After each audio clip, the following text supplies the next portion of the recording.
everyone. Am I audible?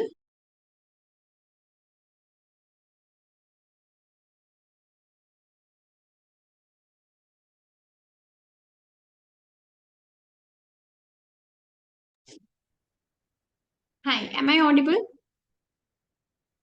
Yes,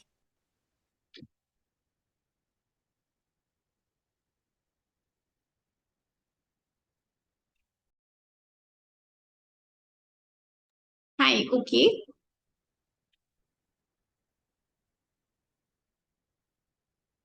So,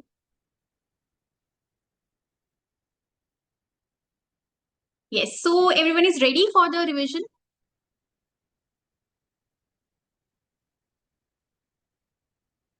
yes, ma'am. Okay, hi, Ashley. Hi, everyone. Hi.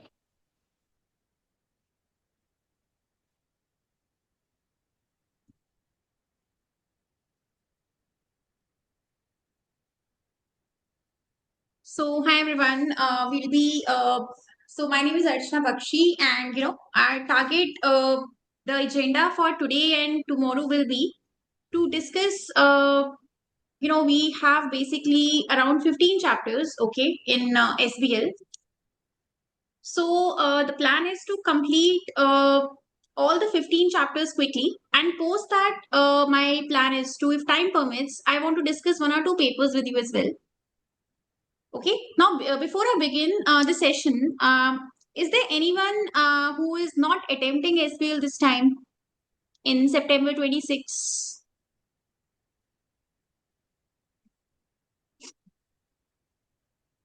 Yes. Anyone in the session today who is not attempting September 26? Okay, fine, great. And is there anyone in the session who has not read the syllabus yet? Who has no clue about the SBL syllabus?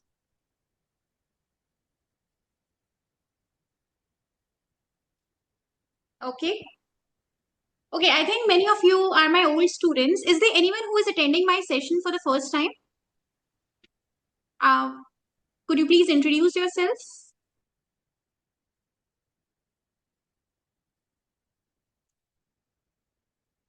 Yes, I think we have Siddhi or someone else, I think. So anyone wants to introduce themselves if you haven't attended my session before? Yeah, hi. This is Siddhi. This is my last paper. I mean, I have completed 3 other papers and I'm attempting this SBL in September. Okay, okay. Anyone else? See, most of you are my old students, but anyone who is joining me for the very first time? Hi, ma'am, and hi, everybody. My name is Divya. I had seen your recorded classes, but I have not been a part of a session where we would be talking live. So Okay. I had not taken your classes live before, but this is my first time being in a session with you. And I'm looking forward to revising my entire syllabus with you quickly, Same as here. quickly. Okay. Yeah. Hmm. Okay. So welcome, Divya. Thank you. Okay, Thank guys. you. So, my plan is to completely wrap up the syllabus with you guys. Okay. The plan is to start with the first module. Okay. I hope you enjoy these sessions. And you know what? See, all of you are attempting this time in September. So please be interactive, right? You already know all this. I'm just doing a quick revision of everything. So please discuss and share your views, and please be interactive during the class. Okay. So now we are starting, okay, and you can unmute your mics and speak, okay, instead of using the chat box. Okay, so today we are now starting. I mean, we are just beginning with strategy, leadership, and culture, right? Now, the most important topic from this chapter is culture. Is there anyone who knows what is cultural web?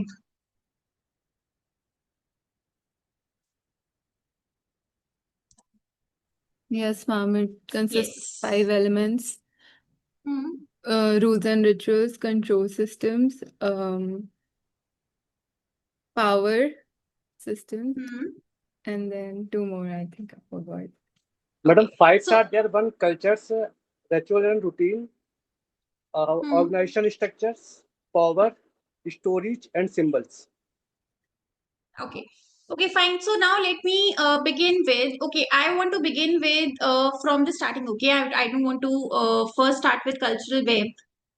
So these are the topics that we are going to cover in this chapter, and we are going to cover the most important ones only, okay, not everything. So the first most important topic is autocratic versus participative leadership. So what is autocratic leadership and what is participative leadership? Autocratic leadership is what? Yes, who wants to explain?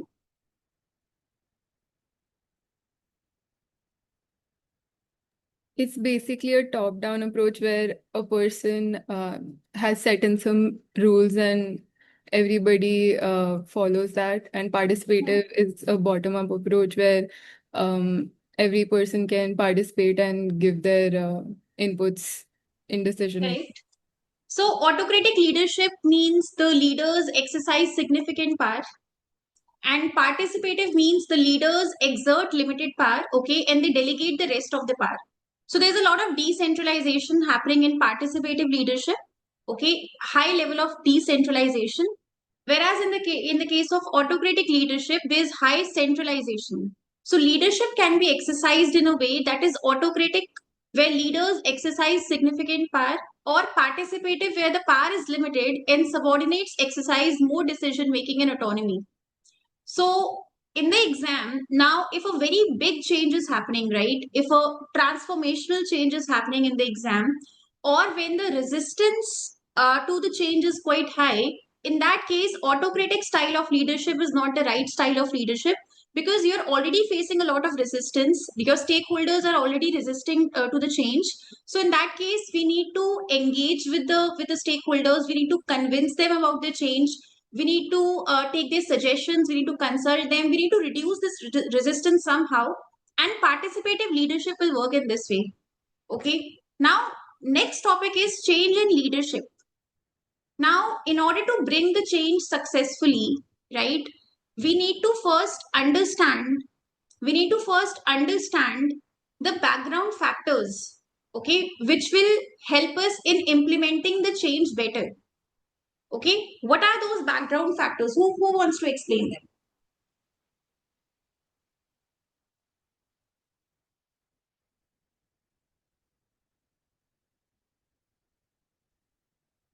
Okay, what are those background factors? So have you heard about contextual features of change? Contextual features. Yeah, it is Yes, like madam. that. Time, scope, reservation, diversity, capability, capacity, readiness, power. Right. Yes. See, contextual features of change are those factors which we need to keep in mind if we want to implement the change successfully. Right.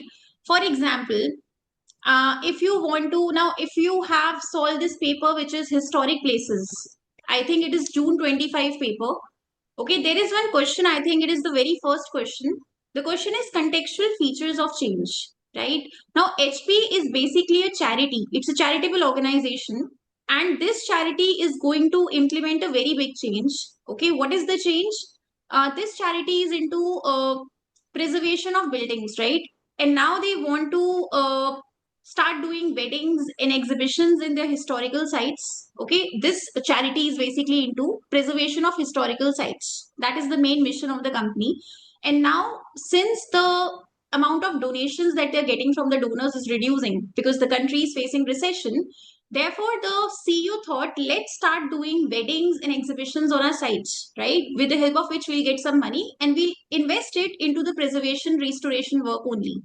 So, but the CEO has a fear. What is the fear? That the stakeholders, like the donors, volunteers working with us, might take it negatively. They might think that we are discontinuing our charitable objectives and we are now going to enter with the commercial activities. So we might face resistance. So therefore, the CEO asked you a question to explain the contextual features of this company HP. HP is the name of the company, Historical Places. CEO is asking you what are the contextual features of HP which needs to be analyzed by us first before we implement this change. So in this, we had to explain the contextual features of change, which is time, which is diversity, which is power. Okay, we'll look into it later. But these are some factors we need to consider before we bring the change. We need to first see how urgent is the change, how much time do we have in our hands to implement this change. So if I talk about from HP perspective, okay, this was a very urgent change. Why? Because HP, first of all, the country was facing recession. So the people no longer wanted to donate. Okay, our donation money was reducing, our membership money was reducing. So we had to implement this change urgently, right? Second was capacity. Do we have the funds to start doing exhibitions and weddings? Do we have the land available? Do we have enough space available? Do we have enough employee hours available? Do we have enough employees and volunteers available? Okay, so that is the capacity bit. The next one is capability. Do we have the skills to arrange such big events, okay, such large scale events like weddings and exhibitions? Do we have the skills? Have we done it before? Or do we need to hire an external trainer? Or do we need to hire a change agent who is going to help us drive this change? Or are we going to get in touch with event management companies who will help us, or wedding planners, okay, or corporate exhibition planners? So that is the capability bit. So when they ask you contextual features of change, you need to explain the background factors which will either help us in implementing the change successfully, or they could lead to the this could lead to a big failure as well. So time we need to consider, capacity, capability. Then we also need to see, are the employees ready to accept the change? Okay, readiness to accept the change. Then we also need to consider, do we even have the power to implement this change? Okay, so here we are going to talk about our shareholders. Okay, are our shareholders willing to do it? Does the law of the country allow us to do it? Okay, do the stakeholders will they allow us to do it? So these are the contextual features of change. Now, a quick question to all of you. What do you mean by change agents? It's a very popular term and we'll be using this in our answers. Who are change agents? Madam, who has to bring in strategic change in the organization? They may be person or group of person. Change agents are basically experts, okay, right? These could be someone, I mean, external to the company, and we are hiring them because they have a previous experience of implementing these changes successfully in the past, and we want them to help us. Okay, we want to reduce our risk of failure of the change. So we take their help. We may take their help. Ma'am, they can be IT transformational consultants or finance transformational consultants. Yes. So these are the people who have implemented this change in some other organization before, and they have prior experience. So we may take their help if we want to bring a transformational change, or when the resistance to change is quite high, and we fear that we may not be able to convince our stakeholders to accept the change, then we may take their help. We may hire them. These guys will handhold the management and help them implement the change successfully. They also help us in reducing the resistance to change. Okay, now another two important terms are transactional leaders and charismatic leaders. Who are they?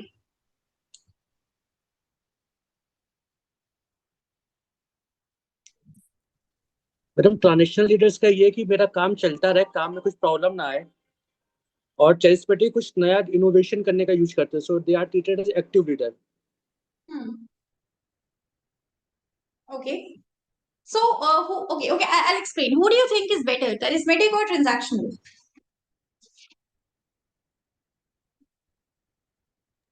Charismatic.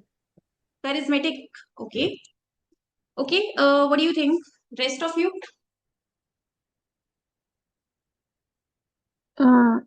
I think it is subjective, like depends on the situation. Right, Kashvi. See, who are transactional leaders? See, transactional leaders do not have charisma in the sense that they get the work done from you and they give you something in return, right? So they ask you to meet deadlines, they ask you to complete targets, okay, meet targets, meet deadlines, follow laws, follow something, follow some systems, controls, right? Against it, they will give you some monetary benefit, non-monetary benefit. They don't just know how to do a transaction. Okay, so when a lot of compliances are needed, okay, we need compliances. We are facing an urgent situation. Okay, we are about to lose our license. We are about to we want to avail a bank loan, and we need to meet our sales targets. We need to meet our profit targets.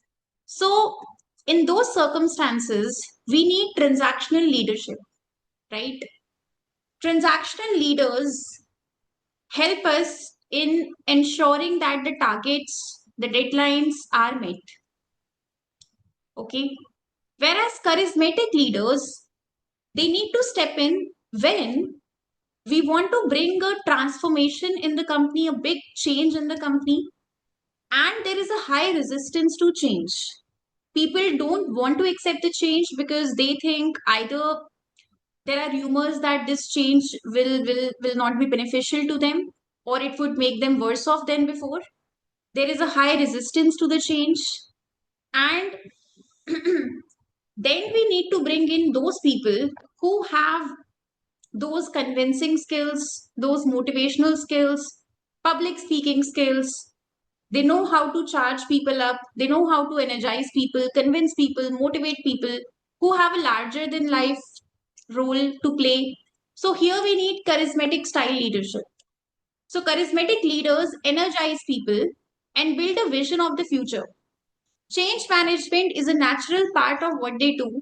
This approach is also known as transformational leadership. When you have to mobilize people, let me give you an example so that you understand this better. You know, okay. So, these student protests which happened in Delhi, Jantar Mantar, right? Right. Now, how many people turned up? Do you know the number? How many people turned up to the protests?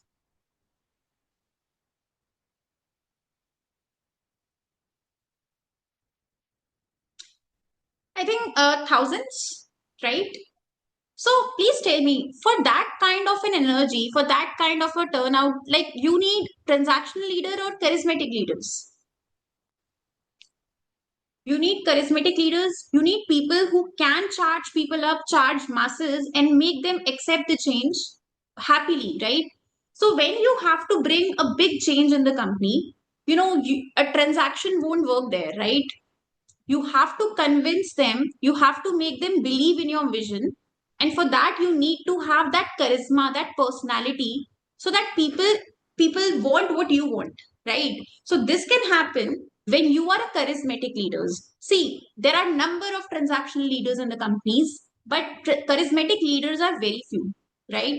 Because in order to be a charismatic leader, you need to have negotiation, persuasion skills, you need to have public speaking skills, you need to have a bit of kindness, a bit of empathy, a bit of all the good qualities. Okay, so this is basically rare, this is scarce.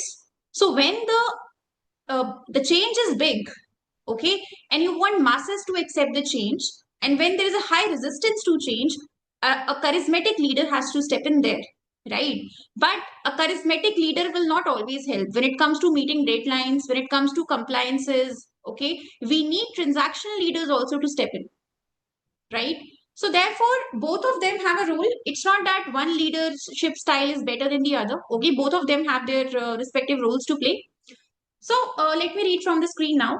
Transactional leaders focus on systems and controls. Generally, they seek improvement, some small changes, small improvements, right? For those, transactional leaders are fine. We don't need a lot of motivation. We don't need to convince people. So they generally seek improvement rather than change. This approach is also known as instrumental leadership. Charismatic leaders energize people, build vision of the future. Change management is a natural part of what they do. This approach is also known as transformational leadership. So, charismatic leaders have that personality, they have that charisma, they have that larger than life personality. People look up to them, people get influenced by them, people want to have a glimpse of these people, right? So, like Mahatma Gandhi, right? When Dandi March happened, so many protests happened in those times, right? He mobilized people, he energized people. People followed him everywhere. When the Dante March event happened, people followed him. Not because he was giving something in return to those people, not because he was a transactional leader, but because he was a charismatic leader. People looked up to him, right? So that is what a charismatic leader would be. So please remember in the exam, when the change is big, resistance is high, high resistance, and masses will be impacted. We need charismatic leaders. Okay. Now comes change management. Change management. Uh, Now there are 5 ways of managing change, or 5 ways of explaining the change to people, right? There are 5 ways of managing change. See, when the change is a small change, right?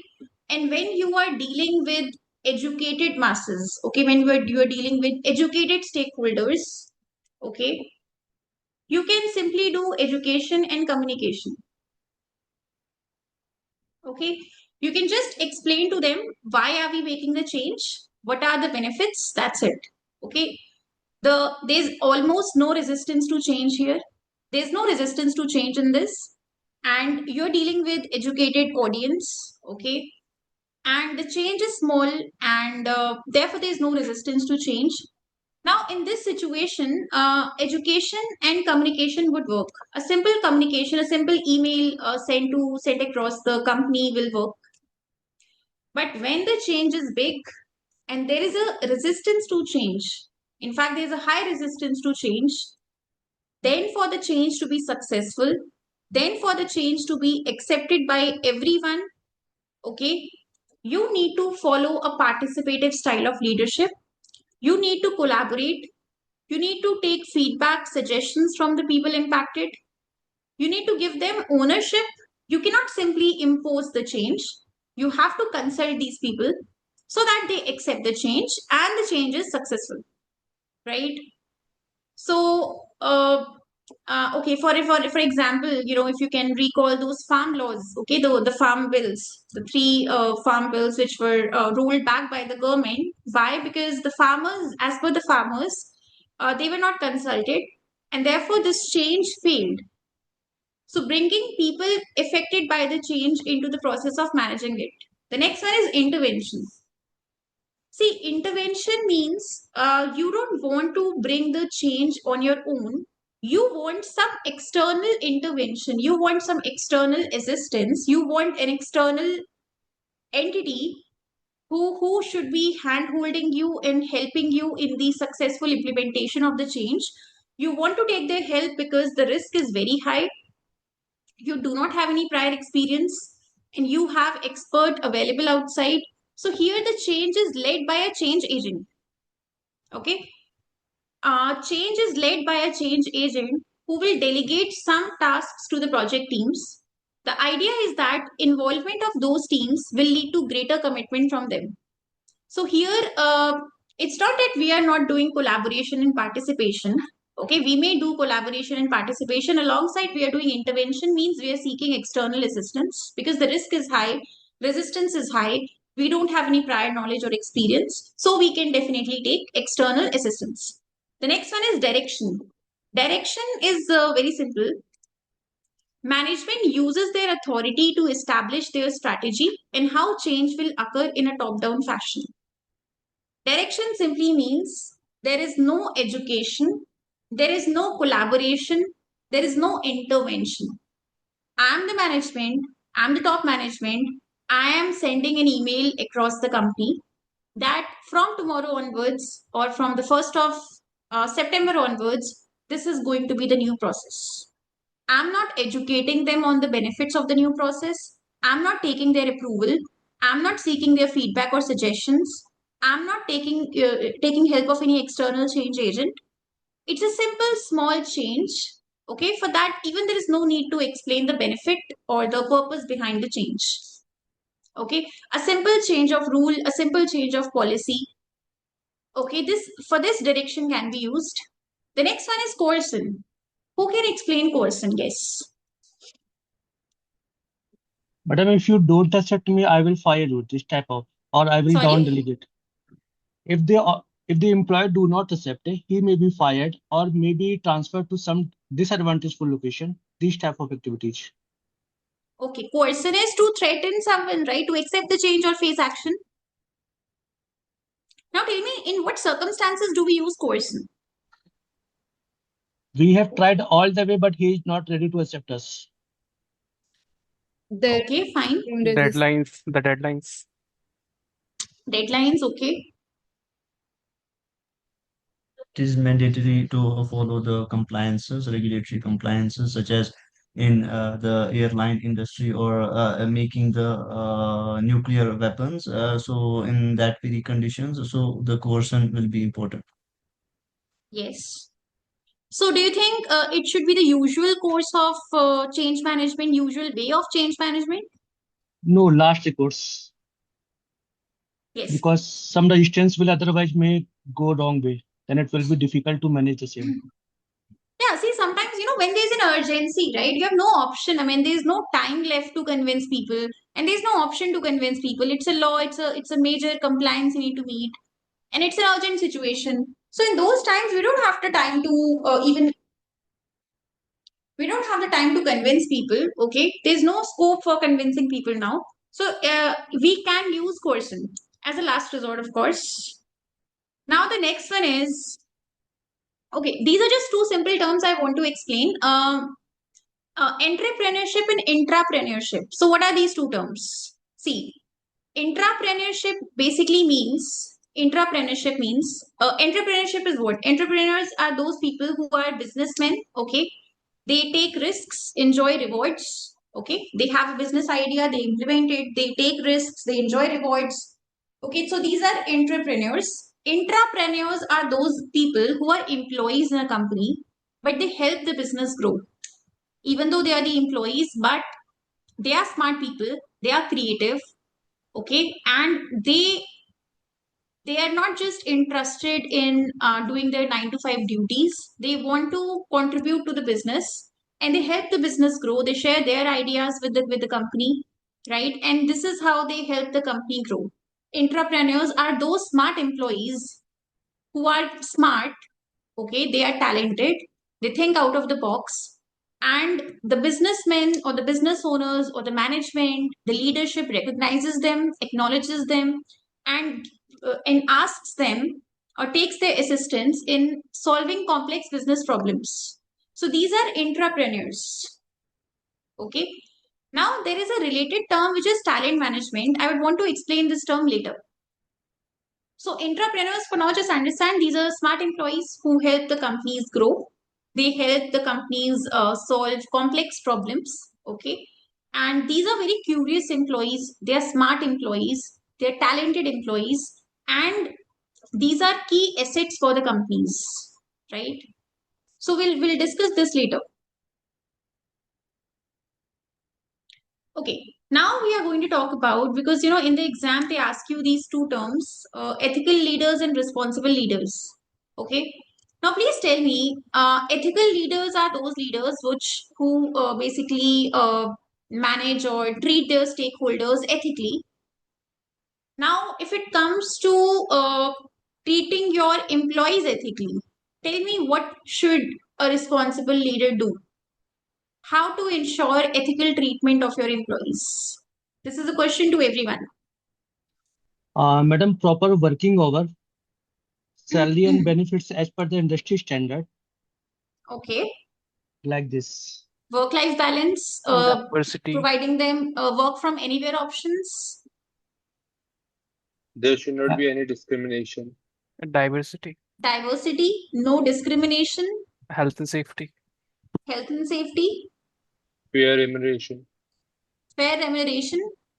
No misuse of the power they have over the employees. Decentralization, delegating responsibilities and power to the employees. Rewards and appraisals. Yes. Timely promotions and merit-based promotions, merit-based recruitment.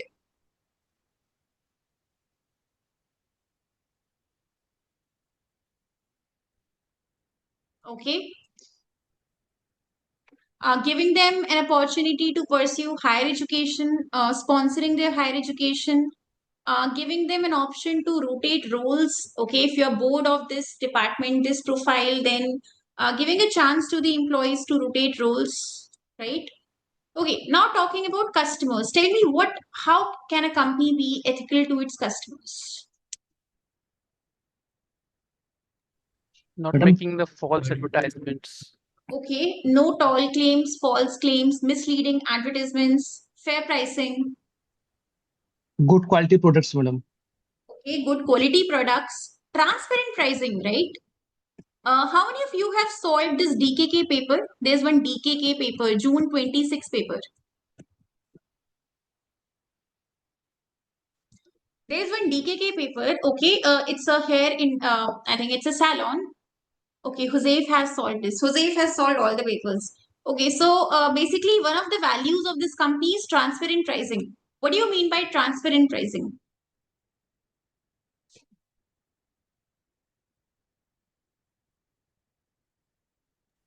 Fair prices. See, transparent pricing means I'm basically visiting DKK's website, okay, and I was making the payment. So there should not be any hidden charges, right? When I actually come to the final payment page, okay, the charges must be the same as were reflecting on the website initially. So there should not be any hidden charges, okay, and transparent labeling, right? The ingredients mentioned on the label must be correct, okay, transparent labeling, and no misleading advertisements, okay. Timely product recall. Who can explain what is a product recall? Madam, if damaged product, quality product is delivered to customer, and as soon as the enterprise comes to know about it, it should get a return without any additional cost to the customer and give the fresh product. Yeah, so product recall is an announcement which the company makes and requests people to return back the product or stop using the product in case the product is faulty, the product is causing injuries, sickness, allergies. So the company should ideally do a product recall. So in product recall, I'm asking my customers to please return the product back to me. I'll give you a refund. Or if for some reason you cannot refund it back to me, then at least stop using this product. Why? Because this product has caused some deaths, some injuries, some allergies in the past. Okay, so be transparent, be honest about it, do an honest recall, do a timely recall in case you get to know about the problems with your product. Okay, any other way of being ethical with your customers?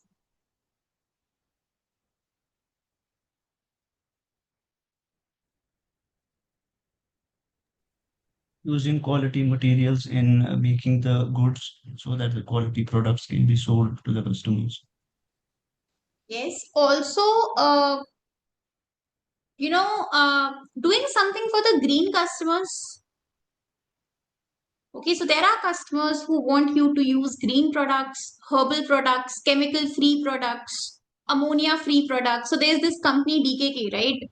So this is it's a salon industry, hairdressing industry, and this company uses a lot of chemicals, right? Because they color your hair, okay, they treat your hair with chemicals, they do perming means they make your hair straight permanently, or they make your hair curled permanently. They use a lot of chemicals and harsh chemicals, so we as customers want herbal colors or herbal or sustainable good quality colors, okay, eco-friendly colors. Okay, so this is how we can be good to the customers. Now, talking about my suppliers, what can I do for my suppliers? Okay, then I'll be coming to the employees, and then I would be coming back to the community, the local community, and the environment. Okay, so one by one, please tell me, let's start with suppliers. How can we be ethical or we can be good to our suppliers? Madam, timely payment. Timely payments, okay.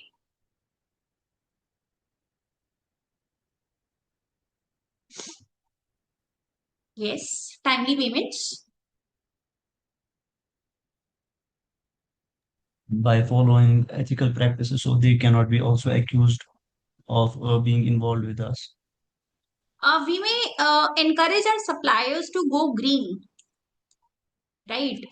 We may encourage our suppliers to go green by helping them taking green initiatives. Okay, we can encourage our suppliers to be responsible suppliers by using eco-friendly raw materials, not using plastic, reducing by helping them reduce their carbon emissions. Okay, uh, other ways how I can be of help to my suppliers, I can help them, I can provide them financial assistance. Okay, maybe zero interest or discounted rate of interest loans. So if you look at the if you look at the integrated report of Unilever company, Unilever, so it is given there that they provide financial assistance to their farmers. They procure a lot of raw materials, lot of products from the farmers, okay, like tea leaves, etc. So sometimes it happens, farmers are poor. So Unilever helps the farmers, provides them with financial aid, non-financial aid, right? So we can help our suppliers in times of crisis. Okay, now what about my employees? Okay, employees, I think we have discussed. How can we of help to the local community? Local community means the residents or the local residents. Okay, how can I be of help Provide to my local community? CSR, madam. Sustainable practices. employment we provide. Yes. So we can Waste provide, management. we can improve the standard of living of the local community by providing them with jobs. Okay. Okay, what else? CSR, madam. Okay, you would have to explain this. So how would you explain? CSR, we will do the local means improve the drinking water system, road infrastructure, provide the Hmm. education to the childrens, like Hmm. that to our nearby community. Lighting Hmm. facility, we will do the solar light installation. So like that, Hmm. we will benefit our community in ethical way. We do not make the pollution disturb them. We will install the pollution preventing equipment.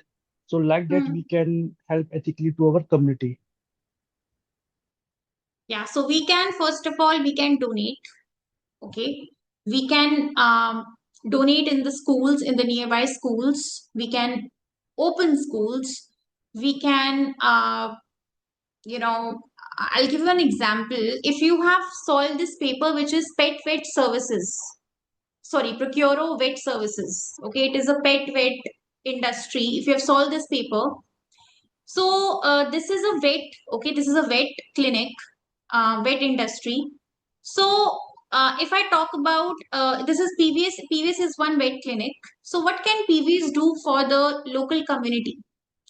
PVS can, sponsor pet adoption programs. PVS can provide vaccines to vaccinate, to administer vaccines to the stray pets and dogs for free. Okay, we can help provide food in the cow shelters, right? So this is how we can do something good for the local community. In fact, we can do local sourcing, right? We can purchase our raw materials locally. So when we purchase raw materials locally, we are providing bread and butter to the local businessmen. Okay, local businessmen can sell us. Secondly, it is also helpful for the environment because we are getting our raw materials from nearby places. Okay, which means the fuel costs go down. Okay, carbon emissions go down. And what can I do for the environment now? For the environment. Reduce the carbon emissions, reduce the waste, better Planting trees. efficiency. We can do waste recycling. We can install solar panels.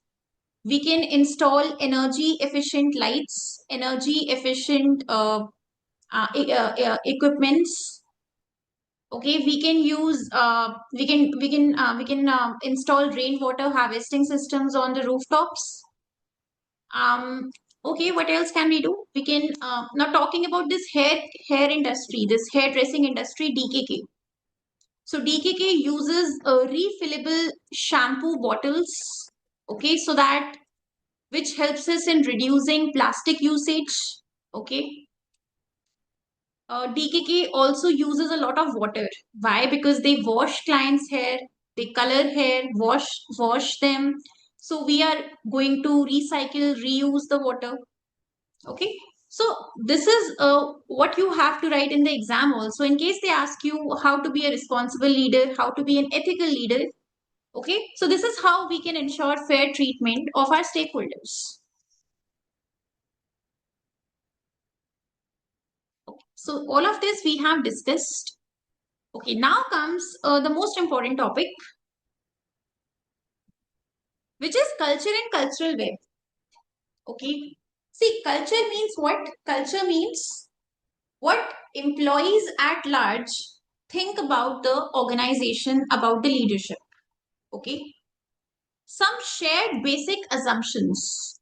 It is not a written code, it is not written somewhere that the leadership of the company is good or the culture is good. When majority of the people think good about the leadership, they think that the leadership is good, we can safely assume that the culture of this organization is good because employees at large think that the culture is good. Okay, so these are some assumptions which I'm making about the leadership. Now, culture can be, see, first of all, why are we even reading about the culture? We are reading about the culture because, sometimes what happens, we want a transformation in the company. We want a very big change in the company, but the culture doesn't support this change. Okay. Employees don't want this change. They're happy with their 9 to 5 roles. They don't want this. So we need a huge cultural shift for the change to be successful. Okay. Now, if we want to change the culture of the organization, we want to first understand what is the culture of the company? What are the elements of the culture? We want to first pinpoint the culture. What are the various elements of the culture and what element needs a change, right? So, culture is defined by a term called cultural web. Okay. What is this cultural web? This is the cultural web on the screen. This is the cultural web. Cultural web basically means the various elements which together form the culture of the company, right? Now, the first element is routines and rituals. Now, in my organization, whenever someone leaves the company, we do a cake cutting. Okay, this is a ritual which we follow in the company. Whenever someone new joins a company, when someone a new employee joins the company, we again do a cake cutting. Every Friday, our manager takes us out for a movie outing. Okay, every Friday.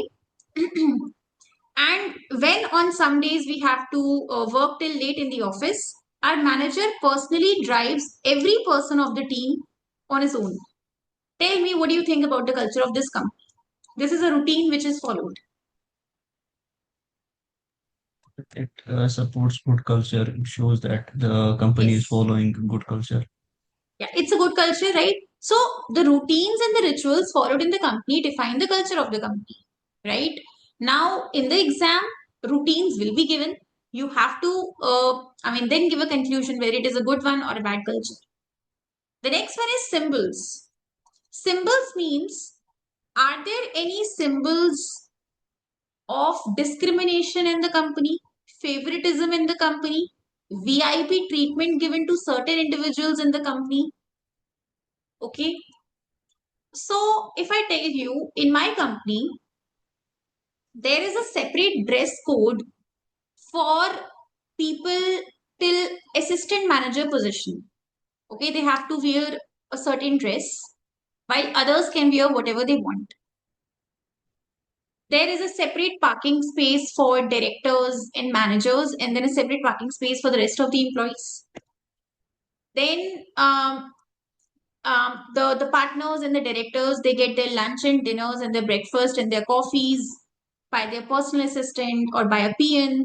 They don't have to come to the cafeteria to grab a cup of coffee or to grab their lunch, right? I would say the culture is not quite great.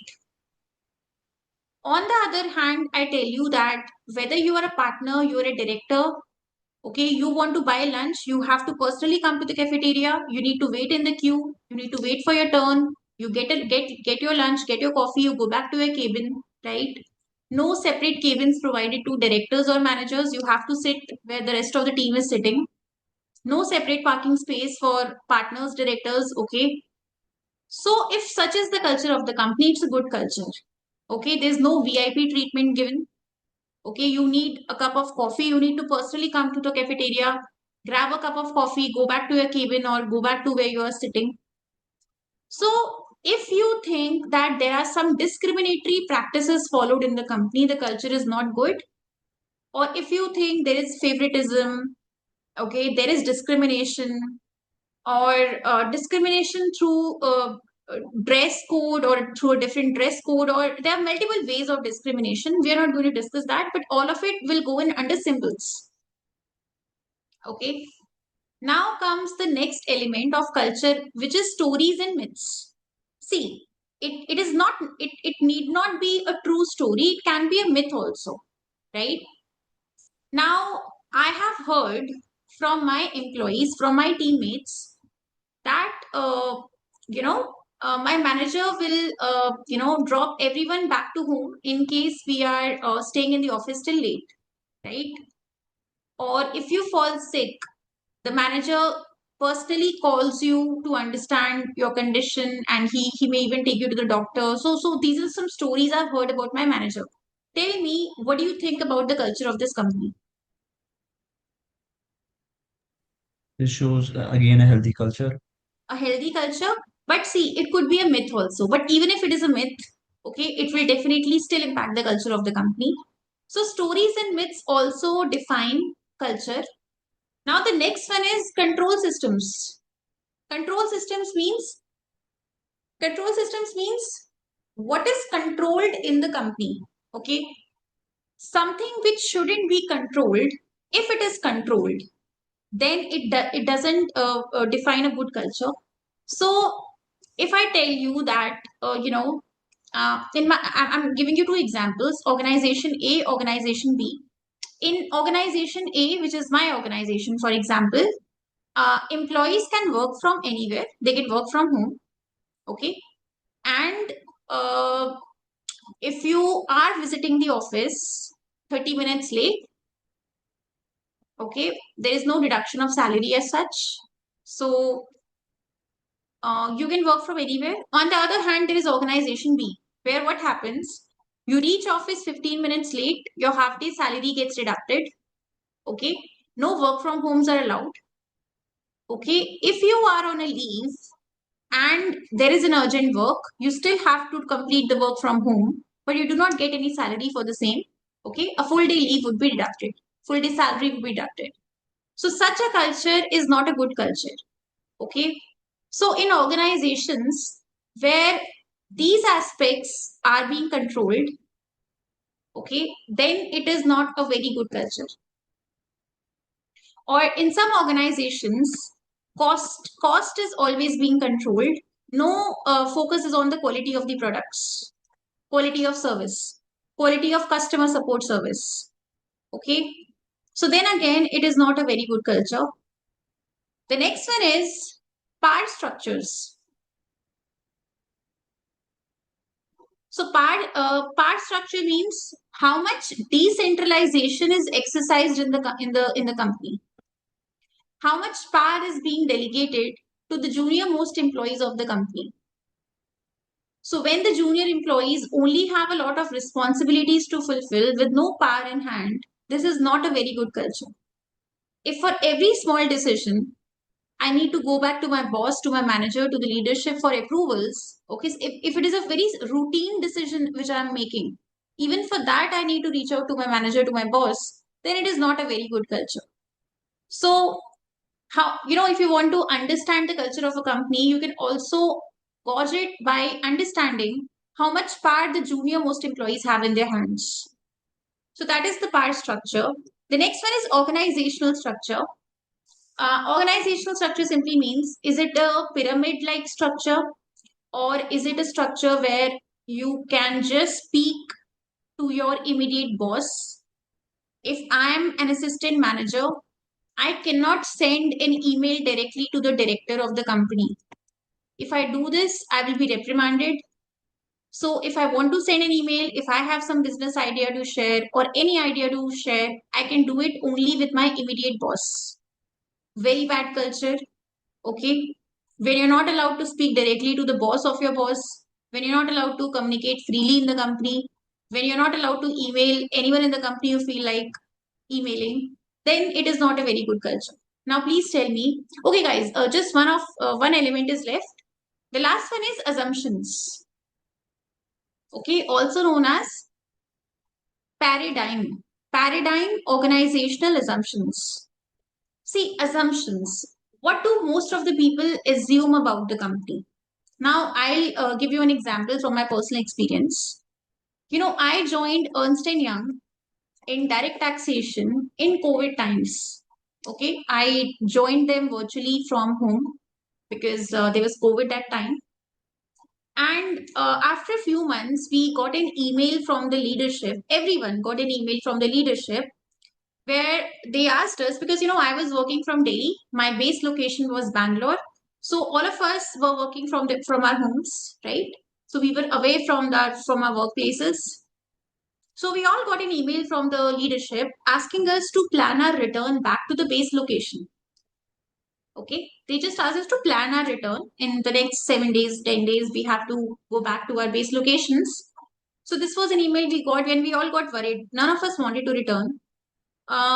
Then after a week or so, the third wave or the second wave of COVID started, and then immediately 2-3 days later, after this incident, we got an email again asking all of us to not to return back to the base location because the hospitalization rates again increased, COVID cases again increased. So they asked us not to return back.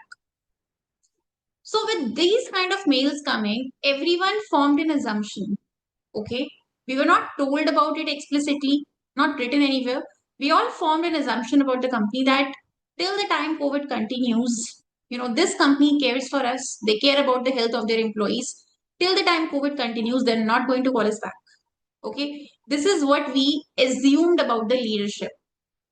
This assumption, okay, if it is shared by majority of the employees, then it is a very good culture. It means that it's a very good culture.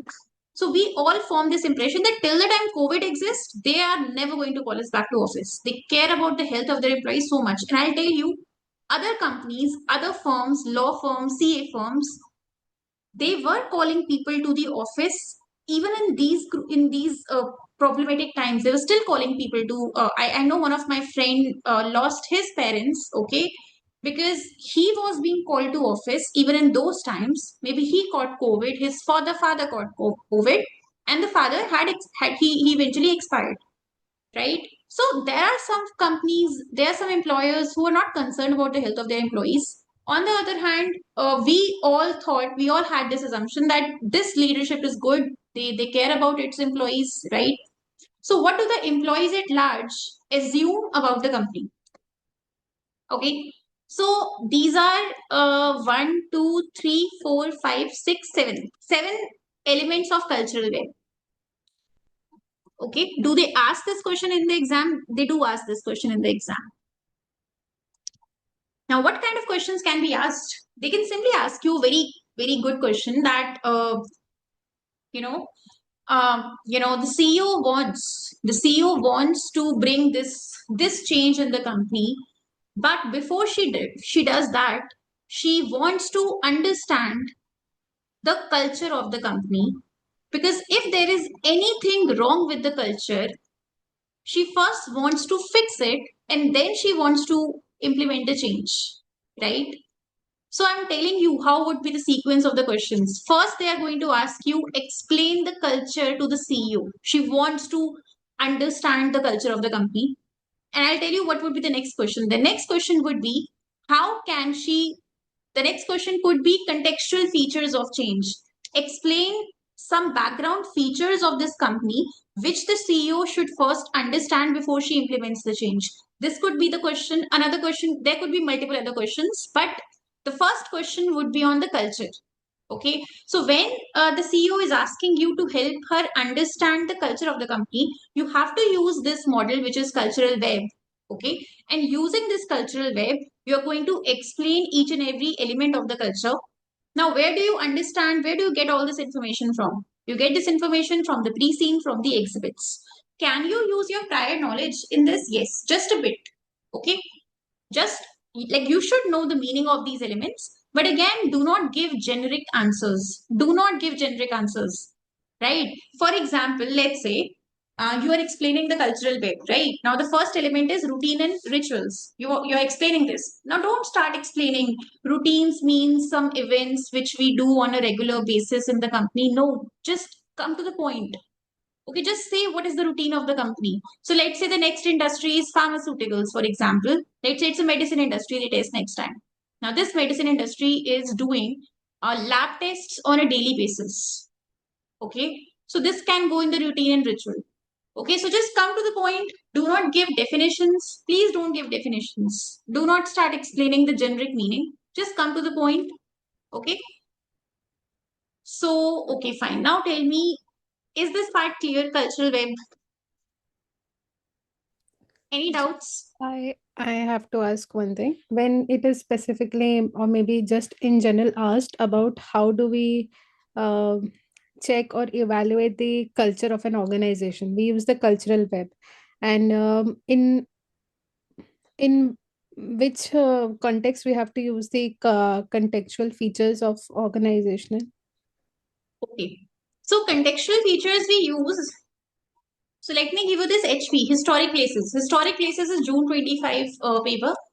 There, there what happened? The CEO wanted to bring a change, but before she brought the change, she wanted to understand some aspects, some background factors of the company or some background factors which could impact the change. So they can ask you one question. The first question they can ask you in the exam is that explain the culture of HP. Explain the culture of this company. So you need to use the cultural web because cultural web together, all these elements together is the culture. And the second question they could ask you is that now since we have understood the culture of the company and now we want to fix the culture, like whatever elements of the culture are problematic, we want to fix them. And now we want to bring this change in the company. Now, the next question would be explain the contextual features of the organization. Explain the contextual features. Explain the contextual features of HP or of this organization that we need to consider before we implement this change. Okay. Before we implement this change, what are the contextual features? Now, what is the difference between these two things? I'll explain. See, in contextual features, we are just trying to see some factors like do we have the money to implement this change? How much time do we have to implement this change? Are employees resisting to the change? Do we even have the power to implement this change? Okay, what exactly is changing? What exactly is not changing? There's some aspects that we need to understand. Now, if I have to if I have to explain it to you with an example, let me do it this way. Jose, if I'll come to you, give me a second, okay? I just want you to understand this bit properly. What is the difference between cultural web and contextual features? Contextual means background factors which I need to first consider before I bring the change in the organization. For example, let's say you guys want to do ACCA, right? Now, let's say a year from today, you had taken a call to pursue ACCA, right? Now, tell me, before you thought about pursuing ACCA, what factors did you first consider?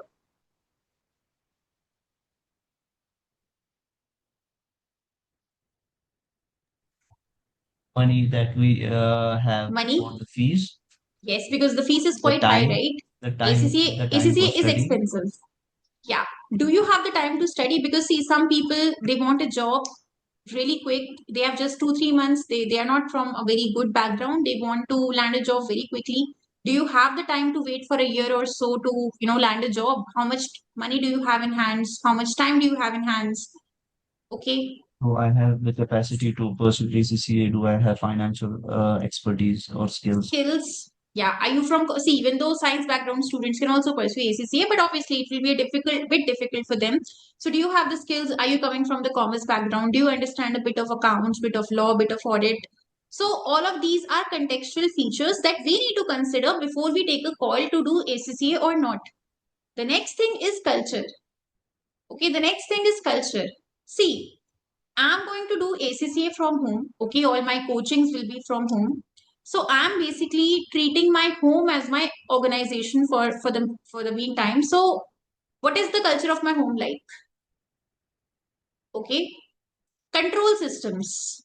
Now I will give you personal examples. People think if you wake up early, you study at 4 in the morning, it is great. Okay, I always used to start studying late. Okay, I used to study from 8 p.m. to 8 a.m. This was my routine. Okay, so I used to be awake throughout the night. During the daytime, I used to sleep. Now, maybe your parents are bothered. Okay, they don't like this routine of yours. So this is bad, right? Okay, how many hours you are studying, it doesn't matter to them.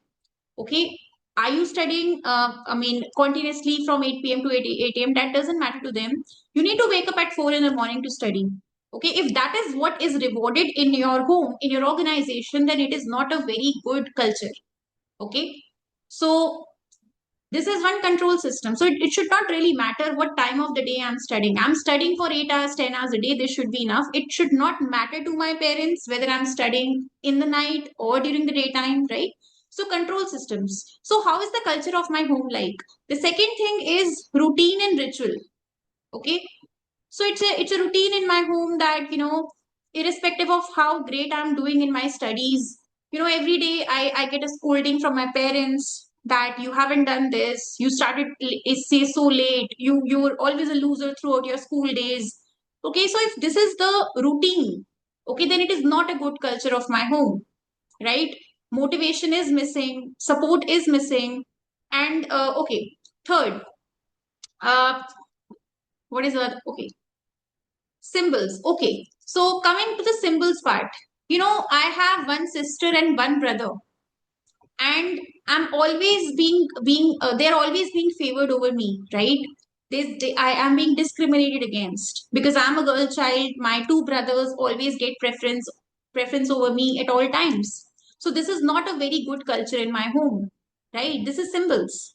The next one is power structures. I have to go home. Sorry, I have to go to my coaching center. I need to take permission from my parents. I have to go meet a friend. I need to take permission from my parents. My friend needs to come to my home, meet me. I want to relax and chill for a while with my friend. Again, I need approval from my parents. Okay. So if this is the situation, if everything is being controlled, micromanaged, okay, then it is not a good culture. Now tell me, did you understand the difference between these two things? Yes, understood. Okay.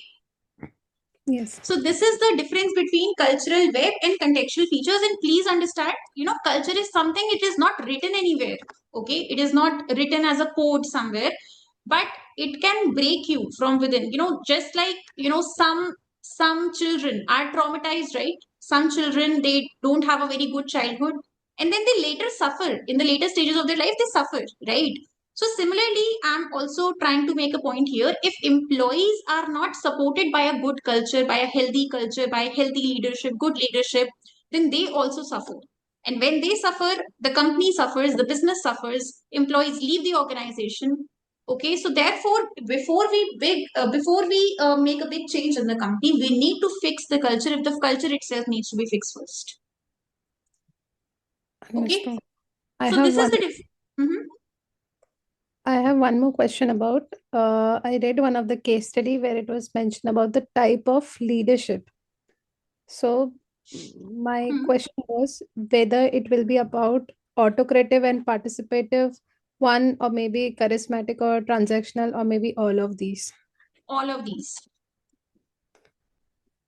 But isn't it possible that Hmm. like it can be charismatic as well as participative, or it can be, Yes. then Yeah. in that case, how do we, what Hmm. is an ideal situation to consider both the types and explain accordingly, or it's just the one type that needs to be considered? Okay. See, charismatic leadership and this participative, they go hand in hand. I mean, see, I need to energize people, I need to motivate people, convince them to bring the change, to help me bring the change and accept the change. Okay, we need a charismatic leader to step in for that. But then, if you really want the change to be successful, again, since there's a high resistance, you need a participative style leadership. Means you need people to share their ideas with you. You need to consider their ideas. You need to acknowledge them. You need to give them ownership. So you need to explain both of them. Okay, both. So ideally, even if we are, suppose the type of leadership, ideally we are Hmm. supposed to start with being a participative and autocrative, and how they can achieve it, that can be Hmm. determined based on the transactional or the charismatic one, correct? Hmm. So you said participative and autocratic. It's participative and charismatic. It should be participative and autocratic, right? The first thing, like for Mm-hmm. me, I'm asking if we have to explain in the example or Hmm. exam, the first thing which if asked about the type of leadership, it should be, it can be either participative, the person who um, takes decision based on the participative method or Hmm. decentralization method, or the autocratic one, and how they can You do said it. or. Okay, fine. I Yes, thought you were saying and. and then how they can Hmm. achieve the goal is either by the transactional, or Hmm. other by either by being a charismatic person. Correct. Okay. So now please tell me, I've explained cultural web. Are there any doubts in this? Because this is a very important topic. They test this in the exam. Now see, in the exam, they may use the word cultural web or they may not use this term. So if they are telling you to directly use cultural web to explain culture, great. I mean, they're just directly telling you that you have to use this web. But if they do not use it, they simply say explain the culture or tell the CEO what needs to be fixed or what is the culture like. Then also you need to use this web. Madam, there was one question. What are the other names they can use for asking contextual features of the change? Contextual features. Okay. So see, contextual features. See, I know in HP paper, June 25, they have directly used this term, explain the contextual features of HP, which we need to understand before we implement the change, right? But they may put it this way also, explain some background factors.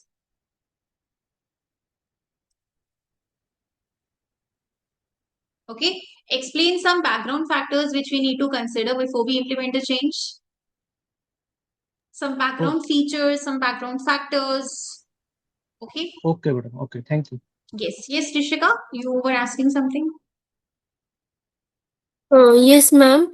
Ma'am, like I want to ask, like you said that while we have to write the answer of the cultural web, we don't have to write the general defines like what is routine and ritual. We just have to write the answer based on the case. Correct.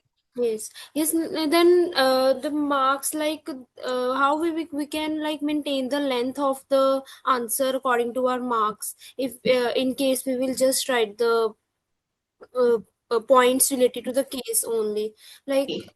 yes. See, let's say it is 1, 2, 3, 4, 5, 6, 7. Okay, let's say it is a 14 plus 4 mark question. 18 marks question it is, for example. Okay. 14 is technical skills, 4 is professional skills. Okay. So how do you decide the number of points you have to write in the exam? 14 by 2. Technical skills marks by 2. Okay. You have to write 7 points. Okay. Now per point, write 2 to 3 sentences max. 2 to 3 sentences max.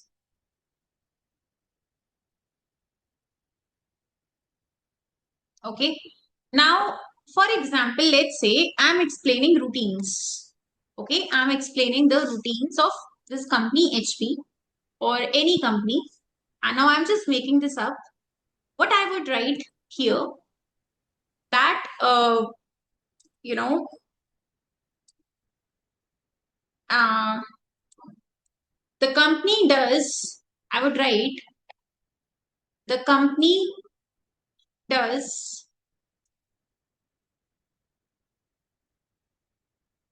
meet the board sessions, meet the board sessions every month where the employees get to interact with the board of directors and ask queries or share concerns. Also, on a daily basis, the um, the departmental managers have a coffee meet with all the employees. Just these two sentences I'm going to write, and I get 2 marks for this. Yeah, okay, ma'am. Okay. Yes, Do not yes. start explaining. Routines means something which is done on a regular basis in the company, which may be good or bad for the culture of the company. No. No theory, no definitions. You know why I'm telling you this? One reason is you have limited time. Second is you are writing only for 14 marks, not 28 marks. You cannot exceed the length. You can't exceed the length. And third reason, the most important reason I would say is, see, you are writing an email to the CEO. Do you think the CEO doesn't know what is the meaning of routines? Do you think he doesn't know what is the meaning, the general meaning of control systems? No. You are in a board meeting, Rishika. Let's say you are in a board meeting, okay, and or you are in a very high level meeting, and you are one of the directors, and let's say the chairman or the CEO asks you a question. Do you think he would want to listen the meaning of routines from you? No, right? You just have to come to the point that, see, this is the routine that we are following, so this is a good culture, so this doesn't need any fixing. But then you can say, Ki, this is some other routine which I think needs fixing because this is done on a regular basis, and this is not quite good. So this means it's a good bad culture. So the CEO, you say, you are writing, you are who? Who are you in the exam? Usually you are a senior consultant. Okay, the company is paying you a good fee for giving consultancy. Do you think they want you to explain the meaning of routines? No. They want you to tell them what exactly is the routine and is it good, is it bad. If it's bad, explain why it's bad. If it is good, explain why it's good. Okay, so this is what the court wants you to do. They have not hired you to explain them the meanings of routines and rituals. Okay, any other questions here? So so per point you have to write 2 to 3 sentences. Two sentences are also fine. Ma'am, Okay. also, yes, ma'am, like you said that we have to write 2 to 3 points, and then we have to explain that this culture is good or not. Right? That after writing the 2 points, like we have to mention that why while this culture is of like routine and routine they are following is good or not, or just write the 2 sentences that this is the routine and culture of the organization, so this Okay. culture is See, I would say mostly it would be written in the pre-scene or the exhibit only that this is the routine which they follow, and because of which the staff turnover has increased in the company. People are leaving the company.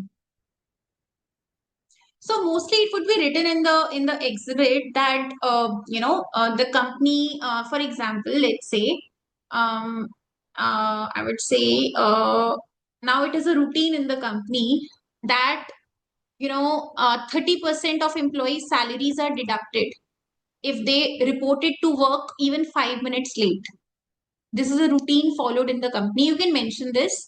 And then also write because of which the staff turnover has increased by 20% in the last 2 years.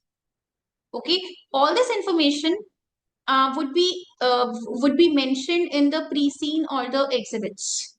So you don't have to say it is a good culture or a bad culture. Just say that 30% of the employees, sorry, just say that as per the latest reports generated, it is a practice that is being followed that 30% of the salaries are being deducted for the people who reported to work 2 minutes late, and this has increased the staff turnover by 10% over the last 2 years.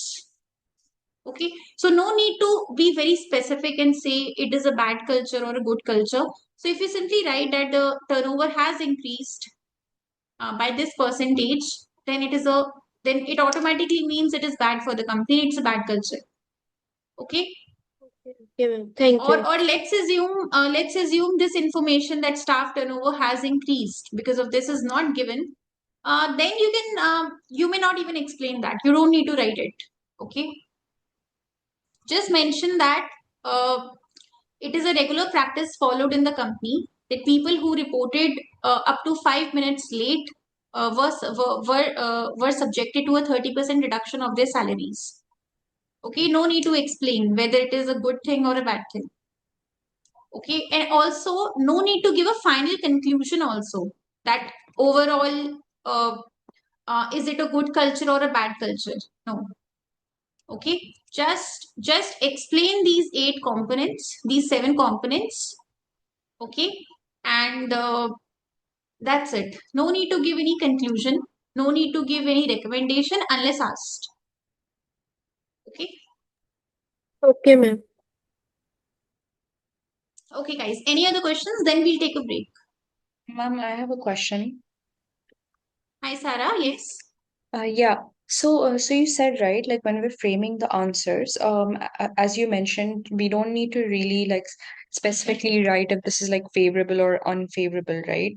So let's say like we have a point and then like we not have to like specify, oh, this is good or bad for us. Can we just simply go into the reason for why that's happening? Yes, no need to give a conclusion whether this element of culture is good or bad. You just need to basically, fit the elements of the culture in the cultural web captions.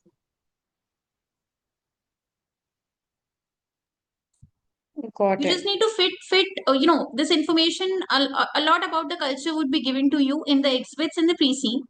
You just have to identify the right information and fit this into the cultural web.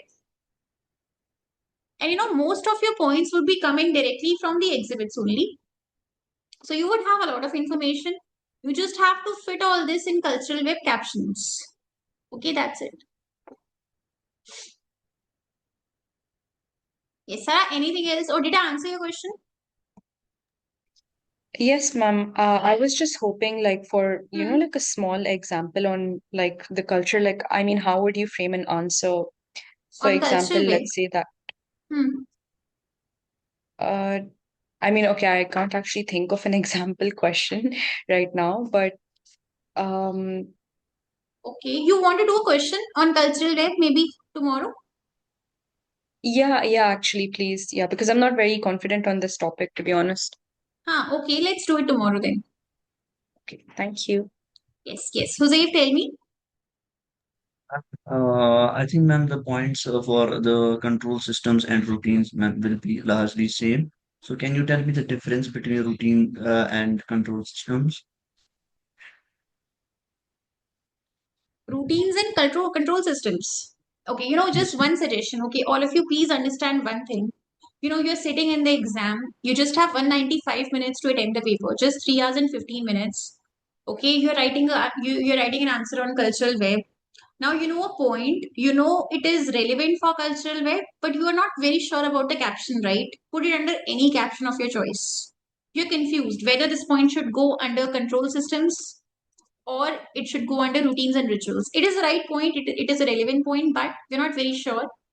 Give it any caption of your choice. Okay, examiner, when he checks your answer, he's not just going to go by the caption, he's going to check the content. So if your content is right, it doesn't really matter. Okay, this is one point I'm making here. Now, Jose, if you're asking me what is the difference between routines and rituals and control systems, okay, give me an example that I would want to share. Okay, let me share an example with you. Okay. Every day, every morning, the work starts at 9:15 around.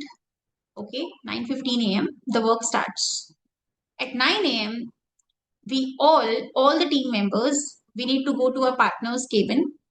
and then he gives us a feedback on the previous day's work, or he gives us a scolding or on the previous day's work. Okay, so 9 to 9:15 a.m. is basically that time which we all hate, and we need to meet the partner, and that's it. So this is a routine, this is a ritual followed in the company. So where would that go? It would go in routines and rituals. Control systems is something else.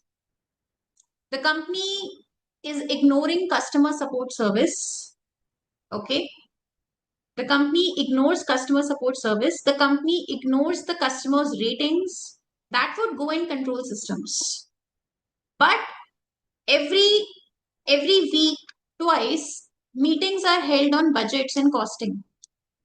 Okay, so the company's focus is more on cost than on the quality of service, than on the quality of products and quality of customer support service. So that goes in control systems, right? Now, here I told you that meetings happen twice a week on budgets and costing. Now, it is a ritual also, it is a control system also. Put it wherever you want to put it. So let's say you have already one point for routines and rituals. So you can put this part in control systems. It's your call now. Okay, you can put it under routines also. You can put it under control systems also. But let's say you already have one point for routines. Then put this information in control systems. Or you already have something under control systems, put it under routines. So in my case, I give you two examples. From 9 to 9:15 a.m., we all gather in the partner's cabin, and he gives us a feedback on the previous day's work, right? Or maybe he just has coffee with the rest of the team. That's it, and it's an informal chit chat that we do with the partner. So this goes in the routines part. In the control systems, we do weekly meetings where we discuss about the cost, about any budget overruns, any cost overruns, and we decide the next course of action on how to rectify the situation. Okay, so this is something which would go in control systems. It is a routine, no doubt, but here we are trying to control. So that goes in the control systems. And in the exam, if you're confused about the caption, put it under any caption, you get marks. You get full marks if the content is right. Yes. Jose, did I answer your question? Yes, ma'am. So you are saying that the control system deals with the controls that we are placing in the organization. It can be checking the budgets, whether we are meeting the budgeted deadlines, and the routines. It can also be routine can also be the control the budgeting, and it can also be in the this control system. So we can put it in any caption you are saying. Yes. Correct. Okay, ma'am. Thank you. See, Vedhi, again, it's not mandatory to use captions, but I suggest you use captions.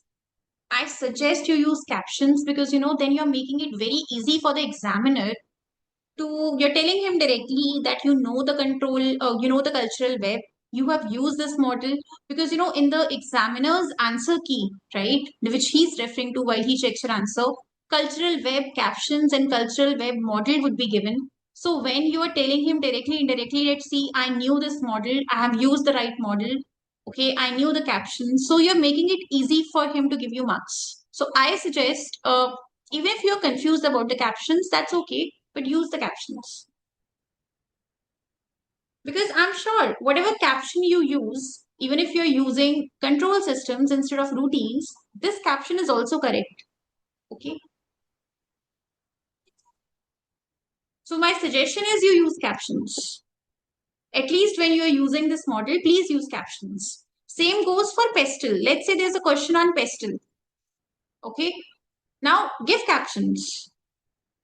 Okay. Make it very clear for the examiner the model you're using.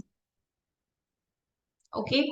Now, if you are using pestle, so when do we use pestle? I'll discuss this later. Okay, let me explain here. When they ask you to analyze the external environment of this company, okay, when they ask you to analyze the external environment of the company, we use pestle. Try to give the pestle captions. Okay, when you're using a model, let them know that you're using this model.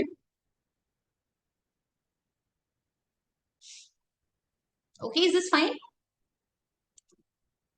And you will not be confused during the exam about the captions because you know the meaning of these captions, right? We have just discussed the captions. Yes, understood. But you can use them interchangeably because sometimes, routines and rituals and control systems content may overlap. So it's okay. In that case, you can use any caption. Okay. Yes? Okay. So, guys, we'll take a break now. Jose, yes, tell me. Nothing. I was just saying that similarly, assumptions and stories and myths can also overlap, and organization structure and power structures can also overlap. They may, yes, they may overlap. See, assumptions means what most of the employees are assuming about the company. It is not a story, right? When I said that I assume that, the leadership cares about the company, no one told it to me as a story, right? It is my own assumption. Looking at the leadership's behavior, this is my assumption. So, stories and assumptions are different. But again, if in the exam, let's say you used a wrong caption, it's okay. I mean, if your content is right, you get marks. But assumptions means I'm assuming things about the leadership, about the company. No one told me anything explicitly. Okay, no one told me that the leadership thinks about the health of its employees, or the leadership is not going to call you back to office till the time COVID continues. No one told me as a story. I just assumed this. Okay, so his assumptions and stories are different. Yes, ma'am. Yes, ma'am. Understood. Okay, but in case you feel in the exam, given the facts, these are overlapping, then it's okay. I mean, choose the caption of your choice. Okay, so we'll continue with this chapter. I think it's a lengthy one, so we'll continue with this in the after the break. Okay, so before we take a break, any other questions? No, ma'am. Okay, so now let's take a break till 4-6 p.m.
Hi everyone.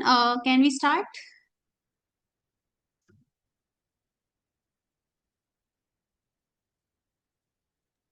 Yes.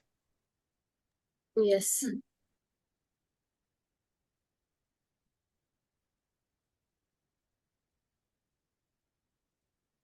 See, please tell me, are your concepts getting cleared? Yes. Okay, so we are actually fairly slow. It's just the first chapter and it has been 2 hours. Okay, so we'll increase the speed a bit now. Okay, so this was control systems and cultural web, right? That we discussed. Okay, so this is just an explanation part. I hope all of you have these sessions, have these notes, right? And if you want to watch this recording, you can check our YouTube channel as well. Yeah, so this is the end of this chapter. Okay, guys, so now we are going to see another chapter, which is chapter number 2. Okay, let's start chapter number 2. We are done with chapter number 1. Okay, the next one in front of us is stakeholder management chapter.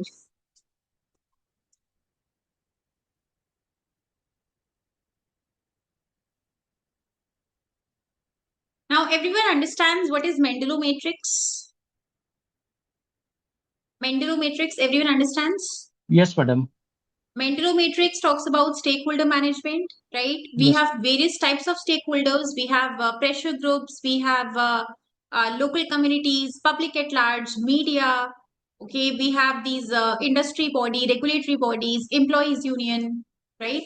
So these are the various stakeholders with us. Now, in the stakeholder matrix, now, in the exam, they can give you a question on evaluating, okay, how powerful these stakeholders are, right? So there we use Mendeley matrix, okay? But what I suggest, please forget whatever you have learned in Mendeley matrix, please ignore it. Why? Because in the exam, whether one stakeholder is powerful or not, we have to understand the facts of the case, and basis that we have to tell whether the employees are powerful or not. See, in general, employees are what? Low power, and in High general, interest. employees are low power and high interest, right? In general. But this thing can change. Now, I remember there was this company which was I think one is NC Tech, which is a cloud service provider. It is a past paper. Another one is DKK, which is June 26 Yes. exam. Salon industry, yeah, many other industries. There, what happened? There were some very key employees of the company which are not easy to replace, irreplaceable employees. Okay, those employees had a very high power because NC Tech was facing a staff shortage. Okay, in fact, DKK, this is a salon industry, and the hairdressers are the employees of the salons, but hairdressers are in shortage. And also, when hairdressers leave salons, customers also leave salons. Customers are influenced by the hairdressers. So when hairdressers leave, customers also leave. So in such a case, I would call my hairdressers as high power or low power. High power generally in case of professional industry, madam. High power, okay. I mean, so that's what I'm saying. See, Mendeley gives you just a generic overview, but then you have to understand from the pre-seen, from the unseen, which is the exhibits, to understand whether the stakeholder is high power, high interest, or low power, low interest, or what. Okay, so that's why I'm saying don't pay much attention to what Mendeley says. Understand the facts of the case. From there, you will take a call on whether this is a low power or what, high interest or low power, low interest. Okay. Now, if you want to do a question on this, you can do NC Tech paper. Okay. In NC Tech, they have tested this. In many other papers they have, but NC Tech is one such paper where they're asking you to comment upon the power and influence, power and interest of each of these stakeholders, right? but I'm not discussing it because when in the exam they ask you this question, you have to give general how would you treat these stakeholders. Okay, so irrespective of what Menlo matrix says, you have to think what is the best way to treat this stakeholder. Now, this is my, for example, if I talk about this DKK salon, right? June 26 exam again, DKK salon. Now, hairdressers are what? Hairdressers are my employees.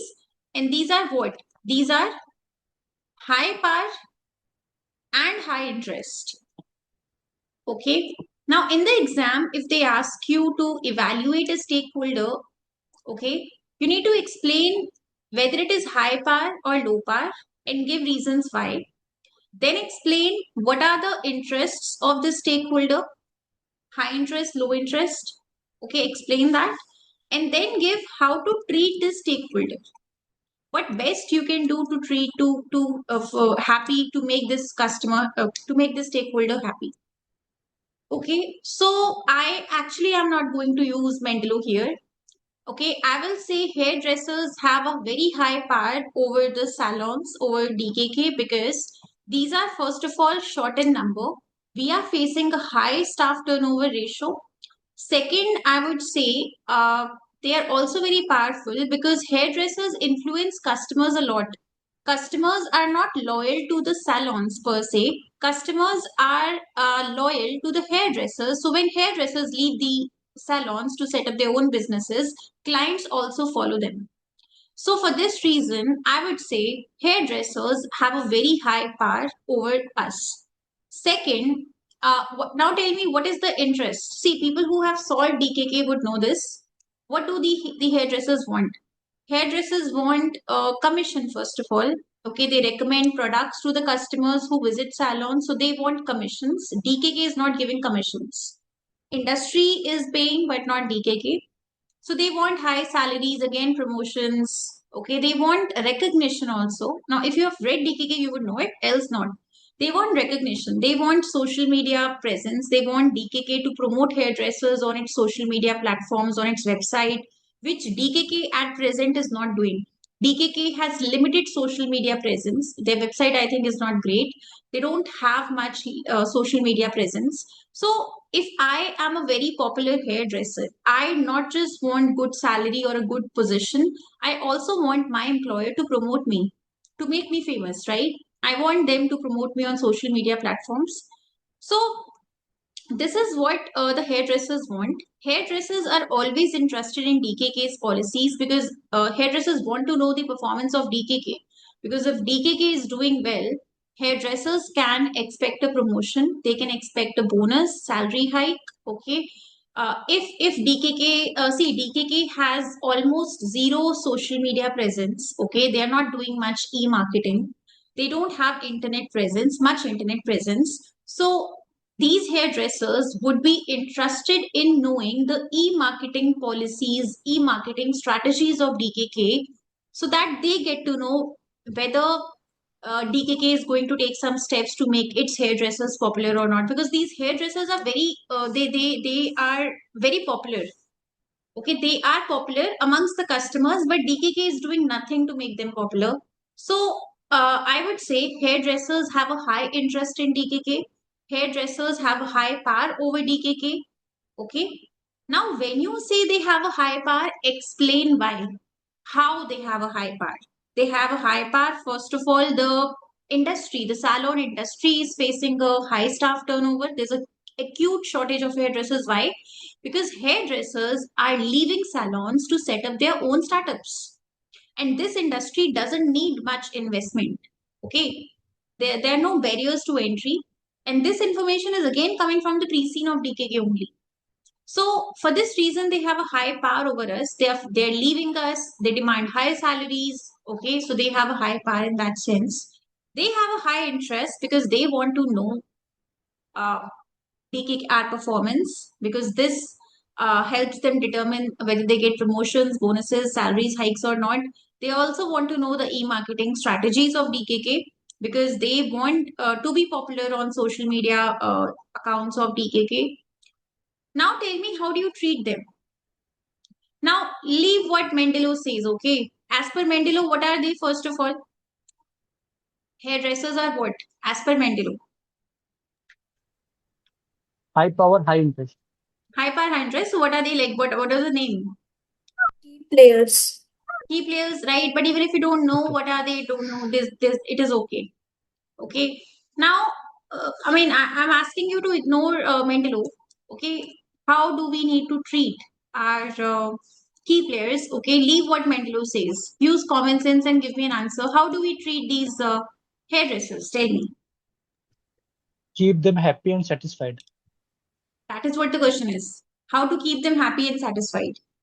Give them flexible working hours. Give them commission on sales. Commission. See, first of all, give them commission because now see, I know there are many students who have not seen the pre-scene. I'll tell you. These hairdressers, they these salons. Okay, these salons, they cut your hair, they color your hair, they perm your hair. Means they make your color permanently straight or curly. Okay, but besides that, these salons also sell shampoos, conditioners, hairstyling tools, retail. They're also into retail sales, right? Now, I as a customer will purchase a particular product if the hairdresser recommends it to me, okay? And the rest of the industry is paying commissions to its hairdressers if the hairdressers are able to sell a product to a given customer. DKK's hairdressers also recommend products to the customers who visit the salons, and DKK's hairdressers are usually successful in convincing the customers to purchase the tools, but DKK, unlike the industry, is not paying any commissions to its hairdressers, right? So that's why on how to treat these hairdressers, what would you write? First, pay them commissions. Next, make them popular on social media. Advertise, acknowledge, okay, your hairdressers on all your social media accounts. Okay. Show some before after videos of your customers getting the treatment from your hairdressers. Okay. And of course, some generic points I would write now. Again, salary, good salaries. Okay. So basically, if this question comes in the exam, you have to comment upon power of the stakeholder. Power is high, say why it is high. Okay. High or low, explain why or explain how. How is the power high or low? Interest. Whatever is your answer, high or low, explain how, explain why. Explain what is their interest basically. Explain how or explain what is their interest, what is their power, and then you have to give how to treat these stakeholders. Whatever you think you can do for them, just do for them. Okay. Ignore what Mendelov says, right? You have all the facts with you. You don't need Mendelov now. Okay. If you keep thinking about Mendelov, you'll waste your time. Okay. Whatever you think the industry is doing, which we can also do. So pay them commission, salary hikes and all. Okay. So write whatever you think you can do. Okay. Okay, just one suggestion, all of you. Please don't write salary hikes. Because usually the companies which we see in the pre-scene, these companies are financially struggling. Okay, think about some non-monetary benefits which you can provide, like make them popular on your social media channels, on your social media accounts. Okay, uh, non-monetary benefits, promotions, acknowledgement, commissions. Commission is an option, but don't talk about salary hikes because salary hike may not always be feasible. Yeah. Okay. See, one of the professional skill which you always need to demonstrate is commercial acumen. So something which is not doable, something which is not implementable, please don't write at point. So salary hike, you have to, use a lot of caution when you say salary hike. If the company is not doing well, salary hike is not an option, right? If it were an option, we would have already explored this option. So salary hike seems like a very good option, but no, it's not always the right answer. Mostly it's not the right answer. Okay. So think about some non-monetary benefits which you can write, but not monetary benefits. Commissions you can still write. See, commission is a monetary benefit, but Rest of the industry is paying commission, so we can also think about giving some commission. Okay. Okay, fine. So likewise, you need to explain about the power and interest of your shareholders. Okay. Now tell me, what do the shareholders in general want? What are the interests of your shareholders? They want low risk investments. They want the company to invest in low risk projects. Okay, what else? They want high returns on the projects which the company invests in. They want positive share price movement, right? That's what they want. Okay, talking about the power of the shareholders. See, if individually their shareholding is small, then they don't have much power over the company, but collectively, if they oppose some project or some idea, then they can have a collective power. Okay. For example, institutional shareholders invest in bulk in the company. Individually, they may have a small shareholding, but collectively, if they decide to resist or if they decide to oppose some investment, then they can have a very high power. Okay. So, how to treat the shareholders? If I say how to treat the shareholders, any policies or any major investments, any acquisitions that we are doing, these must be acceptable to my shareholders. And these will be acceptable to my shareholders when it is a high return project, low return, low risk project. Okay. So then it would be acceptable. Yes. Is this fine, clear?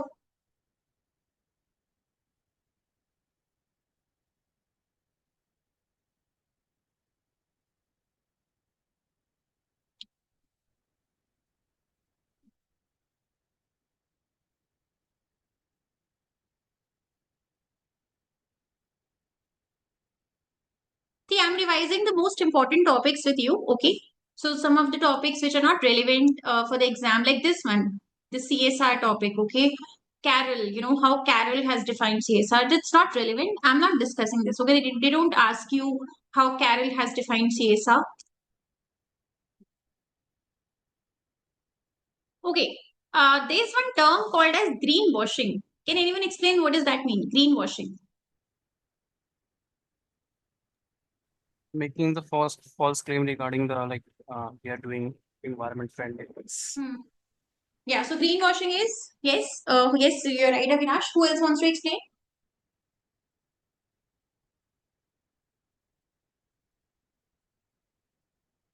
So greenwashing basically means making fake claims, making tall claims about the steps you are taking to improve the environment, okay, to save the environment.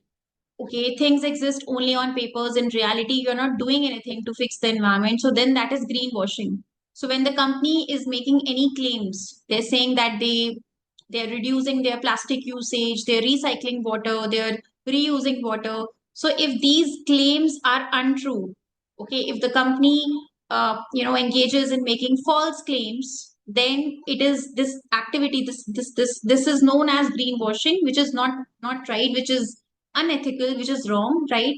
So all your advertisement will backfire if you are found to be engaging in greenwashing. So greenwashing must never be done. We should always do what we are committing.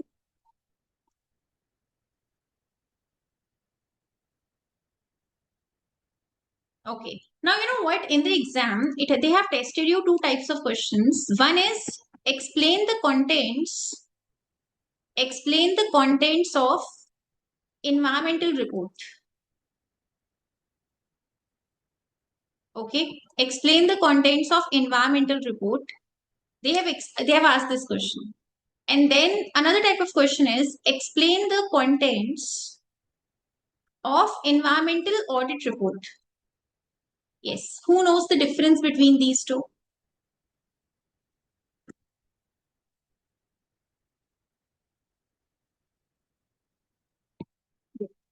Difference between environmental report and environmental audit report.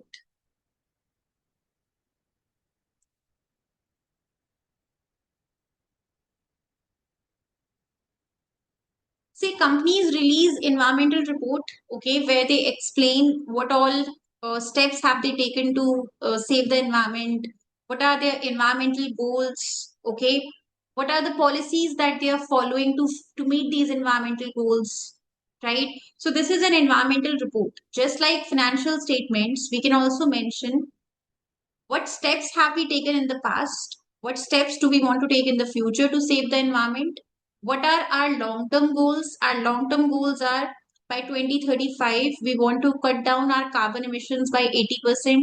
We want to switch to biofuels. We don't want to use fossil fuels but biofuels. Do you know what are biofuels, anyone? Biofuels are the fuels which are made from dead plants and animals. Okay, these are not fossil fuels. So these are good for the environment.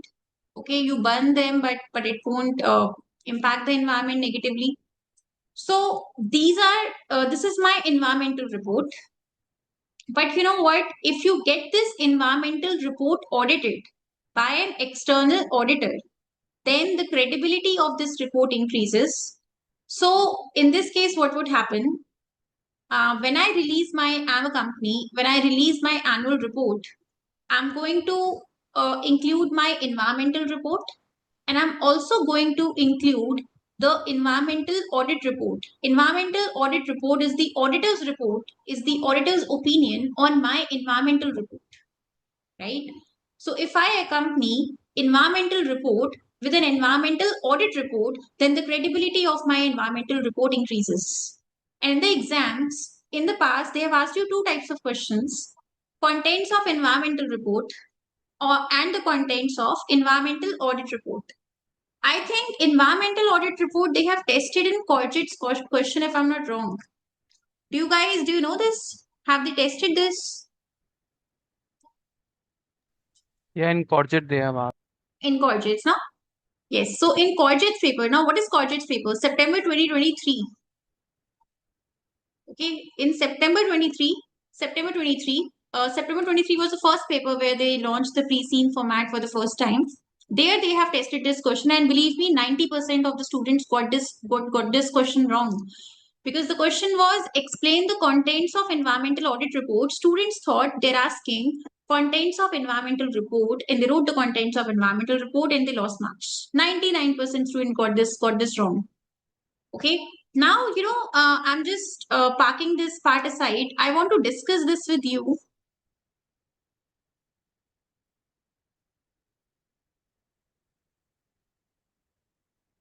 Yeah, I want to discuss these two topics with you. Okay, so I'm just noting them down. Give me a second.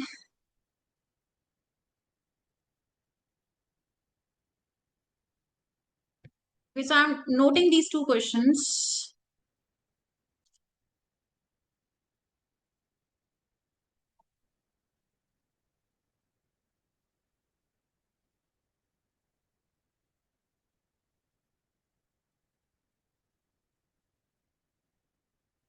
Okay, we'll discuss these two in the next session.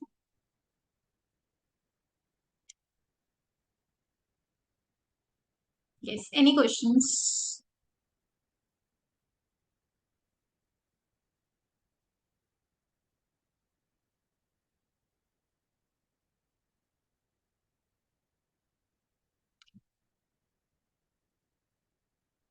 Pooja is asking, yes. Yes, Pooja, correct. See, basically, in environmental audit report, the auditor mentions what all has he audited and what all audit procedures he used, and what is his opinion on the audit evidence gathered by him. Okay, and then he gives a final opinion on the environmental report of the management, right? So he's going to say that, so I'll discuss this tomorrow. Okay, I'll give you a proper answer for this.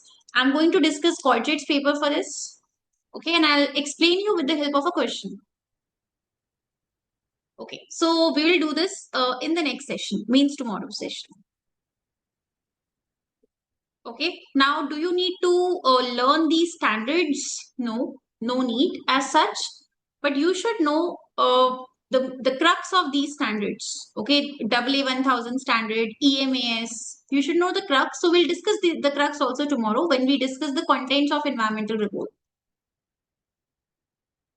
Okay, now comes integrated reporting. Integrated reporting is a very favorite topic of the examiner. Yes, who can explain integrated reporting?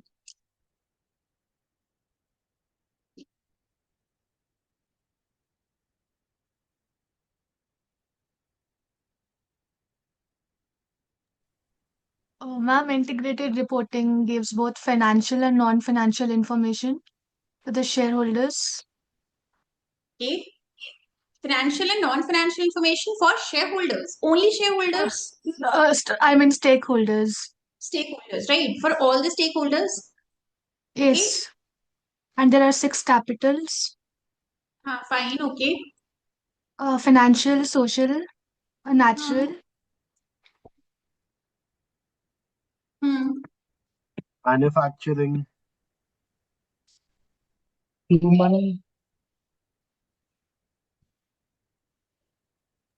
intellectual, natural, Natural done. All done. or Okay, now tell me, how is integrated reporting different from financial reporting? Madam, it tells about value chain, how the organization makes the uses of these 6 capital to perform its operation and generate the revenues. Yes. See, if I look at, let's say Zomato, okay, Zomato is a food aggregator in India and many other countries. Now, I want to, look at the financials of Zomato. I'm going to look at the financial statements. But as a prospective investor, I also want to understand how exactly does Zomato create value? What are the value chain activities of Zomato? Like when I place an order through the through Zomato app, what exactly happens? What events take place? Okay, till the time since the time I place an order on the app till the time the food gets delivered at my doorstep, what all events have happened? What are the various value chain activities of the company using which the company is generating value? I also want to know what are the key assets of this company? What are the key tangible and intangible assets of the company? I don't want to know about provision for doubtful debts. I don't want to know about the general debtors and creditors of the company. Okay, I don't want to know whether this company is following its accounting standards or not. I don't want those details which I get from the balance sheet P&L. I want to know about very key assets using which the company has been so successful.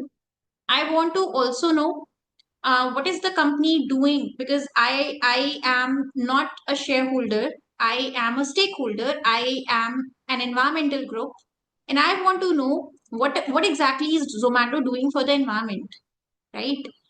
I am an employee. I want to know what is Zomato doing for the employees at large. So, financial statements are meant for shareholders in general, but integrated reports are meant for everyone, including shareholders. Okay, and the aspects of the company, the aspects about Zomato which are missing in the financial statements can be found in the integrated report. Yes, madam. Yes, right, Jose. Financial reporting is based upon the past financial performance, but integrated reporting tells me about what is happening within the company at present and what are the company's plans and for the future. If the company has a plan to purchase a property in the future, even that goes in integrated reporting. This you won't find in the financial statements. Okay, if the company is planning to cut down its carbon emissions by 70% by 2035, even that goes in integrated reporting. So integrated reporting tells you about the present and the future. Present and the future. Financial statements talk about what happened till last year, what happened in the past. Financial reporting is meant for shareholders. Integrated reporting for all the stakeholders, including employees, environmental groups, the shareholders as well. Okay, employees as well. And then integrated reporting tells me about how is the company creating value. Value means how is this a profitable company? How is it serving its customers? And how does the future look like for this company?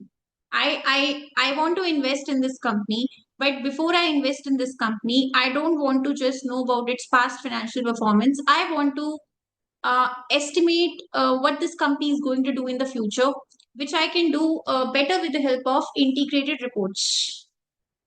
Okay, so this is an integrated report. Now, what are the 6 capitals? You have just explained the 6 capitals. So in the exam, they can ask you a question. They can ask you, explain the 6 capitals of the integrated report. Okay, explain 6 capitals. They can also ask you to explain the benefits of integrated reporting. Okay, benefits of integrated reporting. They may also ask you, how is integrated reporting different from financial reporting? So these kind of questions may be asked. And in the exam, instead of using the word integrated report, they may use the word integrated thinking. So integrated thinking, integrated report is one and the same thing. Integrated thinking means you're thinking about all your stakeholders.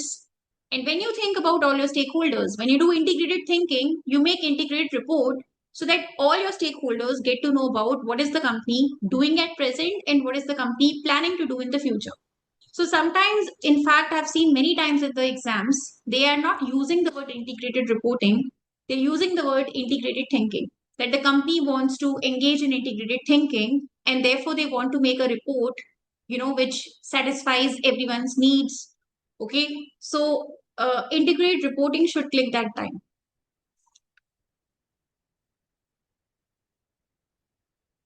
And I think in NC Tech paper, they have tested integrated reporting, and I think in BIGO also they have tested BIGO paper.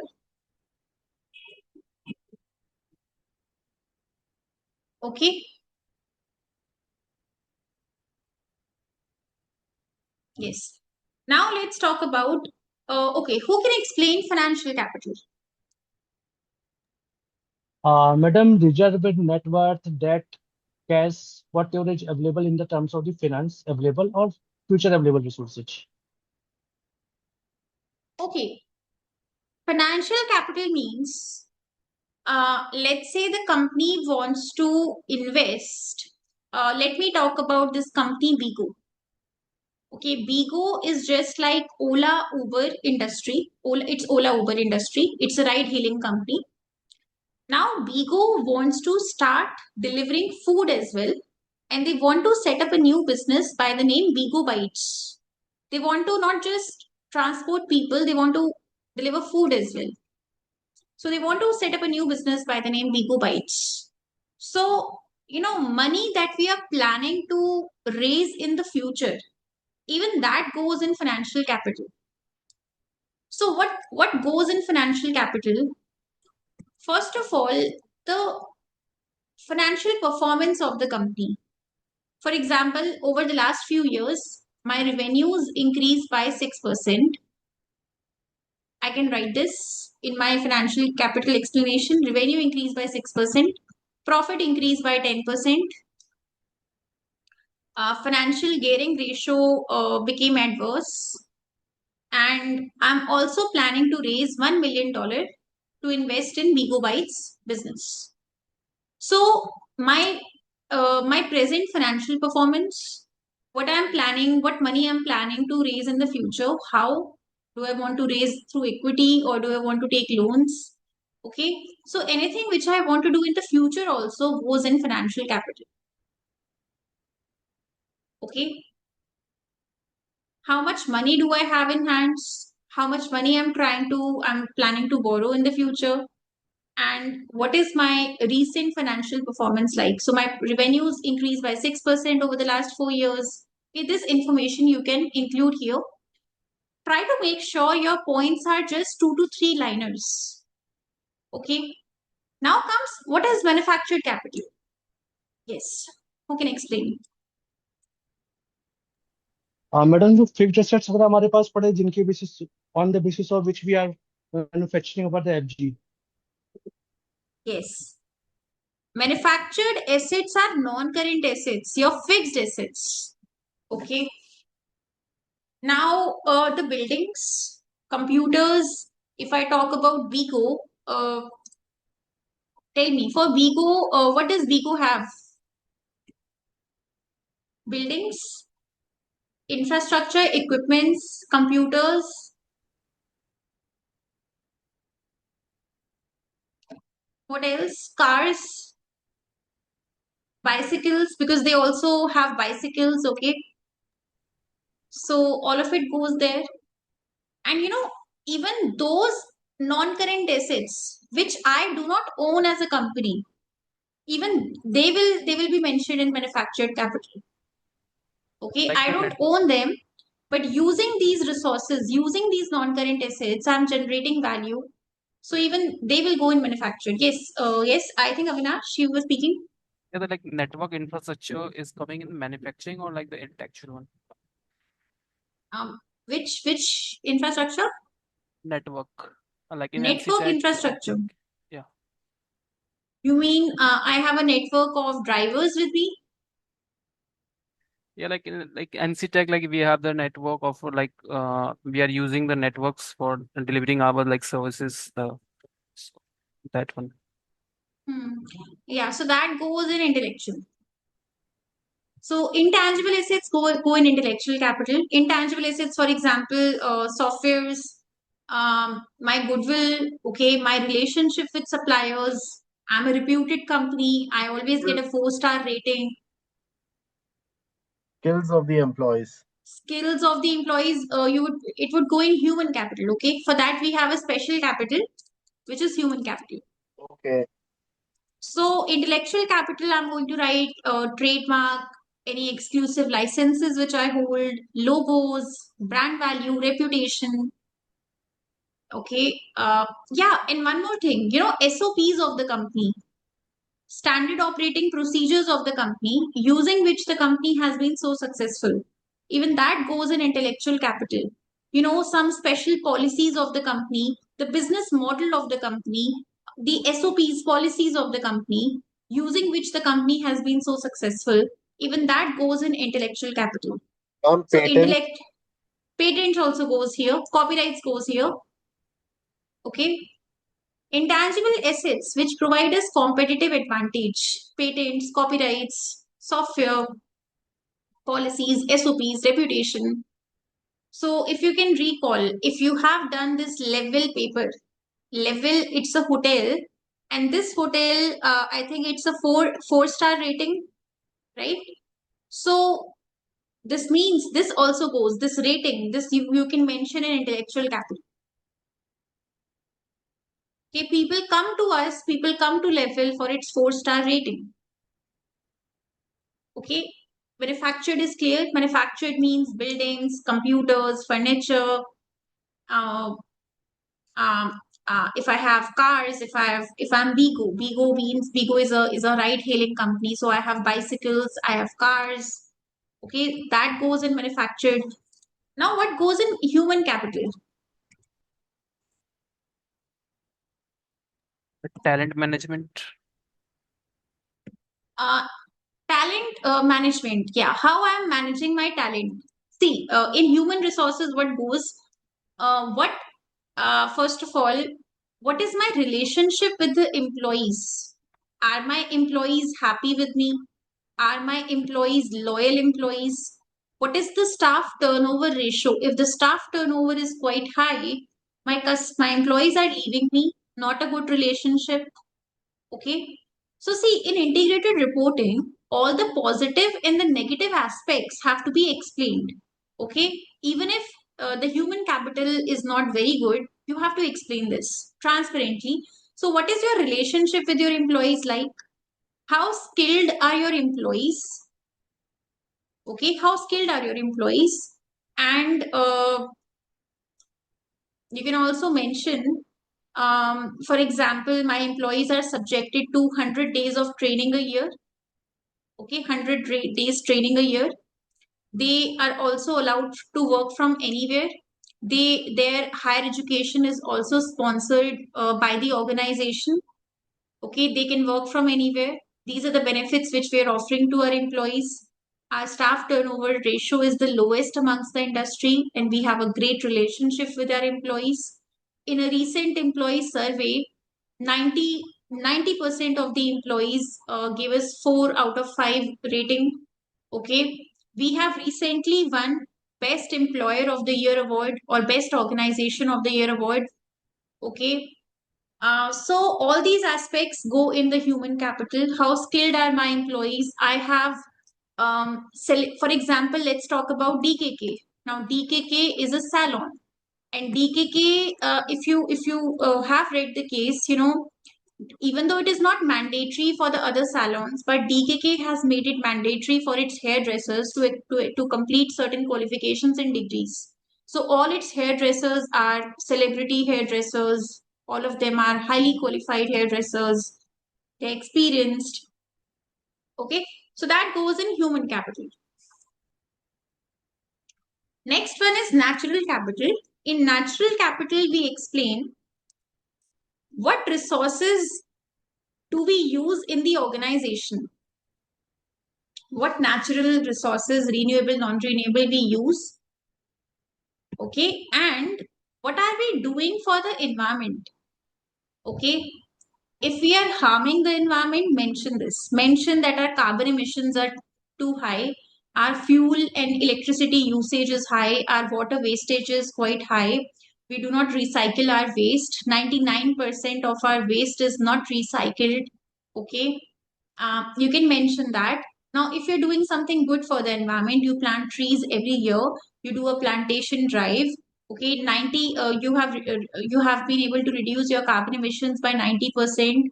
You have reduced your plastic usage by 50%. So you can mention this also. See, if you're harming the environment, mention this. If you're not harming the environment, doing something good for the environment, mention this. And what resources are you using from the environment?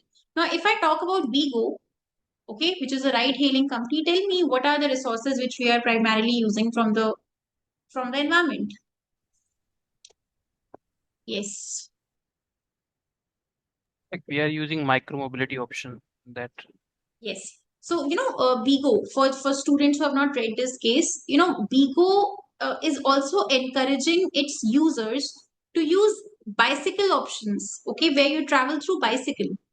So that is it is called as micro mobility. It is the name of the service, and they are also encouraging their consumers to use bicycles. Now, this is one step taken by this company to reduce the damage to the environment. Okay, yeah. So one is micro mobility. Next, also we are also using, what resources are we using from the environment? We are using a lot of fossil fuels, because using fossil fuels, we make petrol, diesel. Okay, so fossil fuels are non-renewable sources of energy. So we use a lot of fossil fuels. We cause a lot of pollution, lot of carbon emissions. Okay, our industry is of such a nature that we harm the environment a lot. So our carbon emissions are too high, pollution too high. We use a lot of fossil fuels. Okay, but one good step which we have taken to save the environment is that we encourage our users to use micromobility. Okay, and yeah, one more thing. We have this ride sharing option as well, right? So does ride sharing help us in saving the environment?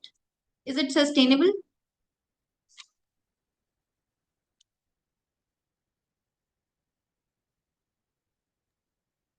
It is, right? How? How?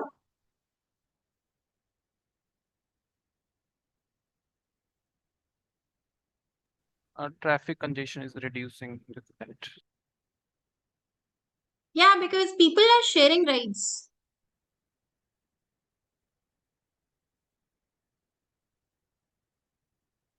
Yeah, people are sharing rides. So which means that instead of two cars, just one car is using fuel. So basically, it is sustainable at the same time.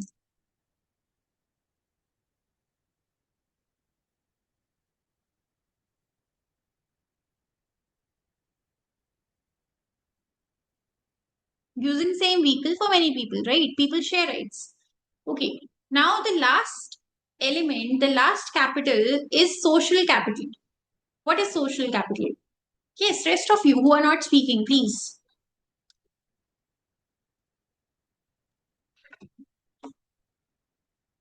The Social kind of capital. relationship they maintain with their stakeholders, employees, their community, customers.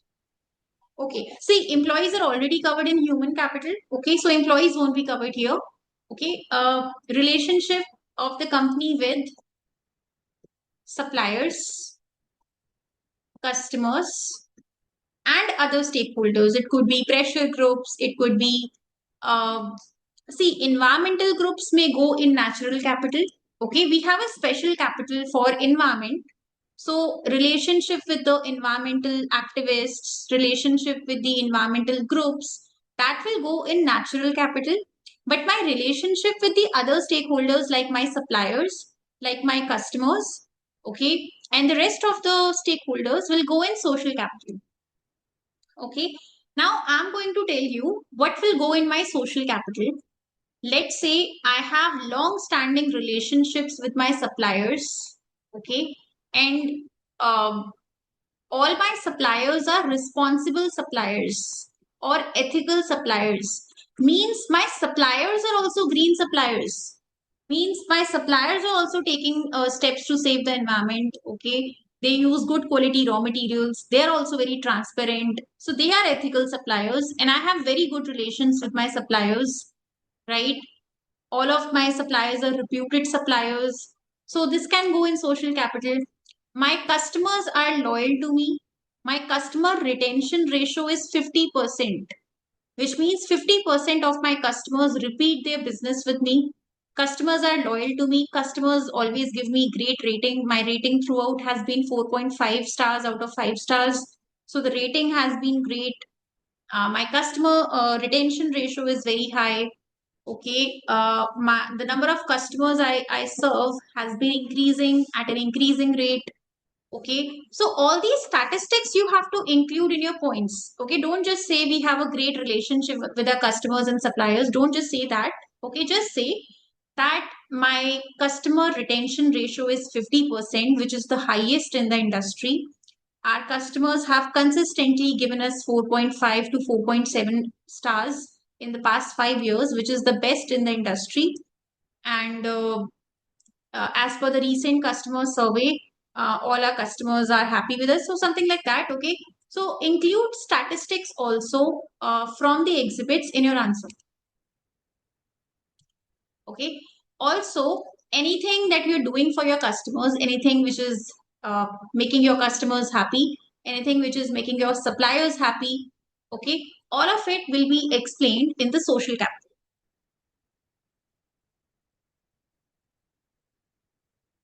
Yes.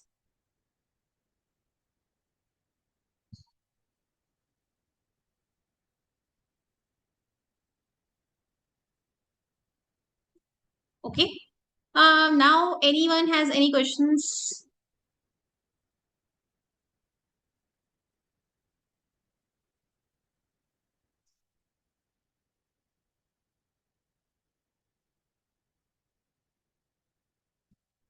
Yes. Is six capitals clear? The six capitals or integrate reporting clear? It's a very easy question. Okay. And it may come in the exam. You never know. They can always test this in the exam. They have been testing it frequently. You know, it's a revision session, but I think I'm going very slow. Okay. Now I want to explain, you know, some of the features of integrated reports or some of the differences, how integrated reporting is different from financial reporting. So one which I have already explained, okay, let me explain. See, first of all, integrated reports, unlike financial statements, are strategic and forward-looking. They talk about the future, okay? They tell about the management plans for the what the management is planning about the to do with the customers in the future. Okay, what plans do we have to save the environment in the future? So, unlike financial statements, which give you information about the past performance of the company, integrated reports are future looking, forward looking, and strategic. Okay, they tell you about what are the strategies that we are planning to adopt in the future. Like if I talk about this Bigo company, right? Bigo is planning to do what? They're planning to start a food delivery business. Okay. So this is something which will be mentioned in my, not in my financial statements, but in my integrated reports. Also, integrated reports help us understand the various value chain activities which the company has, because of which the company is able to create value. Connectivity across all relationships that create value. So, what are the various capitals or what are the key assets of the company using which the company is generating value? Okay, so that again you can know from the integrated reports. Okay, it is the same thing. Also, you know what? Financial statements are too detailed, right? A lot of immaterial information is also a part of my financial statements. Now, as an environmentalist, as an environmental activist, I am not interested in knowing about provision for debtors or provision for warranties, right? So therefore, I do not really want to have a look at the financials. I will quickly have a look at the integrated reports, okay? Because I will not even read the entire integrated report. I will quickly jump to the natural capital segment, and from there I can know what is the company doing for the environment. Is it polluting the environment? Is it doing something good for the environment? Okay, so integrated reports, they disclose material information, unlike financial statements which are too detailed, okay, which may have something which is not important for me as a stakeholder. Integrated reports have material information only, concise, it's a concise report. Materiality, disclosing those matters that substantially affect value creation. Okay. Okay, and also it is recommended that integrated reports are reliable, they are complete, and they avoid any bias. You know, integrated reports should not be used as a tool by the organizations to do PR, to do marketing, right? So if your relationship with your customers is great, mention it in the social capital. But if your relationship with the suppliers is bad, or there's the relationship is problematic, explain this, okay? When you flaunt your achievements, then also talk about your weaknesses in this report. So this report should avoid any bias. Okay, it should not be used as a marketing tool. Next, it is a summary document. It is concise because we want people to read integrated report. So therefore, it is supposed to be a very simple, broad level document. Okay, not too detailed. And also, companies should ensure when they make integrated reports, they must use the same formats. Okay, they must use the same format so that you know the reports can be compared with the previous year's reports of the company and with the other reports of the other companies. So integrated reports must be consistent, they must be consistently prepared and comparable with other organizations over time. Now you can treat all these whatever we discussed as benefits of integrate report or some features of integrate report. So in the exam, if they ask you the benefits, you can mention some of these.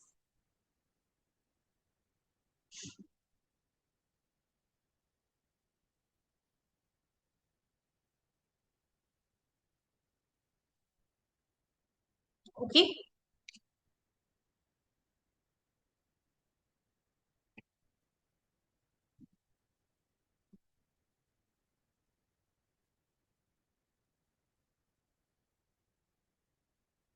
Okay, so this is the end of integrated reports and this is the end of this chapter.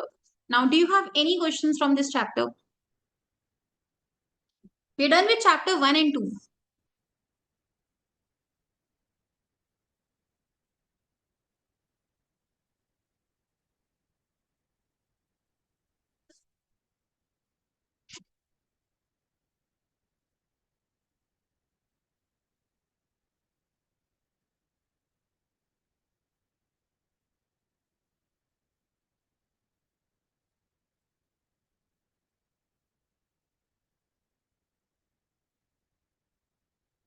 Yes, any doubts? Now, all of you have the notes with you? Okay, if you don't have these notes, okay, I'll be sharing with you a channel link. You can join and you will get the notes. I know, yeah, I know 90% of you have these notes. Okay, so those of you who have studied from me, you would have these notes. Now we are moving on to the next chapter, which is chapter 3. Okay, Rishika, no worries. I'm just sharing a link with you. Give me a second.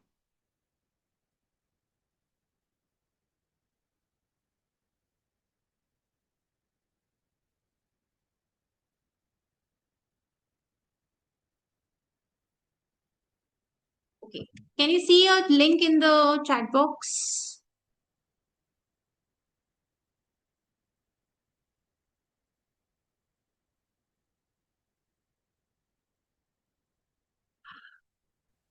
No, ma'am. In the chat box. I just shared one link. Yes, got no. Yeah, all of you, please join this channel. Okay, all the updates related to pre-scene, okay, which will be released on the 25th. Okay, and all the notes, all the pre-scene stuff I'll be sharing here. So please join this channel.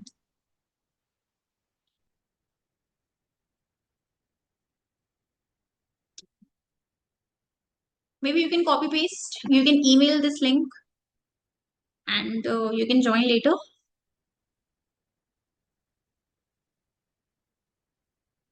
Okay, so we are done with chapters 1 and 2 and we are moving on to chapter 3. So far, are you understanding your concepts? Everything is fine?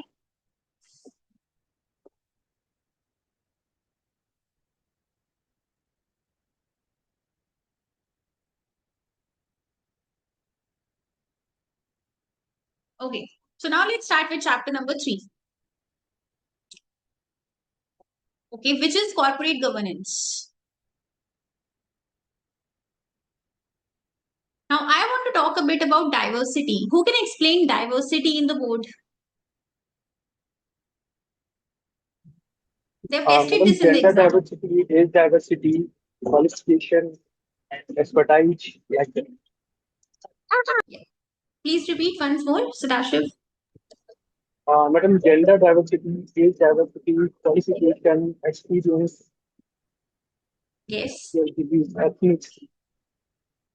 Yeah.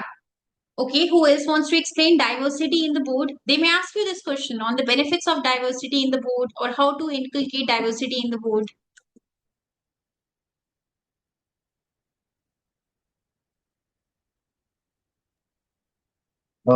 The expertise should be from different age group, from different demographics also, and different areas of industry. Correct. So we want people from different genders. Okay, we don't want it to be a one gender dominated board. We want people in the board to have varied skills. Okay, different opinions. Okay, because we don't want groupthink in the company, right? We want people to challenge each other's opinions and take the best decision. So we want people from different social backgrounds, different age groups, different ways of thinking, thought processes. We want them to be coming from different industries. Okay, so that they brainstorm before we take decisions. The directors do board meetings, they brainstorm, they challenge each other's ideas and opinions, and then we are in a position to take the best decision for the company. Okay, so this is diversity in the board.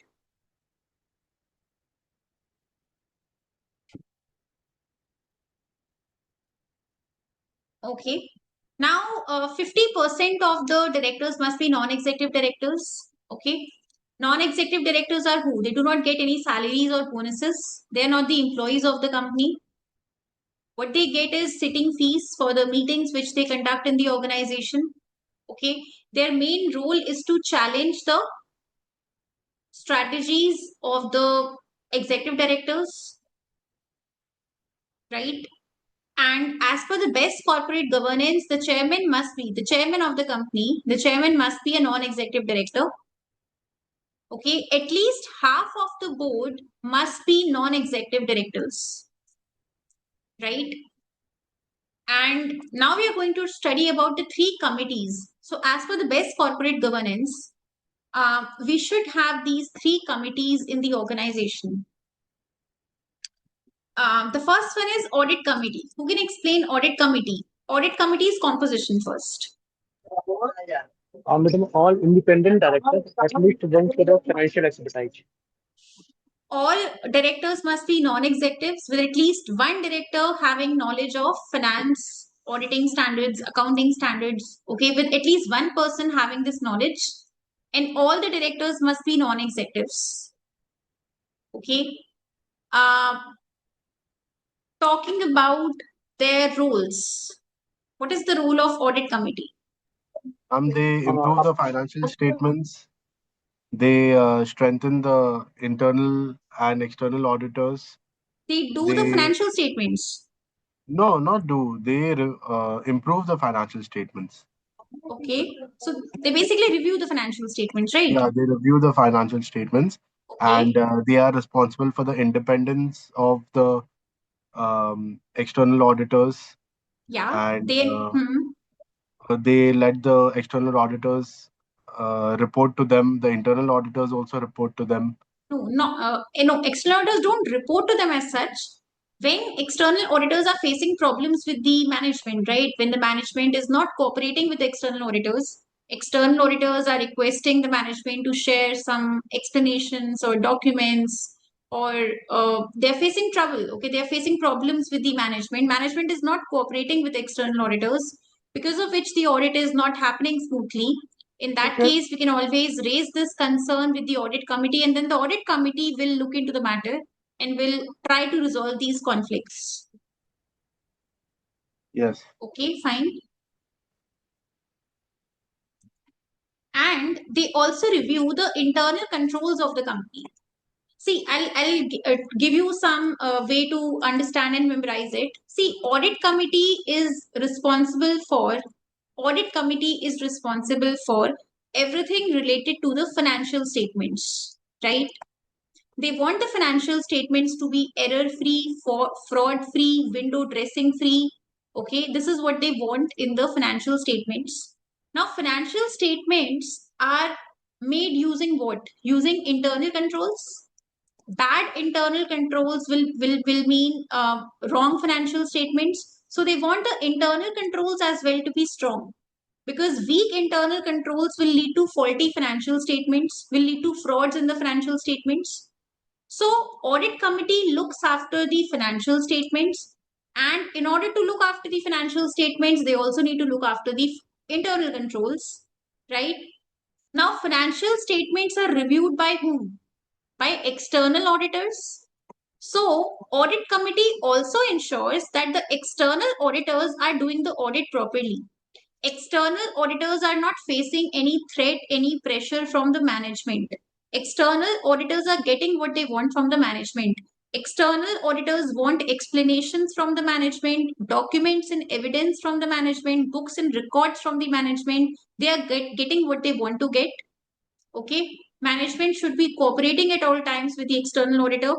Audit committee also ensures that the external auditors are independently doing the audit without facing any threat or pressure or fear from the management.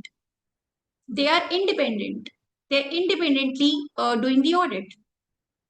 And who else is responsible for financial statements? Internal auditors.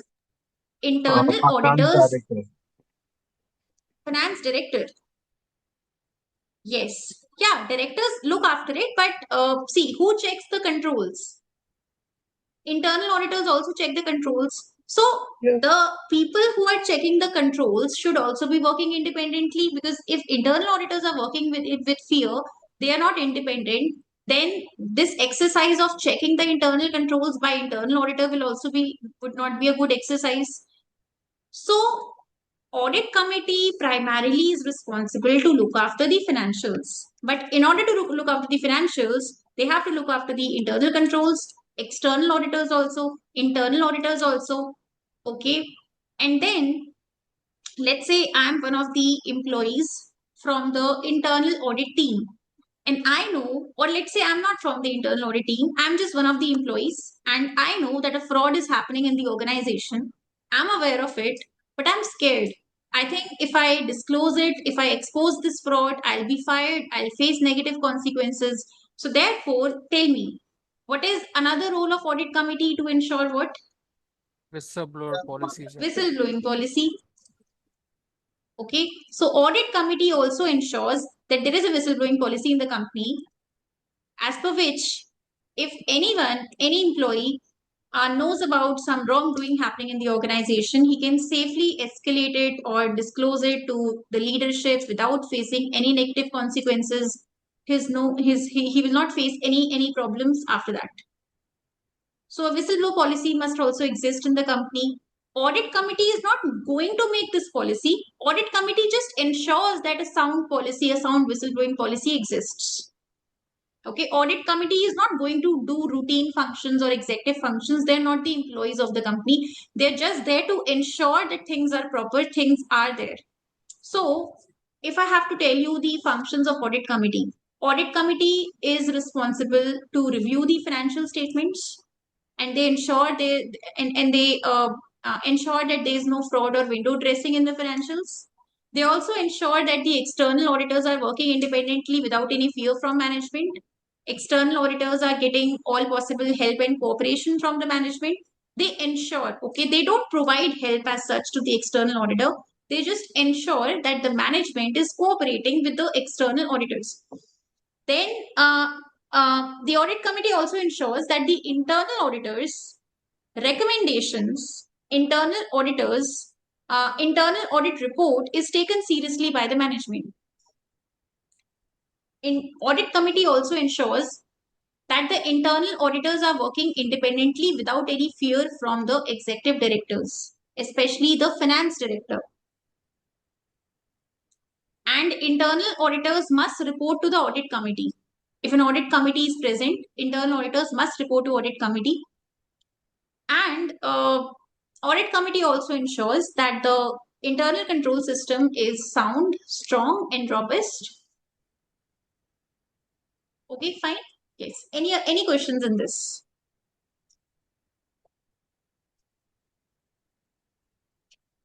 Ma'am, it increases the public confidence also. Yeah. So the benefit is if an audit committee is present in the organization, it improves especially the shareholders' confidence in the company, right? It also ensures that the external audit is a good external audit, because then the executive directors would have a fear of the non-executive directors, that if they do not cooperate with the external auditor, or if they try to blackmail or pressure the external auditor, then there would be someone who's acting as a check against it. Okay, so these are the functions of audit committee.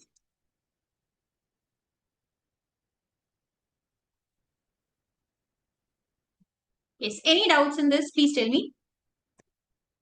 Audit committee, 100% non-executives. They monitor financial statements, they monitor internal controls, they monitor internal audit function, they monitor external audit function. They also ensure a whistleblowing policy exists.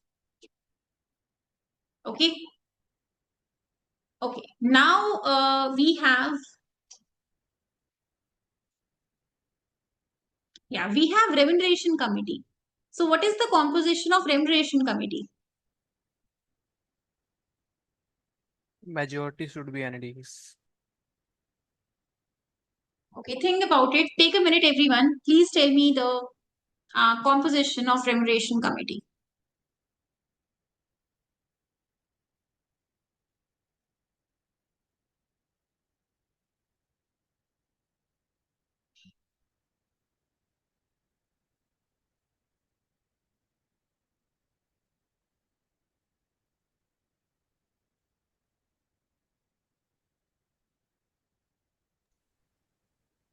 %100% NED. 100% NEDs? Everyone agrees? Okay, fine. See, it is 100% NEDs, okay? 100% NEDs. Just like audit committee.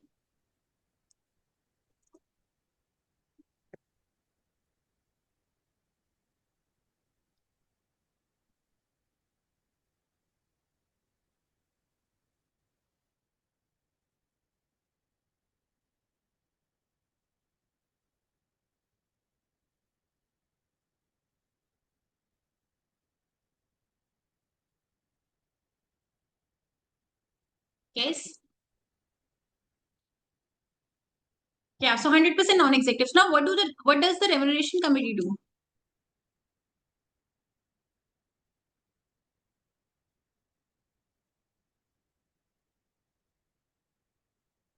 They ensure that the remuneration of the executive directors, mind it, executive directors, not non-executive directors.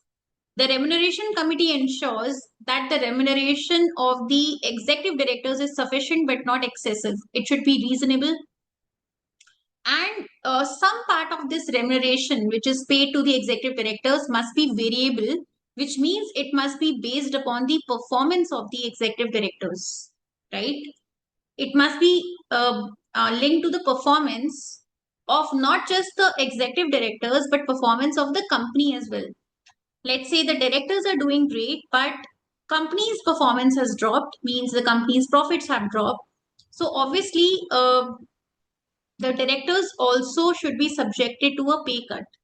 So my variable pay would be dependent upon my performance plus my company's performance also. Okay, and it should also be linked to the company's long-term interests. So if the company has a lot to invest in the near future, right?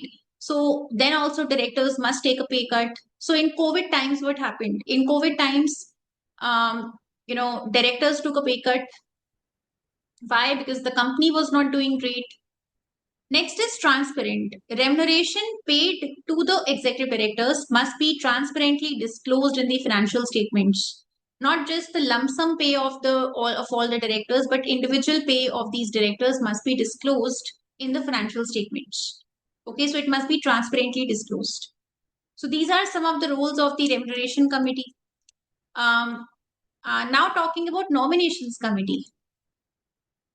What is the composition of nominations committee? Composition first. I think majority is for nomination NLEs. Yeah, it's a mix, right? Yeah, so majority should be non-executives. Yes, who was explaining? Yeah, majority should be non-executive. Yeah, both. So it should be a mix, but majority as non-executives. Okay. Okay, so we need a mix of both of them. Okay. Later on, I'm going to talk about risk committee also. So what does this committee do? Nominations committee. Ensure diversity. See, first of all, yeah, diversity also. See, nominations committee ensures that, let's say there are 5 directors in the company, 5 executive directors, and all of them are dishonest, fraudulent people. Now, we need to hire more directors. So definitely they would want their friends who are also dishonest like them to come to and join the board, right? So we don't want that to happen. We want merit-based appointment of directors and not relationship-based. Okay. If I'm a friend or family of the director, then I would be appointed as a director. So that should not happen. So nominations committee ensures that people who are being considered as a directorial candidate, they must be considered basis merit, basis an interview. So a formal, rigorous, transparent appointment procedure must be followed. Nominations committee ensures that directors who are considered should be selected through a proper interview process, okay, based on merit. Appointments must be based on merits with due regard for benefits of diversity. So if we have enough males in the board, then the nominations committee ensures that the next set of directors who get appointed to the board must be females. So we want a gender diversity and all other types of diversity in the board. So nominations committee ensures that this happens.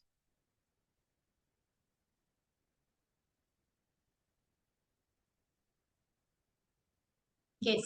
Okay. So this is nominations committee. Now the next one is risk committee. What is the composition of risk committee? Are you typing something? Okay, risk committee is a mix of executive and non-executive. Okay, risk committee is also a mix of executive and non-executive. Risk committee ensures that Risks are identified timely. Risks are measured timely. Measured means their likelihood and their impact is assessed, and then the risks are mitigated and managed well by the company, right? Okay. Now, who would want to explain the difference between the CEO and the chairman? In the exam, they have tested this question. Why should we have a separate CEO and a separate chairman? Basically, the question was that, the like I think the chairman of the company left. So the CEO wanted to act as a CEO plus as a chairman. So then the question was why we should have two separate people as chairman and CEO. Okay, why we need two different people? Like to challenge the like decisions that like CEO is generally the executive director and the chair is generally the non-executive director. So like someone to challenge the Yes. executive director decisions. Yeah, see, chairman is much senior than the CEO. Chairman is running the board, and the CEO is basically reporting to the chairman. So if CEO acts as the chairman also, there would be no one to challenge the CEO, right? And their functions are different. Okay, the chairman is an chairman is non-executive director. So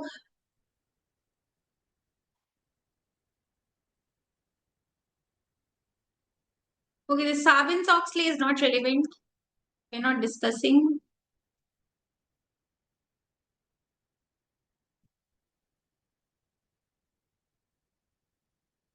Now, what are the responsibilities of the board? See, when I say the board, I mean executives and non-executives.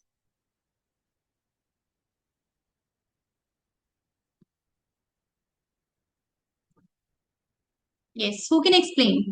In general, what are the roles of the board of directors? Like they are setting the strategies and look over the risk and controls the remuneration as well. See, if in the exam they ask you to explain the roles of the board, if you do not know roles of board means roles of both executives plus non-executives. Okay, board means executives plus non-executives. And when you don't know the roles of executives, non-executives, you can simply think about those four committees, right? Audit, risk, remuneration, nomination. And you can mention the roles of all these four committees one by one. You can explain the roles of them. Okay, so this is also right approach to answer this question.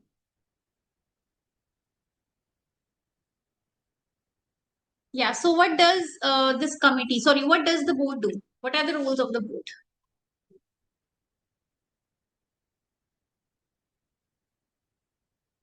The board is collectively responsible, like executives, non-executives together are responsible for promoting the success of the company by directing and supervising the company's affairs. Okay, this is what the board collectively does.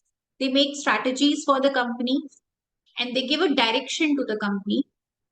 The board provides entrepreneurial leadership of the company within a framework of prudent and effective controls which enable risk to be assessed and managed. So here they are talking about, the roles of audit committee, risk committee together. So the board needs to ensure that the risks are identified and managed well, that the internal control systems are effective and robust. Okay. Yes. What else can you write? The board should also set the company's strategic aims, vision, and mission, ensuring that the necessary financial and human resources are in place for the company to meet its objectives and review management performance. So, on a regular basis, they review management performance. They also ensure that we have enough financial resources available at all times to take decisions. We have human resources available at all times to take decisions. Okay, we have enough employees, we have enough money funds to take business decisions. The board monitors the chief executive officer, oversees the strategy, whether the strategy is being fulfilled or not, monitor risks, internal control systems. They monitor the human capital aspects of the company, such as succession planning, morale, training, remuneration. They manage potential conflicts of interest. Okay, I don't think it is. Okay, next one is ensuring that there is effective communication of its strategic plans, both internally and externally. Boards should meet regularly and frequently in order to be effective and need to take sufficient time to fulfill other responsibilities. So, board must ensure they're doing frequent board meetings, healthy debate and discussion, brainstorming before they take any decisions. Okay, it is also the board's responsibility to communicate its plans to its employees, to its customers via annual reports, via integrated reports, environmental reports.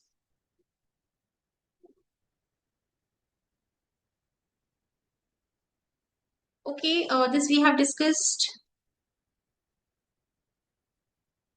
The board must also continuously update themselves. Okay, they should get themselves regular trainings, which is continuing professional development. Yes. Okay, now we are going to take a break, and after the break, we'll talk about this. What are the roles of the chairman and the CEO, and why we should have two different people in these roles? Okay, this question has been tested many times in the past, so we are going to discuss this after we take a break. Yeah. So before we take a break, any questions, anyone? Yes. Any doubts? Anything that is concerning you? Please ask me. Ma'am, can you tell the question name? Sorry. The question name in which it is the difference of chairman and CEO is being Chairman, tested. actually, it has not been tested in the recent past. Ever since pre-scene, got launched, means in September 23. Since September 23, they haven't tested it. I'll have to check. Maybe in SmartView, Highlight, on some very old papers, they might have tested this. Okay, I'll have to. Okay, do you have BPP with you, Karan? Yes, ma'am. I think there's an index. This is basically chapter number chapter 3, right? Yeah. So if you have a look at the BPP topic index, I think you can open BPP practice kit. There's an index given, I think, on the 7th page or the 14th page of the book. Okay, I think it's 14th page, I think, in Roman numbers. So there they have mentioned, they have given that chapter 3 was tested in which attempt. Okay, maybe you can let me know or share with me a screenshot of those papers. They have given that chapter 3 questions were tested in which attempt. So we can have a look at those papers. There, they might have tested this. And this question has not been tested in the last, I think, 2-3 years. So they may test it this time. Okay, so can you send me a screenshot once? Okay, ma'am. Okay, there it is given. So after the break, we are going to discuss why these two people must be separate. And then I think, then I think it would be the last topic of this chapter.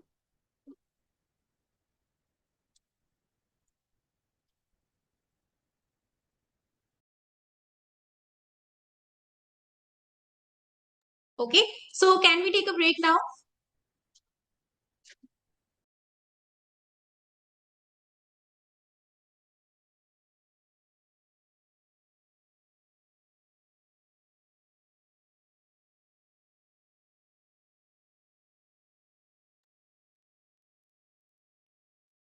Yeah.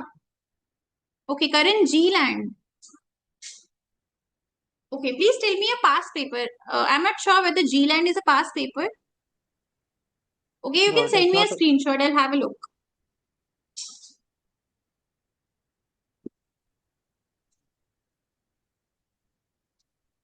Okay, so now let's take a break till 6:05 p.m.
Hi everyone, let's start.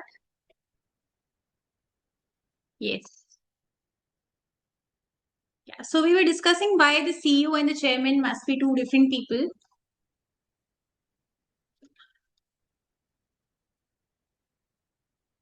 Okay, so what are the roles of the chairman?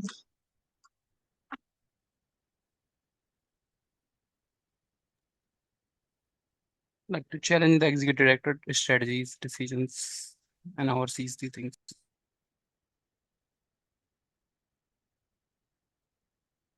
Okay, and what about the CEO? Like day-to-day operations you're doing. Yeah, so Karan, are you there? Yes, ma'am. Yeah, actually you shared that question. Actually, that's not a past paper question. But yeah, you can still practice it. Well, I read the answer, but the answer is not as per the recent papers that are on exhibit It's base. not a paper actually. It's not a past paper. Okay, In this, they have clubbed the answer of three different requirements. yeah. So what you can do, I mean, basically, in that index, they would have given you mock paper. I think mock exam, ME. That must be given. So see whether there is any mock exam from chapter 3. Okay, there you can find it. Those are BPP's own questions. So that G-line question is BPP question, not past paper.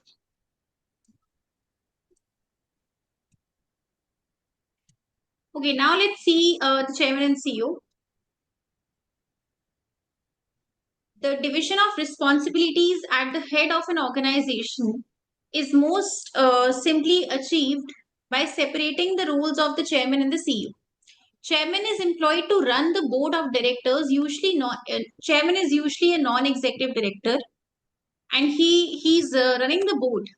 Whereas CEO is employed to manage the company through its executive directors. Now, what are the responsibilities of the chairman of the board? Chairman responsibilities I'm talking about. Provides leadership to the board, ensuring the board's effectiveness in setting its agenda. So the board meeting agenda is set by the chairman. Chairman ensures that meetings happen timely, healthy discussions happen in these board meetings. The directors are on talking terms, brainstorming happens. Okay, the meetings are constructive, the discussion is constructive. So, the chairman provides leadership to the board, ensuring the board's effectiveness in setting its agenda. Responsibilities of the CEO provides leadership to the business, ensuring the effectiveness of business operations and setting strategy. So, CEO has more routine or executive level decision making power. Chairman ensures the board receives accurate and timely information. Chairman is not going to provide information but ensures that when board takes decision, that must be based on accurate and timely information. And the CEO provides accurate and timely information to the board. Chairman ensures, whereas CEO actually assists with providing this information to the board. The CEO, the chairman ensures effective communication with shareholders and that their views are communicated to the board as a whole. So you would have seen annual reports. In the annual reports, there is one segment which is chairman's message to the shareholders. So it is the responsibility of the chairman to ensure that the company is communicating on a timely basis with the shareholders and shareholders' views are being communicated to the board. So the chairman ensures effective communication with shareholders and that the shareholders' views are communicated back to the board as a whole. Communicating, now what does the CEO do? CEO communicates with the significant stakeholders. Responsibilities of the chairman. Facilitates effective contribution from NEDs, ensures constructive relations between executives and non-executives. See, non-executives are very expensive. They are paid a high fee because they have a lot of industry experience. They are senior professionals. So they get paid a huge sitting fee. So it is the chairman's responsibility to ensure that We are getting contribution from the NEDs. NEDs are helping our business grow. So the chairman facilitates effective contribution from NEDs, ensuring constructive relations between executives and non-executives. Chairman ensures that executives and non-executives they don't have any hostility amongst themselves. What is the responsibility of the CEO? Facilitates effective implementation of board decisions. So, CEO has executive roles to play, whereas chairman ensures that the meetings are happening amongst the board members, the meetings are constructive, agenda setting for the meetings will be done by the chairman. Okay. So, therefore, since they have very different responsibilities, it is not good to entrust both these responsibilities to a single person. Next, some more responsibilities of the chairman. He takes the lead in providing an induction program for new directors and in board's training and development. So the chairman ensures that the newly hired directors are inducted, they are being trained, and any help with which the chairman needs for this will be given by the CEO. The CEO will cooperate with the chairman in induction and development of directors. The chairman is going to meet with the non-executive directors without the executive directors present. So the chairman is going to do the meetings with the non-executives in the absence of the executive directors. Why in the absence of executives? Because we want honest opinion, honest feedback on the executives by the non-executives. So for that to happen, we need to have private meetings. The chairman will be doing private meetings with the non-executives. And to arrange those meetings, CEO will be helpful. CEO will cooperate by providing any necessary resources, any help with which the chairman needs to meet the non-executives. The chairman will facilitate board appraisal. So a performance feedback of the board will be given by the non-executive directors, and the chairman is going to ensure that this happens, that a board appraisal happens, and any help with the chairman needs, okay, for a feedback will be given by the CEO. CEO will cooperate with the chairman in board appraisal. See, the chairman ensures this thing happens, but the CEO actually helps with this thing. Next, the chairman encourages active engagement by all the members of the board. So he ensures board meetings happen. Okay, all the directors contribute and all of them actively participate in the meetings. Brainstorming happens. Okay, discussion happens. Whereas any help with the chairman needs for these board meetings to be conducted successfully will be given by the CEO. So the CEO is going to cooperate with all the members of the board. Okay, now this topic is not relevant for the exam.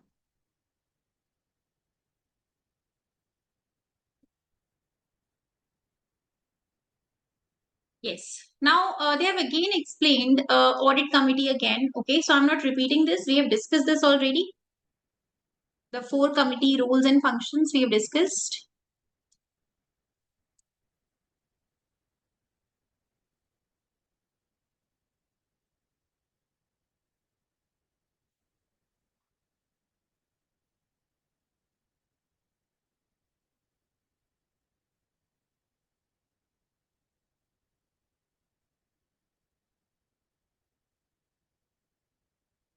Yes.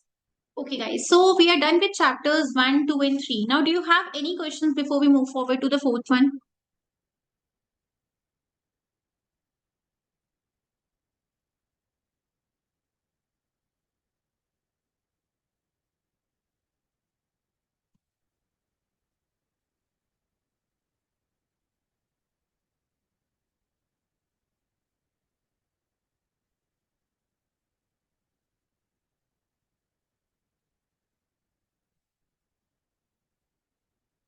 Yes. I hope you all have joined the channel.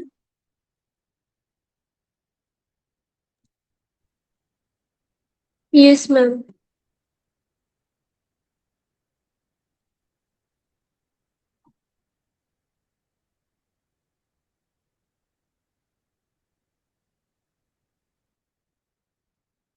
Okay, fine. Now let's start with chapter number 4. Ma'am, I want to ask, like, like these are the roles and responsibilities of CEO and chairman. But if the question is asking that why there is a need for separation between the role of CEO and chairman, so we will write these roles and responsibilities only, that these are the No, reasons we that will why write we. that, see, ideally, one point we can write that the responsibilities are very different, right? And therefore, we need two different people for the same. Second, a chairman, as per best corporate governance, the chairman must be a non-executive director. So again, for that to happen, we need to have separate CEO and chairman. And then the CEO is basically reporting to the chairman. Okay, CEO or CEO's work can be challenged by the chairman. So if there is no chairman in the company, then CEO's actions and policies and decisions will be unchallenged, which means he could be taking advantage of this situation. Okay, so these are few points which we can write. And if you want, do you have BPP with you? Yes, exam kit I have. Yes. So there's one question G land. Correct. What page number is it?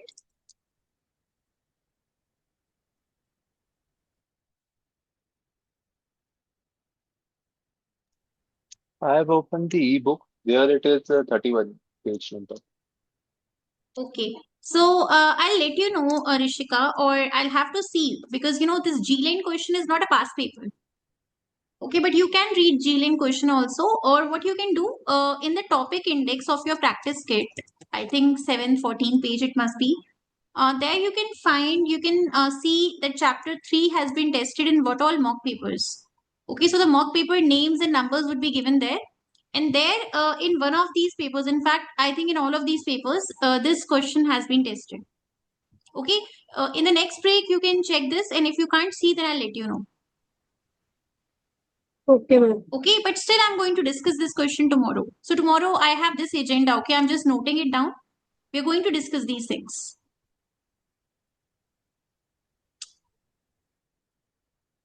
Okay, any other questions?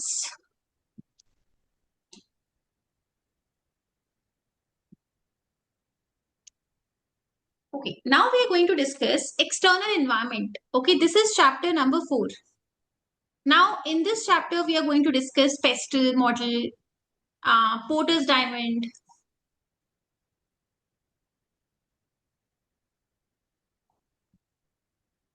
Yeah, so we are going to discuss pestle, Porter 5 forces, Porter's diamond. You know what? These topics, they are not testing this since September 23. Ever since pre-scene format got launched, they have not tested this, which means, have they tested this in DKK? Can someone please confirm? Last attempt, June 26.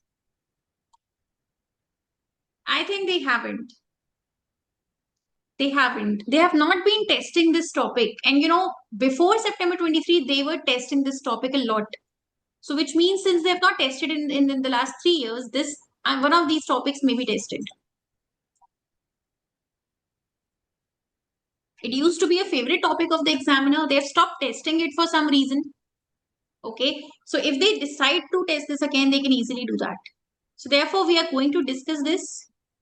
Okay. The first topic is external environment. External environment, which is pestle. Okay, we are going to first discuss pestle. Now, who can explain the factors of pestle?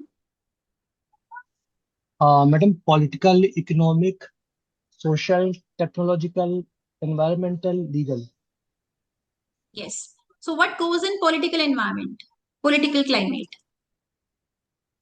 आज nation का जो nation government का relation with other government, their taxation, no, not taxation, but the relation with other government, stability of the government, like that points are covered in political. Correct. So, is the political climate stable? Okay. Because if there is a political uncertainty in the country, then it is not a good country to invest in. It's not a good country to do your business in, right? So, if you can recall in Afghanistan what happened, I think the US troops withdrew, right? From Afghanistan, it was, right? Which Yes, country madam. was it? Yes, Afghanistan, right? Afghanistan. Yes, right. Yeah, so after the US troops withdrew and they left the country, you know what happened with Afghanistan? We all know. So Taliban took over, right?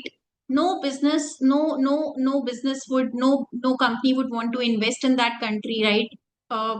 Or if I talk about Nepal, right? Political uncertainty, it happened with Bangladesh also recently. So when the political climate is disturbed, or let's say now, if I ask you, what climate is better for my business? Would I want a majoritarian government or a coalition?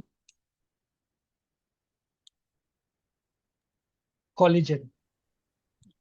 I would want a majoritarian government or a coalition. Like, which political climate would give me more certainty to my business? Majoritarian or coalition?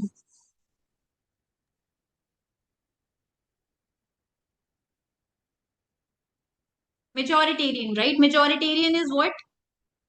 When there's a single party in power, right? It's not a coalition. But in the case of majoritarian, there's uncertainty. Let's say there is a political party A and political party B. Both of them are in coalition. Both of them are in power together. So I know political party A has been very supportive of my business in the past, but then political party A cannot take decision on its own. It has to take the consent of the other political party as well, which means now there's an uncertainty for my business. Okay, whether the previous business friendly policies which were launched by political party A, which favored my business, whether similar policies will be rolled out in this tenure or not, it is uncertain. So, the political climate of the country also matters. Okay, this is one. Next is economic climate, economic environment. Economic environment means recession. Okay, if it is a high inflation economy, my raw materials become expensive. Okay, wages, I have to pay more wages. My goods will become pricier. People may not be able to afford it. Okay, if people are losing their jobs, they won't be able to afford my products. My business would suffer. So in times of recession, in times of inflation, when the tax rates are too high, when the interest rates are too high, people can't borrow money. When people can't borrow, they can't spend much. When they can't spend much, my revenue takes a hit, my business takes a hit.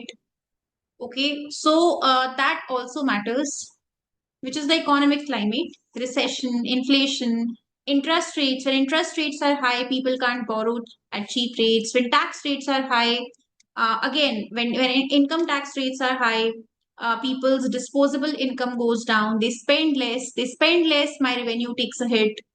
Okay, so this is the economic climate. Next is the social climate. Yes, who would explain that? Like the taste and preferences of the Taste customer. and preferences of the people of the society. Okay, do they want my product? Do they demand this product?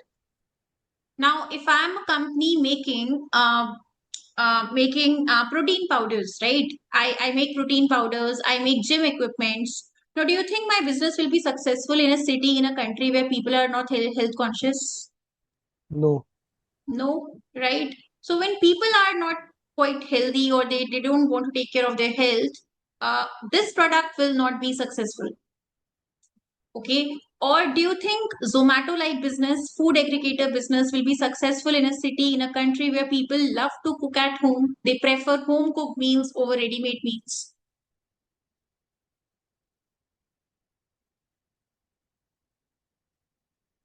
Yes. Do you think my business, my Zomato, Swiggy like business, my food aggregator business would be successful in a city, in a country where people love to cook at home No, mostly? madam. No. So we need to understand the demographics, we need to understand the wants, needs, priorities, preferences, tastes, and culture of the society. Okay. Now in Europe, people cycle a lot, right? People use bicycle a lot. People walk a lot. So therefore, cycles may sell more there. So changes in tastes or culture, demographic changes can affect workforces as well as customers. Okay. Next is technological climate.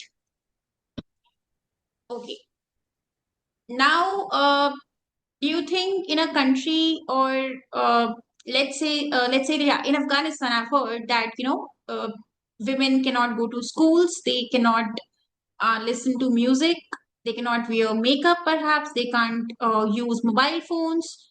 Do you think in that country, companies like Myntra, Amazon would be very successful, where people cannot use internet freely, where people cannot, women especially, cannot wear makeup freely? So do you think there, companies like Myntra would be very successful? No, madam, not at all. When Instagram is banned, Facebook is banned in these countries, Myntra and other companies, I mean, even startups and very old companies as well, well-established companies, they all excessively use Myntra. They use social media a lot. So where social media, TikTok, Instagram, Facebook, okay, these apps are banned, then I cannot do e-marketing. Okay, my products won't sell. So the technological climate also needs to be understood before I do my business in this country. Okay. So this also needs to be seen. The next one is environmental climate or ecological climate. Now, I also want to understand, let's say I'm in a business, I'm in an industry which generates a lot of air pollution, okay, which uses a lot of plastic, which harms the environment a lot. Do you think my business would be successful in a country where majority of the customers are green customers? They're concerned about the environment. They'll reject your product if they get to know that you're harming environment. Would your product business be successful in this country? No. We need to understand how green are the customers of this city, of this country? Are they concerned about the environment? And if I'm making a product which harms the environment, then my product, my business will not be successful there. On the other hand, if I'm making a product which may be expensive, but then it is very good for the environment, and if my population, my target audience is not price sensitive, they are not budget customers, they don't mind paying a high price, and they are green customers, then my business will be very successful in that country where people are not price sensitive, they don't mind paying high prices, but they want no environmental degradation from me. So there, my product, my business will be very, very successful. So, green issues such as pollution, climate change, environmental regulation, customer attitudes to products. Okay, so so I need to decide whether my product is damaging the environment, and then do people prefer environment over money, or what do they want? So that needs to be understood. The next thing is legal environment. Legal environment. Okay, as a business, I would want to do my business in a country where there are very strict employment laws, strict health and safety laws, strict data protection laws, or in a country where these laws are very lenient or almost non-existent. Lenient or Lenient, non-existent. right? Now, do you know, in many countries, these Lays and these chips which are being sold, they don't use palm oil at all, right? But in Indian Lays, if you see, they use palm oil. Why? Because health and safety is a joke in India, right? Now, I know Quality Walls, right? Quality Walls ice cream. They actually sell frozen dessert. I don't think they use any milk in their ice cream, or they may have recently started using milk. So they are using palm oil. They are not using milk. It is not ice cream. It's frozen dessert. Okay. In any other country, it may not be allowed, but in India it is allowed. So if I don't want to follow laws, I don't want to bear a high compliance cost, and I would want to do my business in a country where these laws are non-existent or very lenient, right? So we need to understand the legal climate of the city, of the country where we're doing our business. So if in the exam they ask you a question to explain the external environment of the company, so then we use pestle. Okay. So any doubts in pestle, please let me know.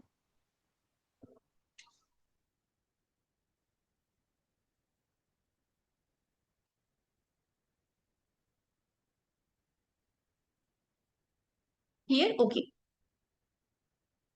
Now in the exam, if you know they're testing pestle, okay, and let's say you do not have, you have information about everything, okay, all the 5 factors, but political factor information is missing, then no need to write down political caption, no need to write down political climate, okay, just explain the rest of the 5 factors. Okay, so let's say out of pestle, you have information about ESTLE in the exam. No information about the political climate is given in the pre-scene or the exhibits, then skip this. It's okay. Okay, you can explain ESTLE and skip political part. Or let's say political is missing and technological is also missing, then just explain ESL and E. Okay, skip the technological and the political climate.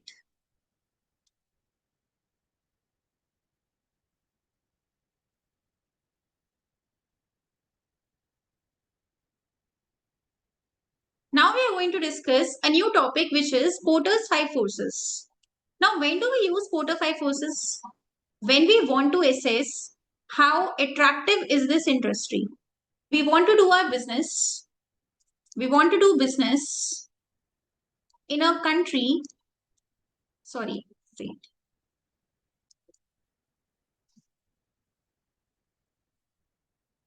Now, I have decided to invest 1 crore and I want to decide which industry should I invest this money in. Should I invest in airlines business or garments business? Okay. So then I'm going to do a Porter 5 forces study on the airlines industry and the garments industry. Okay. Porter 5 forces helps me in understanding how attractive is this industry. So if I talk about airline is the least profitable industry, least attractive industry globally. And if I talk about insurance is very profitable as an industry, okay, across the globe. So I need to understand which industry should I do my business in, which should I invest in. And for that to happen, we are going to make use of Porter's 5 forces. Porter 5 forces, as the name suggests, has 5 elements, right? Yes. Now, who would want to explain these elements? Okay, one by one, please, let's start with threat of new entrants. Madam, how much barriers are there for new entrants? For example, there may be requirement of any copyright, patent law. Fixed cost is how much difficult, how much fixed cost is there, how much it is exit. These will define that whether there are threats to new entry or not. If threats are lower, then it will be easier to enter in that industry. Yeah. So basically, when the barriers to entry are high, the threat of new entrants is high or low? Low. Low. Low. When the barriers to entry are high, the threat of new entrants are low. Now, for an attractive industry, what if I'm doing a Porter 5 force analysis? I would want to invest in an industry where the threat of new entrants is high or low. High.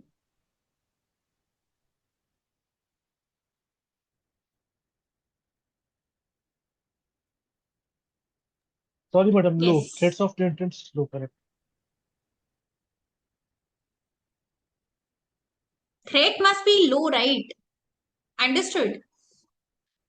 I want to invest in an industry. I want to invest in an industry. So I want that industry where the barriers are high, so that the threat of new people entering this industry goes low.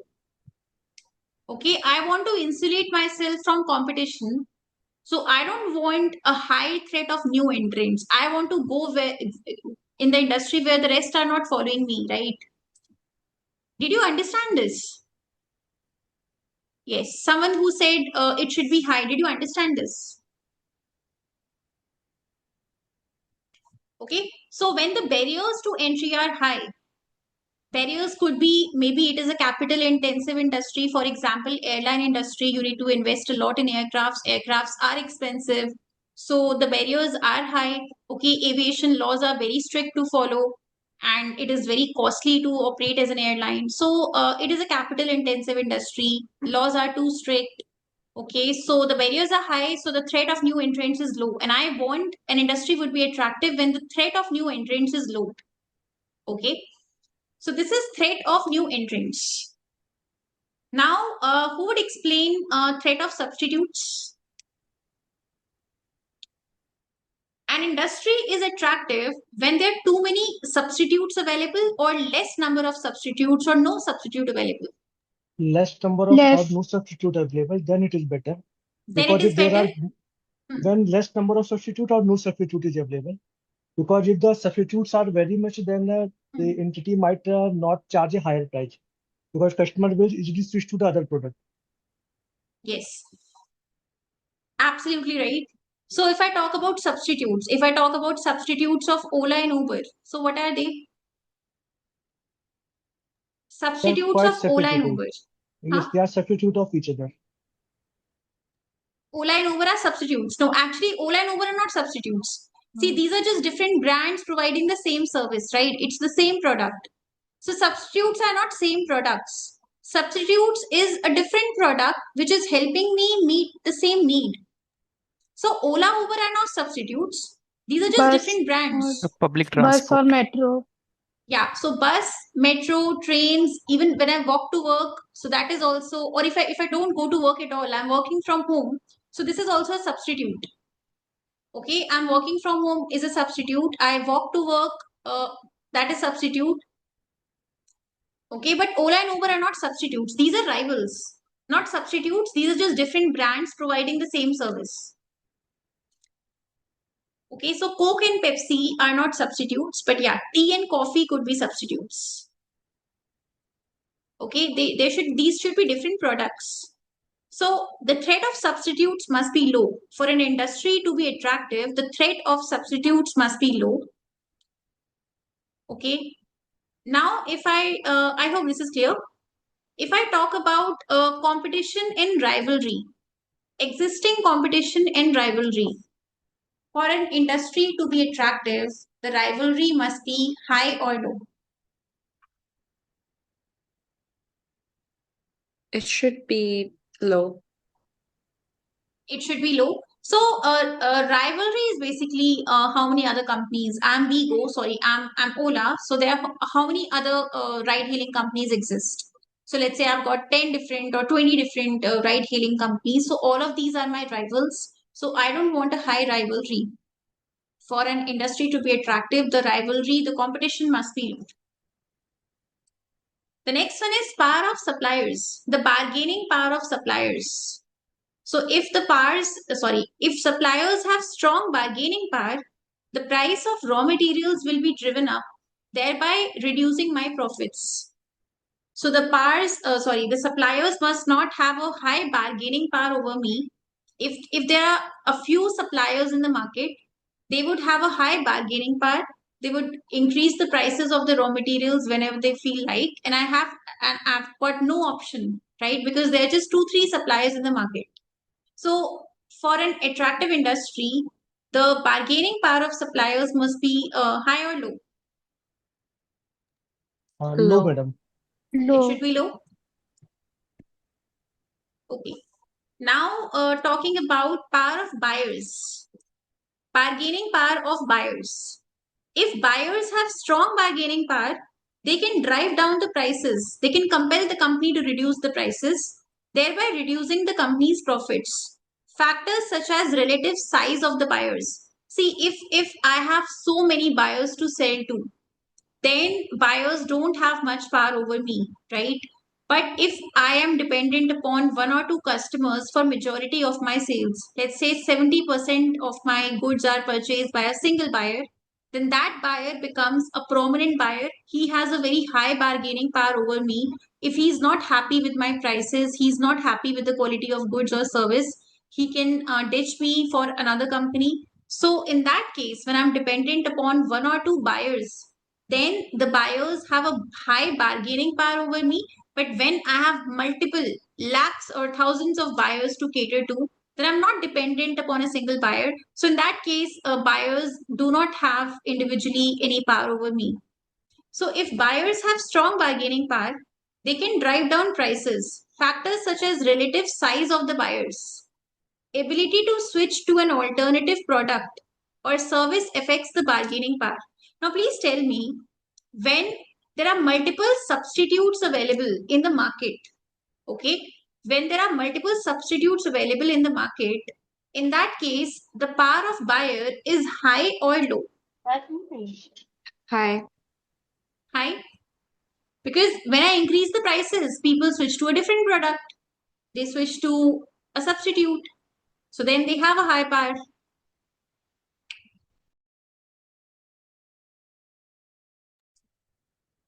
Okay, is this clear? Is this model clear? Any doubts? No, ma'am. Great, okay. Okay, so this is Porter's 5 forces.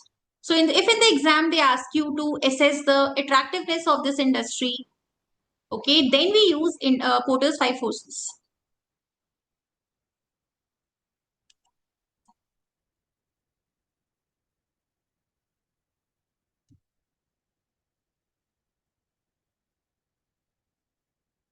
Now comes the last model, which is Porter's diamond. Yes, how many of you know what is Porter's diamond? Can anyone explain? Why do we use this diamond model? When do we use it? It's showing the attractiveness of the country. Okay. Yes, right. Okay, who else wants to explain this?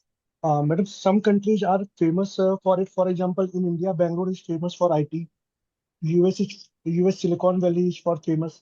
So there are something combination of factors that makes that industry attractive over there because some input provider or service provider may be easily available there. So to understand whether there exists any such a advantage, we can use this model. Yeah, okay. You meant country, right? Not industry. Yes, madam, country. Country or city, right? Okay. Now see, I wanted to invest 1 crore. Okay. And I did a Porter 5 forces study. Okay. I wanted to analyze which industry is attractive for my business.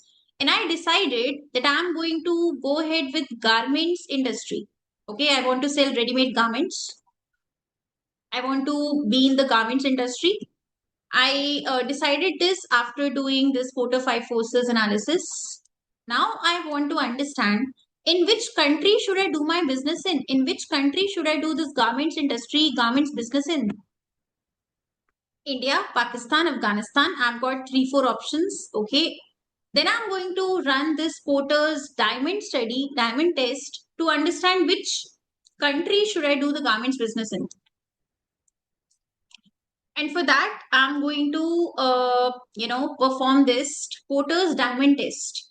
So Porter's diamond, it looks like a diamond only, right? This is how a diamond looks like. So this is a diamond in front of you. The first element of Porter's diamond is firm strategy, structure, and rivalry. Next is factor conditions, demand conditions, related and supporting industries. Now let's say I want to do which business? I want to do let's say Zomato business, Swiggy, Zomato, food aggregation business. Tell me what are the factors I should be considering? Forget Porter's diamond for a while. Tell me what factors, what do I need to survive and flourish as a food aggregator in any country? What help do I need? Restaurant availability, madam. Yes. Habits of the customer. I'm dependent upon the restaurants, right? Restaurants are the ones who are giving me my raw material, which is food. So I need a lot of restaurants and cafes. Okay, second. Cheap labor for deliveries. Yes, I need labor. I need delivery drivers and I need cheap labor. Unskilled labor, basically. Third, someone said food habits. Yes, I need to analyze the food habits of the people of this country because if they prefer home cooked food, then I cannot survive there. Government policies. Yes. Government policies as well. Are they favorable for my business or not? Demand for online food services. Yeah. So that goes in food habits. Point number 3. Internet connectivity, madam. Internet availability. Yes, madam. Absolutely right. Without internet, nothing can happen. People can't place orders.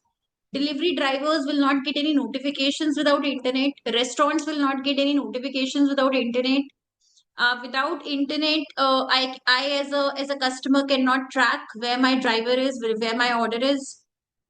Without internet, delivery drivers, restaurants, no one can function without internet, right? The app itself, I need mobile app developers, okay, because I need a good application, I need a good mobile app, because Zomato has a separate app for drivers, and it drivers means delivery partners, and it has a separate app for the customers, and maybe a separate app for the restaurants. So they are dependent on a good mobile app. So we need mobile app developers, programmers, okay. Competitiveness as well, like Yes, I need internet for marketing also, Pooja, right? Yes, Avinash, what were you the saying? competitiveness of industry, like the country has. I didn't get you. The competition the country has already, like the same like Zomato business is doing, done by Yes, someone else. okay. Yes. Who else? Like, how many other food aggregator businesses are there? Okay. How strong is the rivalry in this country? How many other Zomato-like companies already exist in this country? And what are their strategies? I also, before I enter the battleground, I need to understand my enemies, right? I need to understand before, let's say, I want to set up my business in Pakistan, or I want to do my business in China. I need to know that how many other food aggregators exist in China. What are their names? What are these companies? And what is their legal status? Are they companies? Are they partnerships? Are they sole proprietors? Okay. How big or small are these companies? And what are their strategies? What are their business models and their strategies? Are they differentiators? Are they cost leaders? Okay, what are their strategies? I need to know my enemies before I enter the battleground, because I have to eventually compete with them.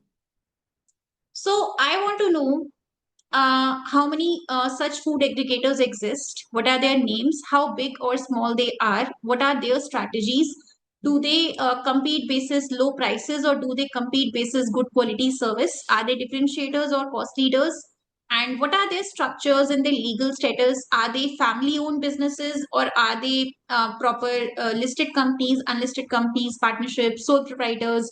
I need to do that as well. Okay. And I need to know whether cheap raw material is available in this country. These are factor conditions, means raw materials and labor. Okay. So cheap labor is available, cheap raw materials, good quality raw material is available. Do I have enough people who would be willing to work as delivery drivers with me? Okay. And whatever raw materials I need, are they available in abundance, that too at a small reasonable price or not? I need to understand this. Then I need help from related and supporting industries. So I'm getting support from internet service providers. Are there enough internet service providers in the country?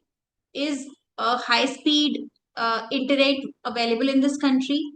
Are there enough mobile app developers in this country? Are there enough restaurants available? Okay, next I want to study demand conditions. Do people need my product? Do they prefer cooking at home, or are they okay with purchasing ready-made food from outside? What are their eating habits? Okay, I need to understand. I need to understand how sophisticated are my customers. Okay, do they want what I'm trying to give them? Do they want it? Is there a demand for this? Okay, that I need to understand. Servers, okay. And I think someone said government policies also, right? Yeah. You know what? Other than Porter's diamond, there can be some additional factors which will help you in taking a decision whether to do your business in China or not. So even those factors can be added. So one such factor is government policy. Are government tax policies favorable? Okay. Is the government supportive of my business there? Yes. So all of this. Now, any doubts in this? These are the 4 factors which we can use. Plus, we can use government policies.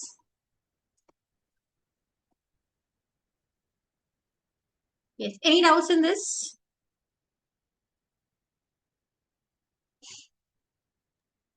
No, ma'am. And did you understand firm strategy, structure, rivalry as well?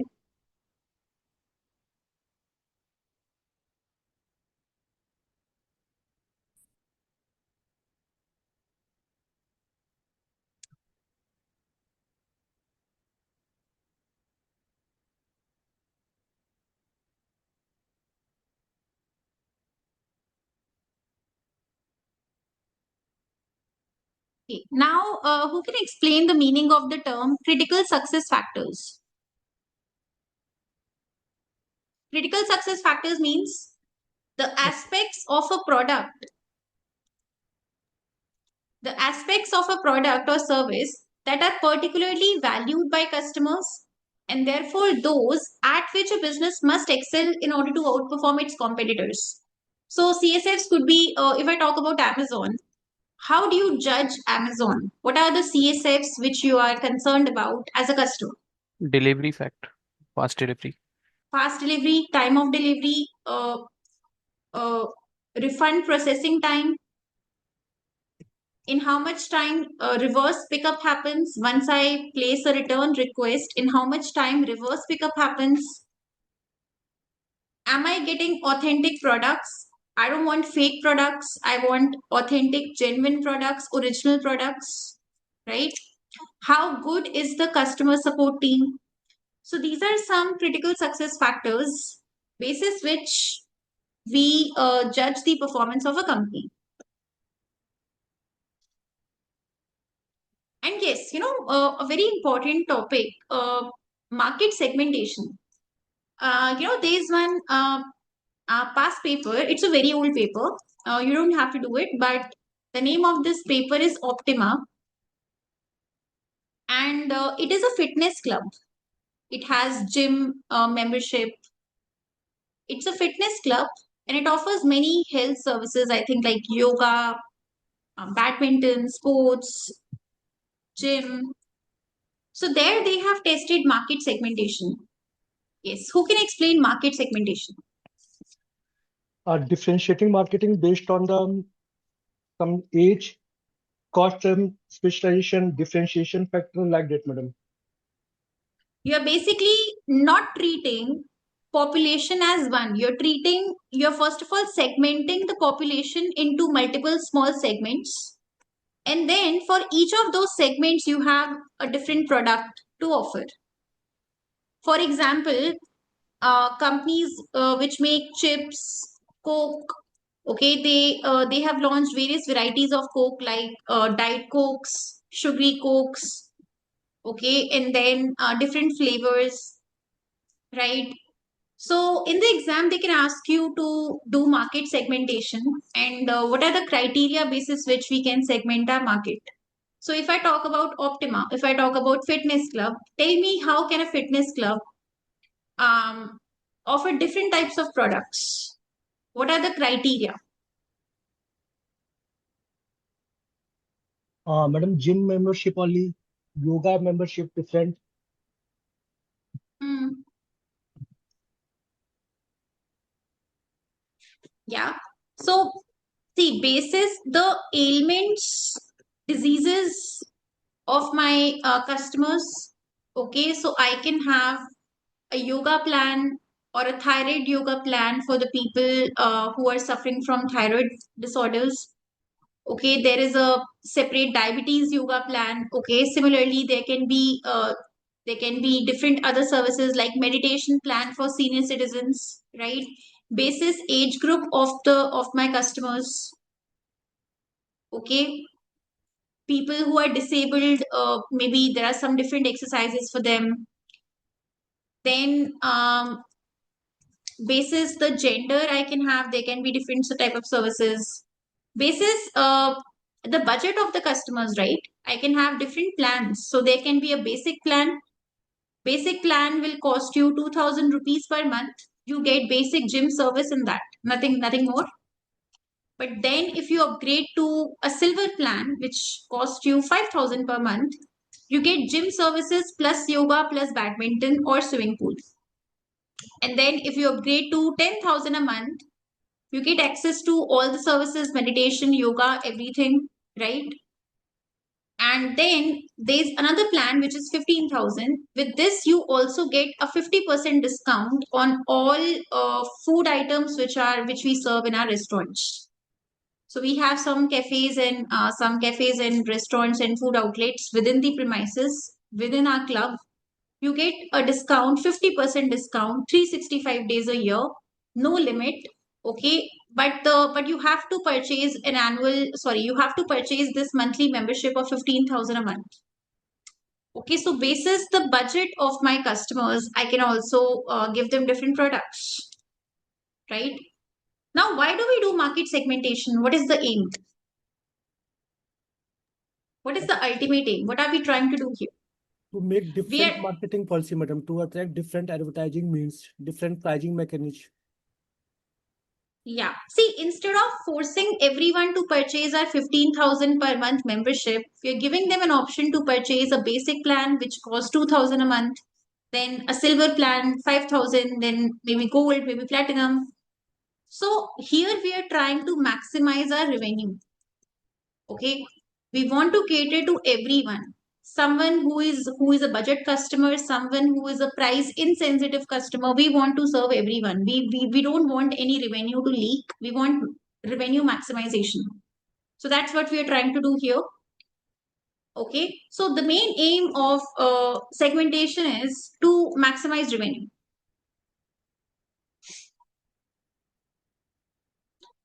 Okay, any doubts in this chapter? This is the end of this chapter.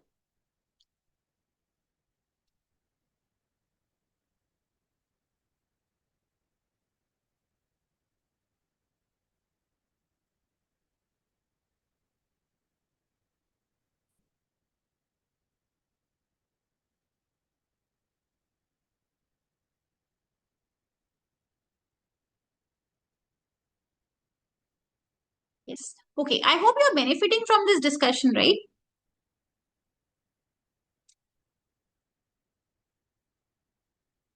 Yeah.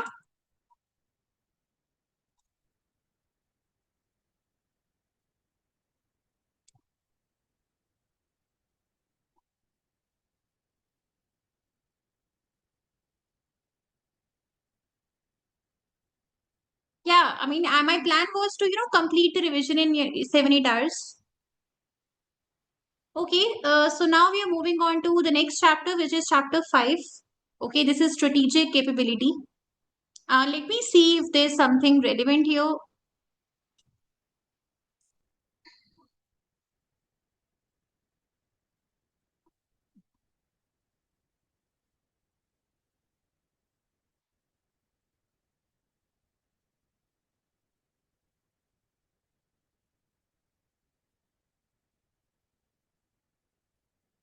Okay, actually, there's just one slide which is relevant from this chapter.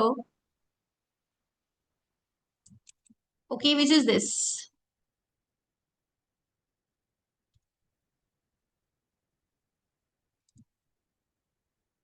Now, do you all understand what is Porter's value chain? Okay, Rishika is asking a question. Anyone wants to answer her? Difference between bargaining power of buyers and sellers. Not sellers, suppliers basically. Yes, who wants to answer Rishika's question?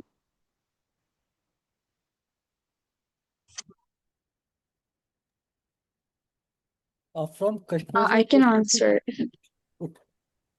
Yes. So basically bargaining power of suppliers is like how much power the people that who sell you the raw materials have. So if there's high supplier power, they can basically push the raw material prices up, and that will squeeze your profit margin. So that's bad for you. But bargaining power of buyers is like how much power the people who buy your product or your service have. So if there's high buyer power, then they can again negotiate or bargain for getting your selling prices down. Okay, Sadashiv, you want to explain as well? No, but that's what she has explained. That's perfect. Yeah, Rishika, understood or should I explain? Please let me know. I'll explain again. Like, can you give me an example? Yeah, so let's say Rishika, you have a business, okay? You basically bake cakes, right? And you have this business of making cakes, and you don't sell it to individual customers, okay? You sell it to a bakery, right? And basically 90% of your cakes are sold to this bakery. Now, if this bakery has a problem with the quality of the cheese or with the quality of the ingredients that you're using, okay, would you be concerned about it or not? If yes, then why? You bake cakes, okay, 90% or 100% of the cakes you're selling to this single bakery. And now this bakery has raised a concern with you. They're not quite happy with the quality or with the taste of the cakes. Now, tell me, would it concern you or not? And why? Yes, ma'am, it will concern because my major revenue that I got is from this bakery only. Correct. So this means Yes. that this bakery is your customer, right? Yes. So since you are dependent upon this single customer for most of your sales or all of your sales, this customer has a high bargaining power over you, means this customer can compel you to change your ingredients or reduce your prices. It has that power over you because you're dependent upon this customer for your business. So this is not good news for my business. When I'm dependent upon a single customer or one or two customers for most of my business, this means I'm dependent upon them. Whenever they want, they would ask me to reduce my prices or change the quality of raw materials, which will have an impact on my profits. So this is not good for me. If I'm selling most of my goods to a single or one or two customers, then their bargaining power over me is very high. Okay, they can leave me whenever they want, and in order for them not to leave me, I would do what they say. So this is not good for me, right? Yes, understood this part. Yes, ma'am. Yes. Now the next thing is bargaining power of my supplier, right? Now I'm purchasing what I'm purchasing. Let's say there's something very scarce which I'm purchasing. For example, all my cakes are made using goat milk. For example, I'm just making this up. Okay, goat milk, and there is just one goat breeder in my city. Okay, where I stay, where my bakery is. So I'm dependent upon this supplier for goat milk, and tomorrow this goat milk seller decides to double the price or increase the price by 30%, 40%. Do you think I would be concerned about it? Do I have an option? Do I have another breeder, another seller to purchase this milk from? No, because No, no. my Huh, yes, no, no. I don't have the option to switch to any other supplier because he's the only supplier selling the gold milk. Yes. So in this case, this is again not good for my business because I'm dependent. This supplier has high bargaining power over me. Whenever he wants, he can change the quality of the materials. I don't have a say. Whenever he wants, he increases the price of this goat milk. I don't have a say. So I'm dependent a lot on this supplier. This supplier has a high bargaining power over me. So this industry is not attractive. An industry where there are just one or two sellers selling my raw materials, okay, and there are not many suppliers available. So I'm dependent on a single supplier for my raw materials. So then this industry is not attractive for my business. This industry is not an attractive industry. Yes. Rishika, clear? Yes, ma'am. Yes. Yes. So that is that shift correct? Okay, now we are moving on to, this in this chapter, there's just one topic which I want to teach, and this is the only one which is relevant, even not much relevant, but I'm still touching upon it quickly. Okay, no, it's not relevant. Okay, let's not discuss this. Okay, even this topic is not relevant, but I would say I would want to explain this topic, but in a different chapter. Okay, value chain, Porter's value chain has been explained in some other chapter also. There I'm going to take this up, okay, because there we will discuss in detail. Okay, so far we are done with chapters 1 to 5. And now we are going to take a 15-minute break. It will be a small break now because the session will end at 8 p.m. Before we take a break, do you have any questions? We are done with chapter 1 to 5.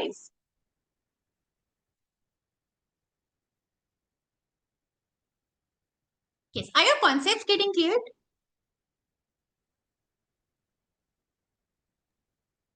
Yes, ma'am. Okay, fine, great.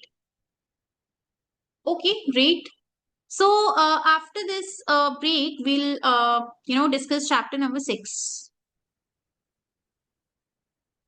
Okay, it will be a small break of 15 minutes.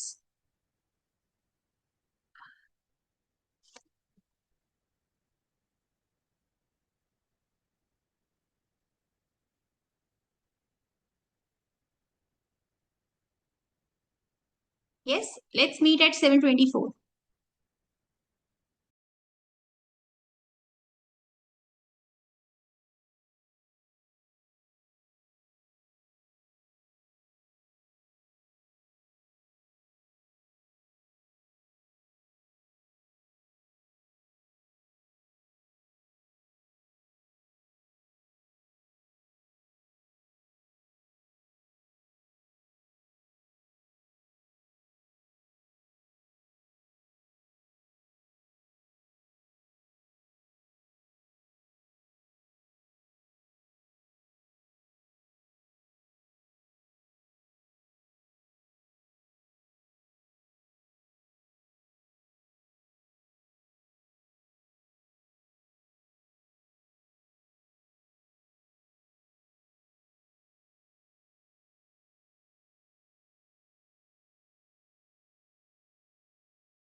Okay, guys, let's start.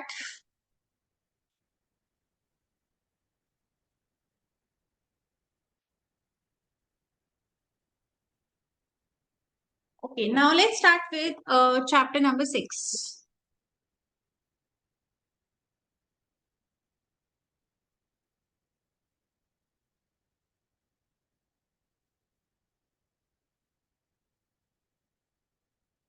Okay, so the chapter is competitive advantage and strategic choice.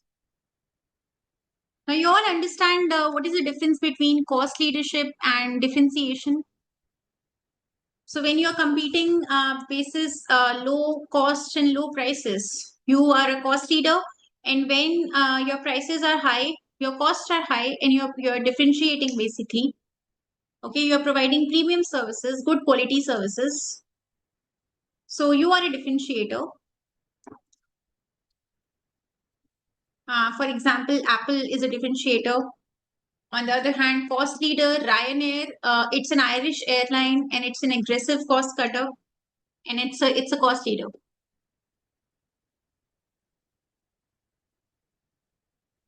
Now, how do we do cost cutting?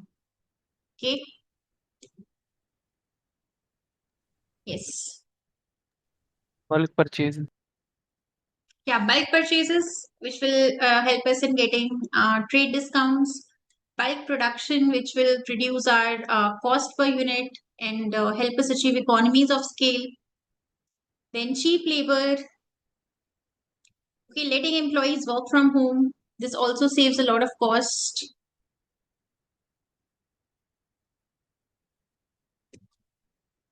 Okay, I can't see the messages. Yes, energy efficient resources.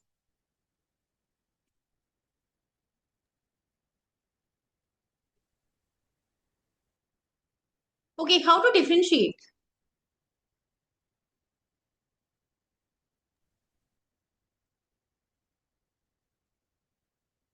Like innovation and quality. Yes, you can innovate, you can try to improve the features of your product. And if there's nothing left to improve the product, right, then you can also improve your other aspects of the value chain. You can improve customer support, customer service, post sale service quality. This can be improved, right? Sometimes people prefer one brand over another, not because the product itself is better, but because their support, customer support is of good quality. Now, if I compare HP and Dell, okay, both of them are equally okay, but I always prefer HP over Dell because HP's customer support service is great in my area. There are so many customer support centers available, so many repair centers available.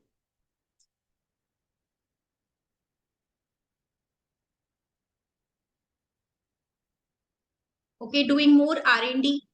Okay, see, these are the aspects I'll be covering in my pre-scene session. So I'm just saving it for my pre-scene sessions. Okay, I don't want to discuss cost cutting and differentiation today.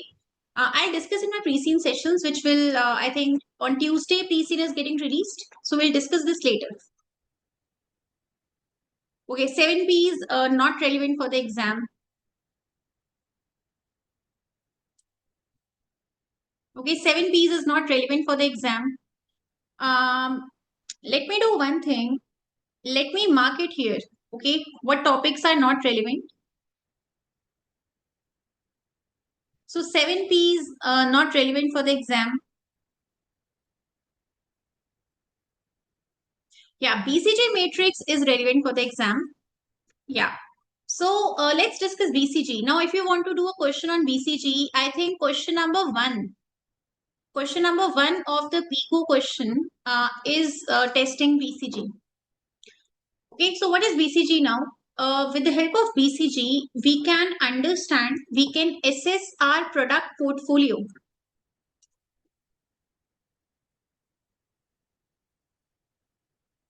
With this model, this matrix helps us in understanding which product should we keep investing in, which product is a promising product, which product is a star product, and therefore we should keep investing in this product. We should keep doing more innovation, R&D, more advertisement in this product. And then what product should we discard?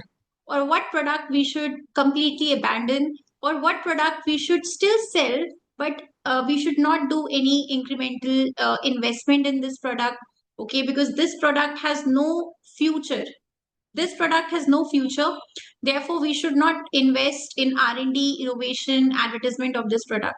We should still sell this product till the time we are making money from it. But we should, since this product has no future, we should not invest more in this product, right? So BCG helps us in understanding our portfolio, and then it helps us in understanding which product should we discard, which product we should continue with, right? So Vigo has tested BCG model in its first question. Now, there are two terms which I want to explain. One is relative market share.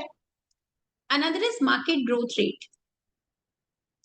Okay, relative market share and market growth rate. Who wants to explain what is market growth rate?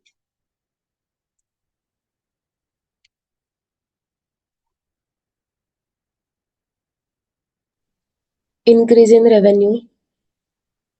Market growth rate means the rate at which the demand for this product is increasing. The rate at which the demand for this product is increasing. That is the market growth rate. And is this growth rate increasing or decreasing? Is this growth rate high or low? Is the demand for this product in the future increasing or not? Okay, that is market growth rate. Another one is market share. Relative market share is what? Yes, who would want to explain relative market share? Our share, like, compared to the like basically the leader of the market. Yeah. So this is yes. How would you explain this?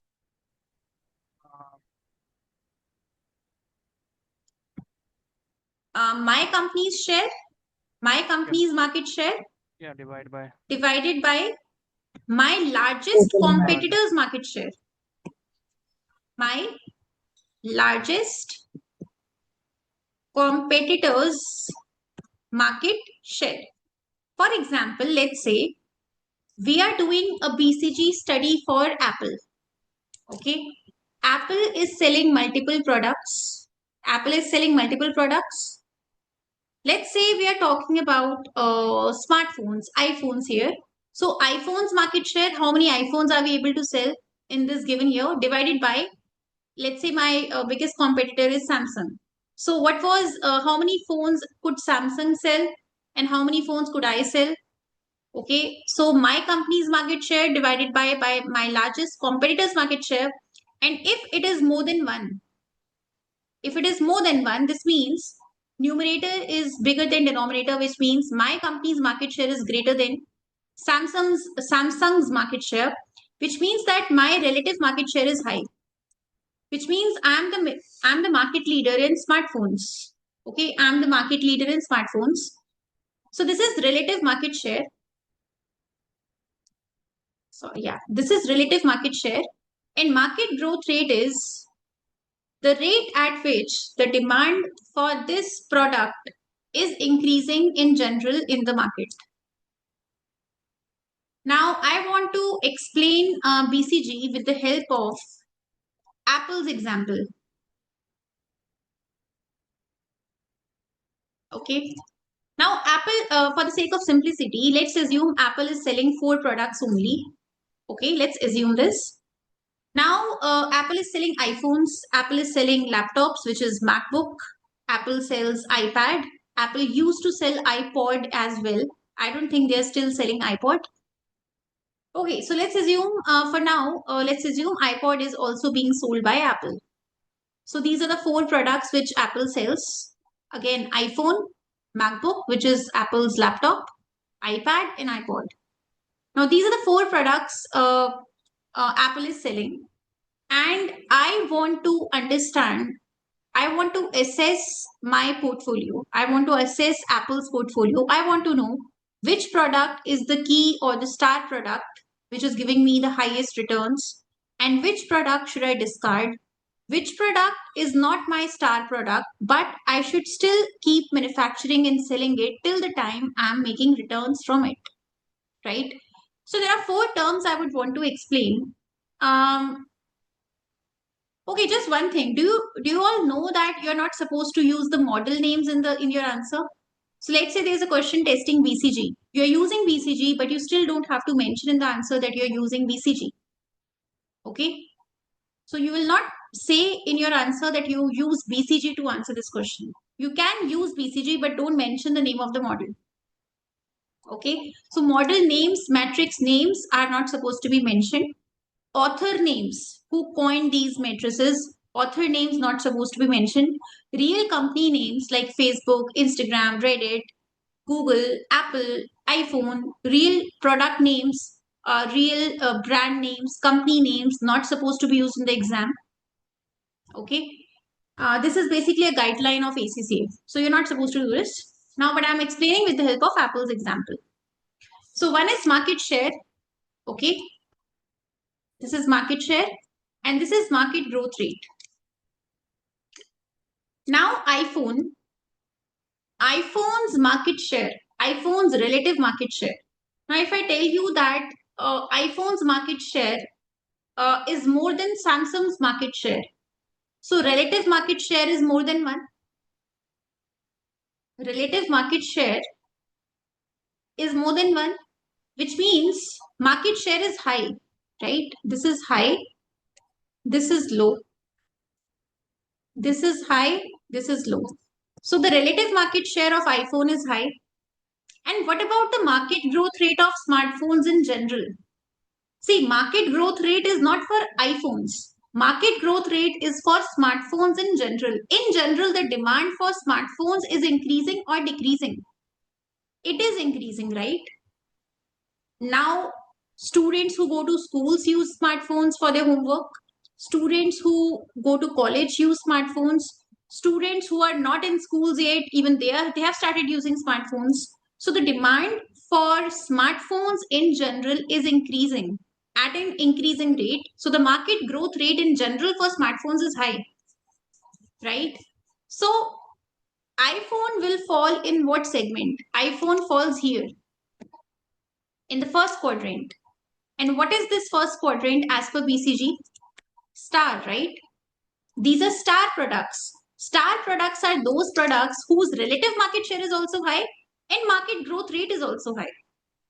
I sell the maximum. Apple sells the maximum smartphones in the market and the demand for smartphones in general is increasing at an increasing rate. So not just I sell the maximum smartphones in the country, also the demand for smartphones in general is increasing at an increasing rate. So this is a star product, a very promising product. It has a huge potential at present and in the future. Okay, so therefore it is a star product. So when I have any star products, I should keep doing more R&D in this product. I should try to invest more in innovation, try to improve the quality, the features, improve camera quality. I should strive to increase my market share even further. I should do more advertisements, okay, so that more people are aware of my product, so that I'm able to increase my market share further. So when it comes to star products, we should invest, or we should do sustained investment. Means we should keep investing the way we are investing at present.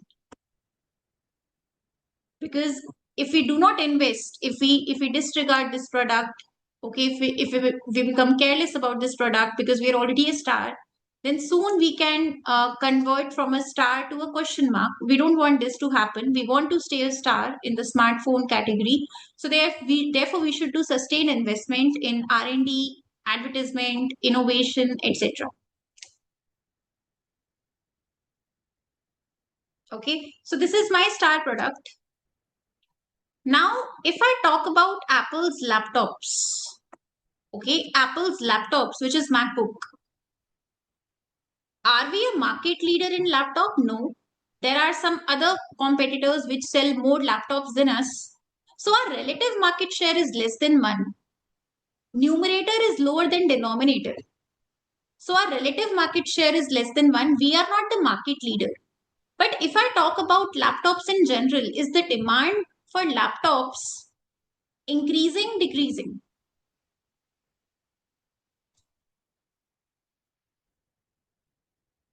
Demand for laptops is increasing. Now, students who go to school do their assignments on laptops.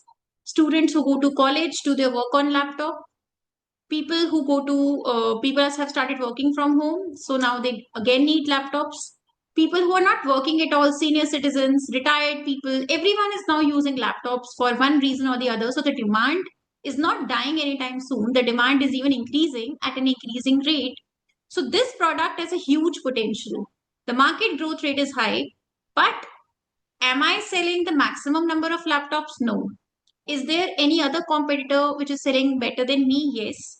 So what should we do in that case? So this product, which is MacBook, is a question mark. It is a question mark because I should invest in this product if I feel I can make it better. I can sell more laptops. If I can increase my market share, then I should invest more in it. I should do more innovation, R&D, try to improve my laptop so that my market share improves and my MacBook becomes a star product. So we call it as a question mark because if we think we can improve the market share, only then should we do more investment in this product. So what should we do for MacBook? For question mark, we need to increase our investment. More investment is needed. More investment is needed in R&D, innovation, make your product better, advertise your product. If you want to reduce the prices, consider that as well. We need to increase our market share somehow.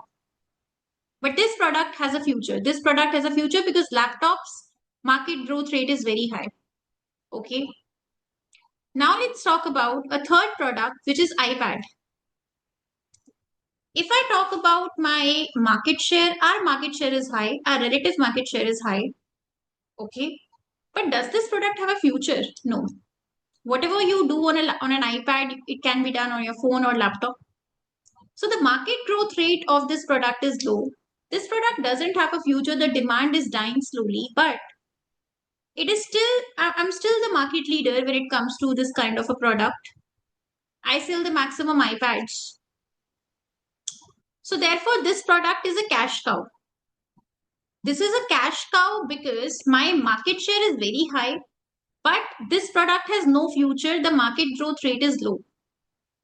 But till the time I can reap benefits from this product, let's continue manufacturing and selling it. Do not do any additional investment.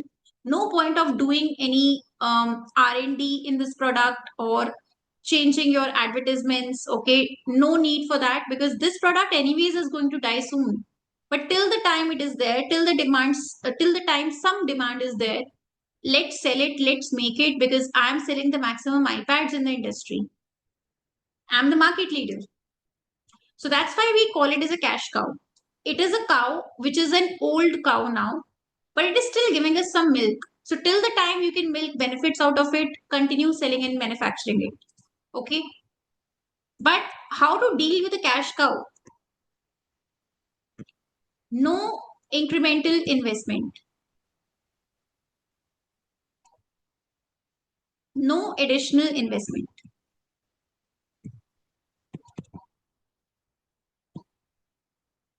And when it comes to iPod, if I talk about iPod is called as a dog. You know why? Because there is no demand for it. The market growth rate is low. Also, my market share is also low. Okay. So this product doesn't have a present nor has a future. So I should discard this product, abandon this product completely. Yes, please tell me, is this clear? You know, when Bigo was tested, we predicted in the pre-seed that this BCG will be tested and it got tested. And I think it was a 20-mark question. And it was the very first question.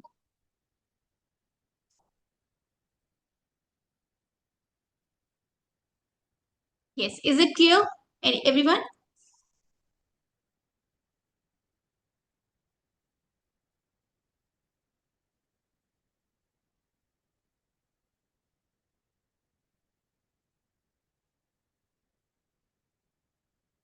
Okay, but you know what?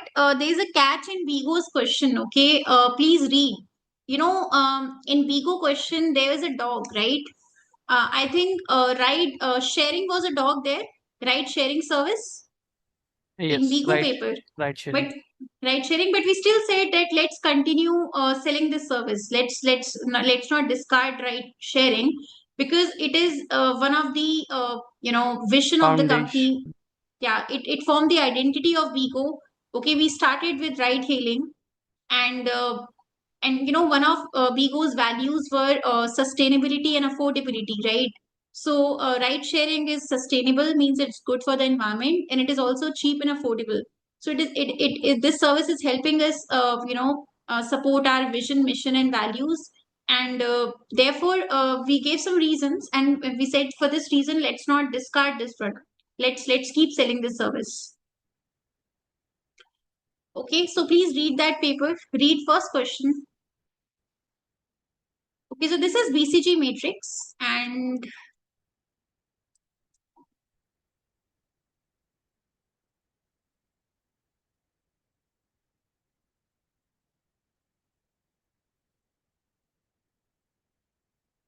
not relevant. Okay, I'm not discussing this.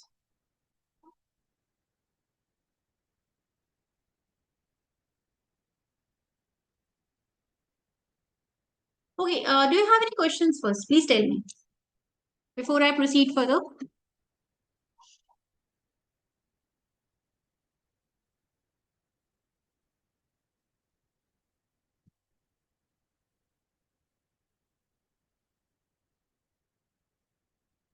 Okay, what are the various methods of development? Organic growth and Inorganic. inorganic growth. So organic growth means Self-growth partnership, like no, not partnership. Partnership is inorganic. okay. Organic growth means when you are doing everything on your own from scratch. You're not taking any external help. Okay, no mergers, acquisitions, no partnering with other entities. Okay, that is organic growth.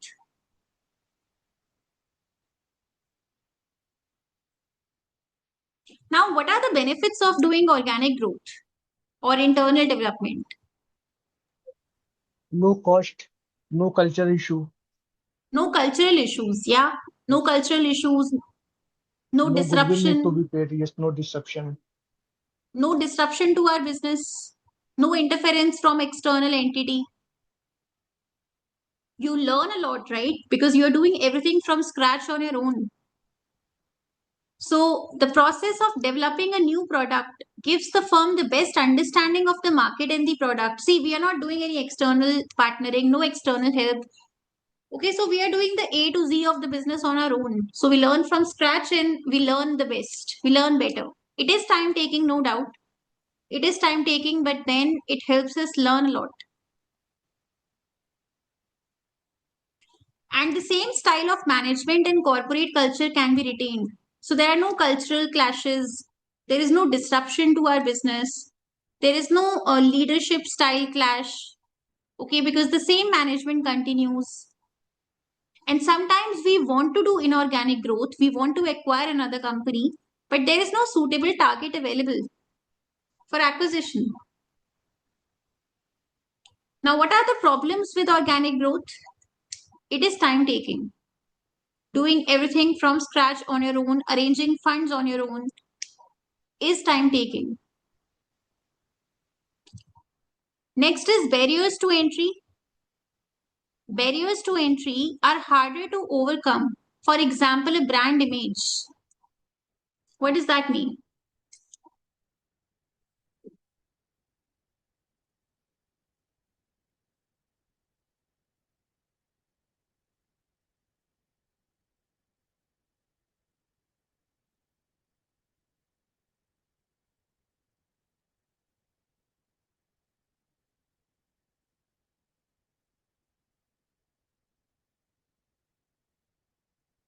See, you know what? If you want to beat a big competitor like Samsung, can you do it all alone? Let's say I'm a ABC mobile phone maker, ABC company. Can I beat Samsung alone? No. But if I partner, or if I require some other company, or if I do enter into a joint venture with another company, then it is easier for me to give a competition to Samsung, right? So if I want to overcome barriers to entry, I can't do it single handedly. I would have to enter into a joint venture with some other entity, because this entity, this joint venture partner may bring with itself funds, money, expertise, okay, which I might be lacking. So together we can do a lot of stuff. So if I want to overcome barriers to entry, for example, Samsung has a great brand image, and Samsung enjoys economies of scale because Samsung manufactures in bulk. Their cost per unit of production is low. So I can't do all of it alone. If I collaborate with another entity, then I can to some extent give competition to Samsung. Okay, this is this. And next is internal development may be too slow for the dynamics of the market. Who would want to explain this? Madam, till the time we develop our technology, the relevant demand may be over, not really remain in the market. Absolutely. In business, you have to be really quick. There is a demand, you have to collaborate with other entities and, do the needful, right? You have to be very quick when it comes to launching a new product in the market, because if you do it all alone, you will take a lot of time. And by the time you launch the product may be out of fashion. There may be no demand for it. So internal development may be too slow for the dynamics of the market.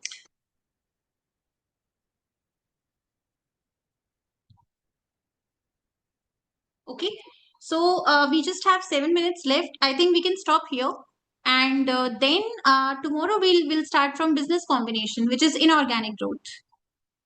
Okay, so tomorrow we are going to cover joint ventures and franchising and outsourcing and mergers and acquisitions. Okay, so all of these are external partnering. Okay, so anyone has any questions? I hope everyone has joined the channel. Okay, in case of any updates, I can, post announcements there. Okay, Rishika. Okay, guys. Okay, just note down my number, Rishika. Okay. Give me a second. You can text me. Give me a second.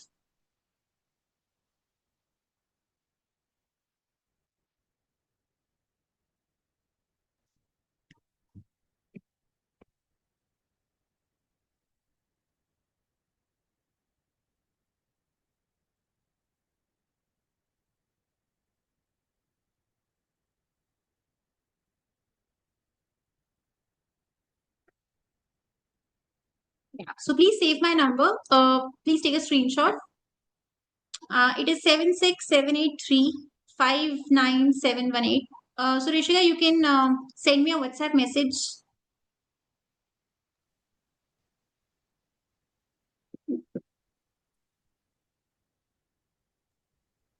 Okay, ma'am.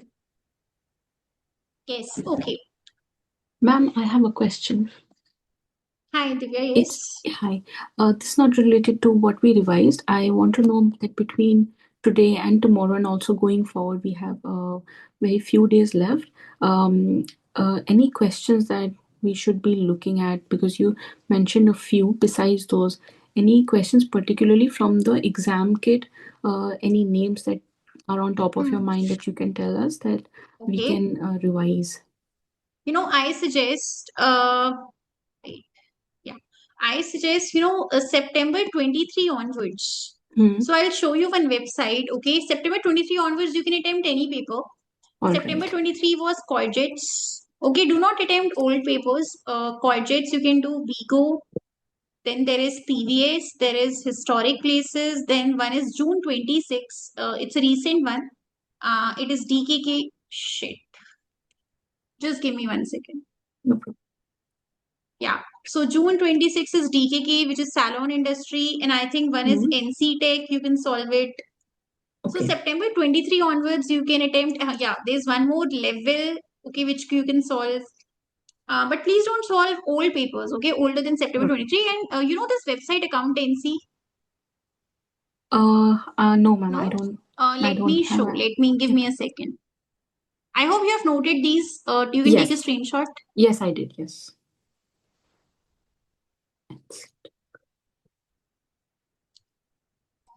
Yeah. So what you do, just type. Yeah. So just write accountancy, SBL past question and answers. Okay, everyone please type this. And even though you can see these papers on portal as well, but in case portal doesn't work, then this is a right side. So September 23, you can see, right? Yes. Now September 23 onwards, you can pick any paper. September 23 is Cord Jets. If I see December 23, it is NC Tech. All right, great. Okay. Okay, and June 24 is PVS. And December, and my videos are also available. Yes, Miku. yes, I have those. Yeah. Okay, June 26 you can't find here. It is available on the ACCA portal. ACCA portal, yes. All right. Okay. Yes. Okay, guys. Anyone has any other questions? Then we'll end the session.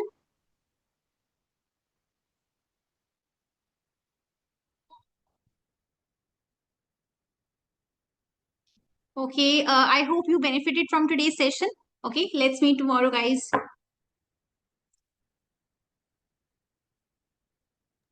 Sure, ma'am. Yeah. Okay. Bye. All right. Bye-bye. Bye. Thank you. Thank you. Thanks. Bye, ma'am. Thank you. Thanks, Sadashiv. Okay. Bye, everyone.